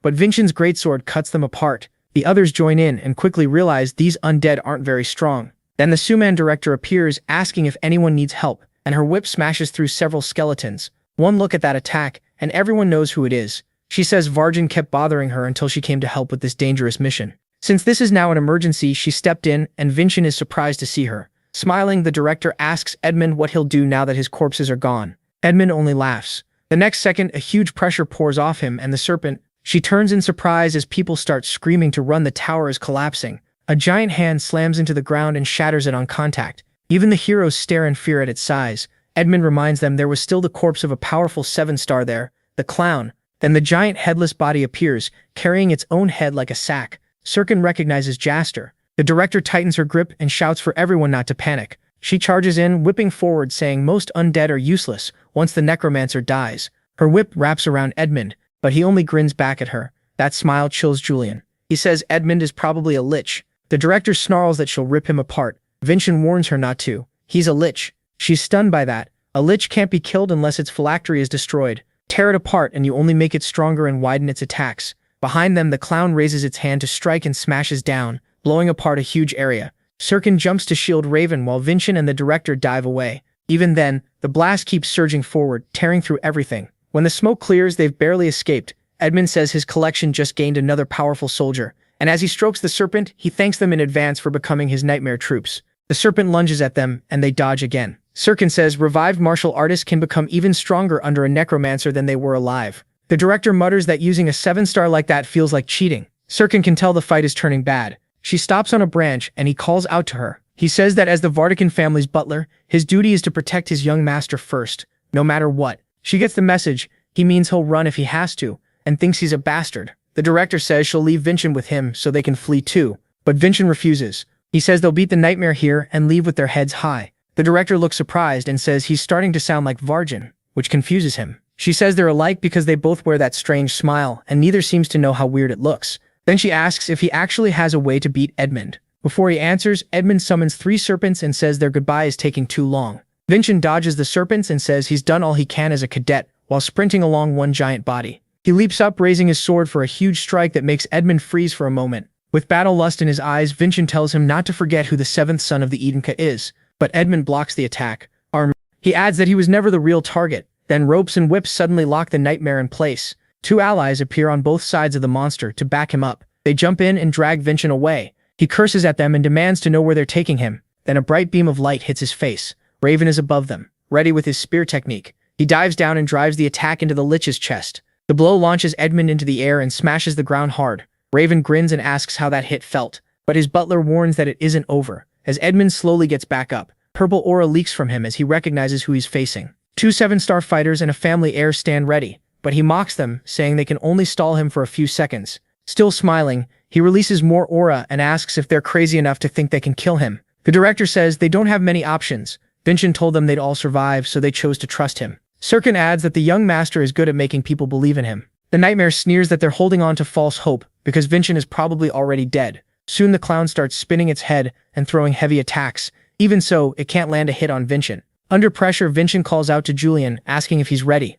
Julian tells him he needs a little more time. Suddenly, the clown's giant hand appears behind him and clips his arm. Vincent drops with his arm badly hurt, and the clown laughs below him, ready to devour him. Pinned down, Vincent realizes the clown's head moves on its own. Then knives shoot from its mouth straight at him. Vincent blocks them and says he just has to hold out until Julian finishes. He vows to end the clown soon and raises his greatsword wrapped in purple aura. He swings and slashes the clown's head, but to his shock, it doesn't leave even a mark. The clown attacks again and knocks him into the air. Vincent realizes he can't recover his balance, and if this keeps up, he's dead. The clown comes in with another head strike, closing in fast on Vincent. Raven notices the huge blast and worries about his friend, but he reminds himself to trust Vincent and stay focused on the enemy in front of him. The nightmare calls out to Raven, and Raven rushes him, calling him a zombie. The clown puts its head back in place at once. With its head restored, it mocks Vincent as a foolish young master. Everything around them is basically wrecked. Vincent is still standing only because his sword is planted in the ground. The clown jumps at him and raises its hand to strike, when it is suddenly cut off. The jester looks over and sees golden aura inside the wound. Vincent says it worked. Julian's divine power was poured into his sword, now glowing gold with chains. It reveals the Adenka chain art, the divine power of chains. Vincent remembers training with Merlin, who said chain enchantment is one of the main Adenka sword styles. Merlin also taught that there are 7 styles, just heavy, fast, and finally chain. Compared to the others, chain art isn't flashy. Merlin draws his sword and shows lightning running through the chains on the blade. That lets the user combine the power of the body with the power of the sword. It's said to be the best style for someone with many techniques because it grows stronger as they gain more abilities. Vincent smiles, thinking Aslan must have left behind the perfect style for him. The clown can't understand how martial arts and divine power are being mixed like this. Vincent tells him he should feel honored to be purified by the king's heavenly power. He focuses on merging Fulgur fencing, divine power, and the art of chains. Then he triggers divine power ascension and unleashes a long-range slash of golden mana. Seeing that power rush toward him, the clown can't believe anyone could wield it. A huge part of its body is blown away by the golden strike. The flash is bright enough to be seen across the city, and the evil clown crashes down defeated. Meanwhile, the spearman says the zombie's aura is gone. The assassin admits young Master Vincent is starting to scare him. The director says that's exactly what you'd expect from Varginha. The necromancer is thrown into confusion, wondering if even a 7-star body really lost. Vincent walks up and says this is the end of his ambition. He tells him it'd be better to surrender. Edmund starts to realize how trapped he is. He remembers planning for 20 years to destroy the proud Eden cause. Instead, everything was ruined by a 17-year-old boy. Dark energy pours from him as he rages and swears he won't forgive Vincent. The force causes a tremor that spreads through the whole city. Julian and Vincent are shaken when they realize all of Meltem is trembling. The necromancer declares that the city belongs to him, and if his plan failed, he'll destroy everyone with it. But then a voice cuts in. Someone holding a strange egg says it's pointless. That alone startles the necromancer just as he's about to strike back. The man calls him pathetic for showing such an ugly side just because his plan fell apart. He says the title of strategist was clearly too much for him.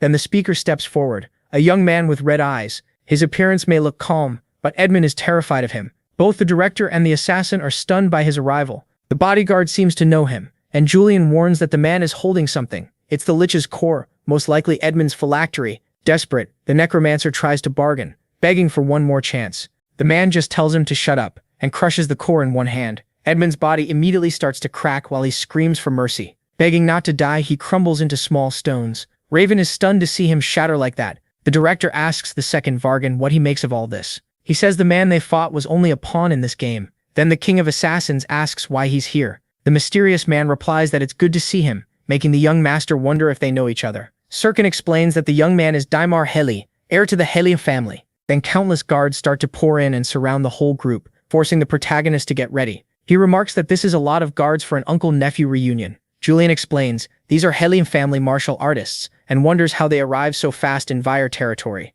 Vincent recalls what the waifu told him that even though the lands bordered Helium territory, there had never been trouble. He also remembers his mother saying she was too old to chase this stuff, and only wanted the easiest path. Vincent realizes the Helium family was behind everything. His uncle is impressed he figured it out that fast. The protagonist wonders if his mother's real goal was to expose the dark side of their family to the world. The man says that if he's reached that conclusion, he should step back. Vincent asks how that could possibly be reasonable. He saw a father of a 2-year-old child dragged in to be nearly sacrificed. Furious, he demands to know how anyone could call that reasonable. His uncle just watches him with a cold face and walks closer, saying he isn't here to debate right and wrong. If Finn wants no one else to die, then he should forget everything that happened. The knights prepare themselves, and the spearman asks if they're picking a fight, but the protagonist stays calm and says he got what he needed as a cadet. Now he is Vincent Idinka of the Idinka family, and that makes him their son too. After that, everyone feels a powerful aura bearing down on them. As someone approaches, the protagonist questions whether his words were true. Then it becomes clear he's talking to his mother,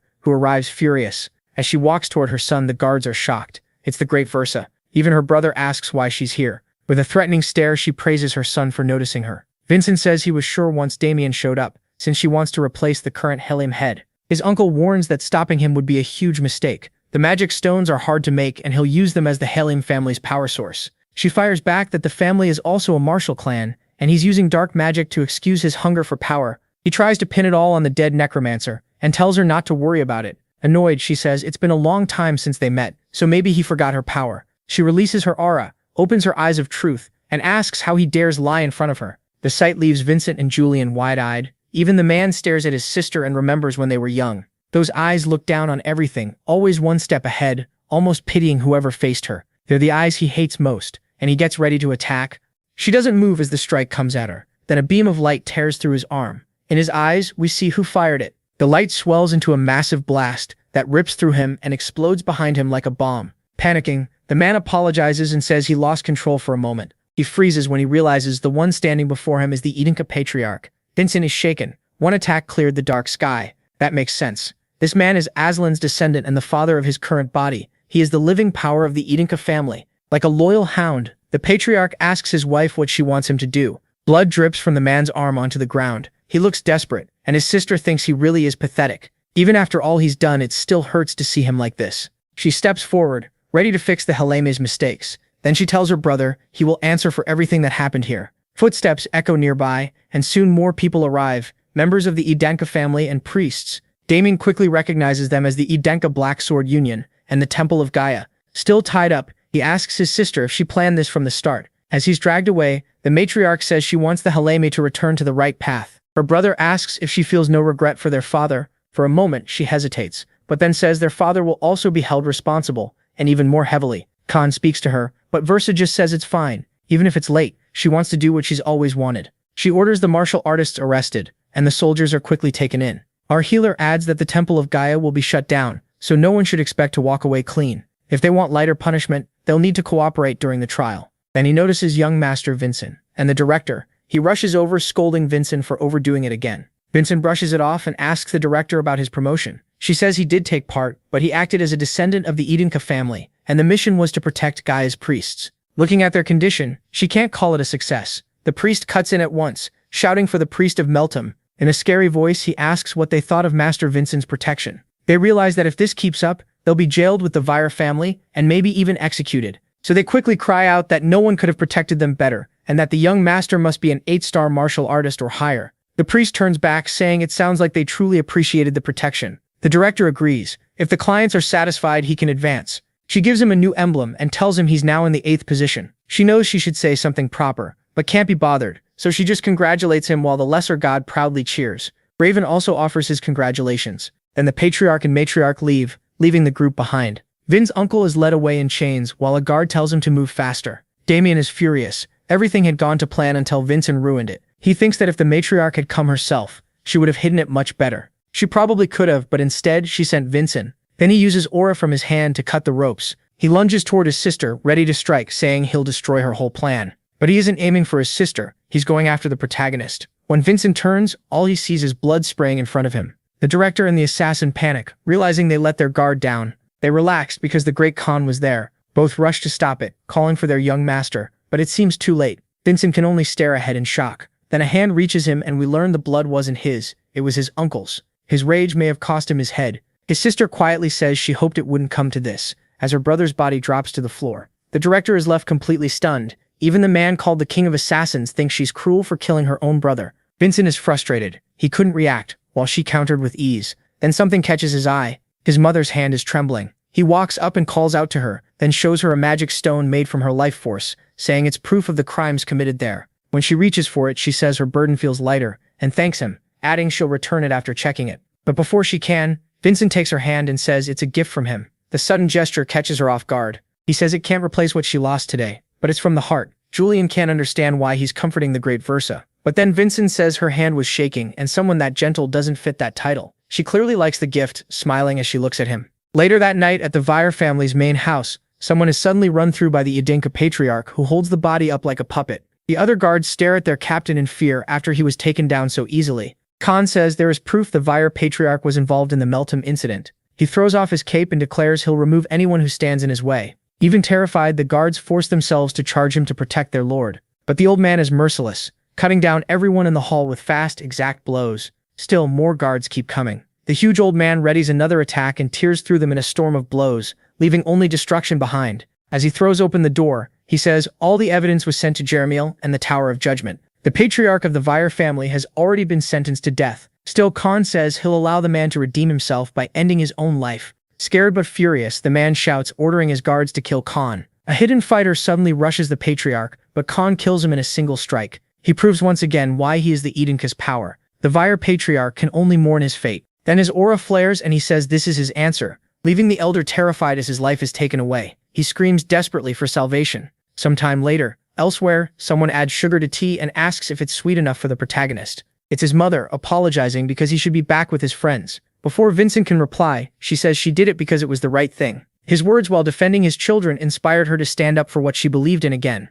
Vincent and Julian both look pleased hearing that. But Vin still asks if everything is really fine, since she'll be treated like a traitor. She finds it funny that the one who destroyed the Helheim Magic Stone factory is worried about her. That makes both him and Julian realize what kind of mess they're in. Then she says something incredible. He's very much like his mother. And though it's hard to speak of, she wants to give him something in return. A story about his mother, Sarvana Heasley, and the celestial fruit. Vincent is confused. What does his birth mother have to do with the celestial fruit? The matriarch says Sarvana was chosen to receive the fruit, leaving the lesser god confused too. She says it's a long story from a long time ago. Back then, Kong was the rank 1 cadet about to graduate from the Crimson Fortress. The three of them traveled together for their graduation mission, which required a ritual to kill a monster near Nelly Waterfall. They completed the ritual, and the monster appeared. But all the woman could think about was how strong and beautiful Sarvana was, enough to rival Kong back then. Suddenly the monster lashes out with 5 tongues, binding Sarvana's hands and feet in the air and rushing in to eat her. Sarvana screams that she doesn't want to be eaten by some monster,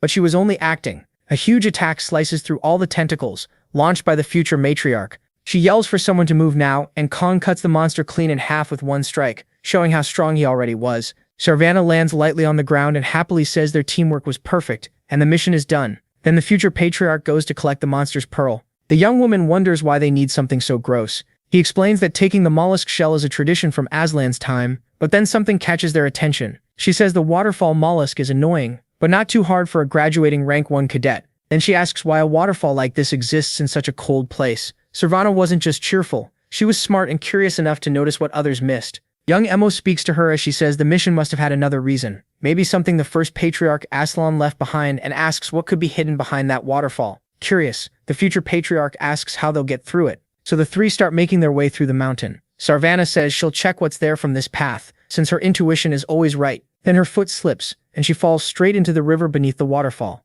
Seeing the danger, Emo tries to stop Khan, but he dives in at once to save Sarvana, and soon all three are swept into the river. Then Sarvana starts to wake up. She wakes up in a cave hidden behind the waterfall. For a moment she's excited. She was right that something was there. Then someone yanks her by the ear. They demand to know what she was thinking, snapping that they nearly died because of her dumb idea. The other two are baffled that the current didn't injure them, and before they can call it a miracle, a voice says it wasn't. Back in the present, Vincent wonders how anyone could have been hiding there. His mother explains that they called that being the celestial fruit, but its real form was a huge, powerful red dragon. The three are instantly terrified. They've never seen anything like it. The dragon asks which one of them can see the truth, and the other two realize this matches the prophecy passed down in the Adenka family. The dragon quickly understands they got there by accident and know nothing, but says it doesn't matter. Then he readies an attack and declares they'll all die there. He fires a fireball and blasts the three backward. Yemo can't believe there's a dragon inside the Crimson Fortress, but she forces herself to focus on escaping. The three run for their lives. The dragon says it's useless, and before they can get out, the waterfall thickens into a barrier.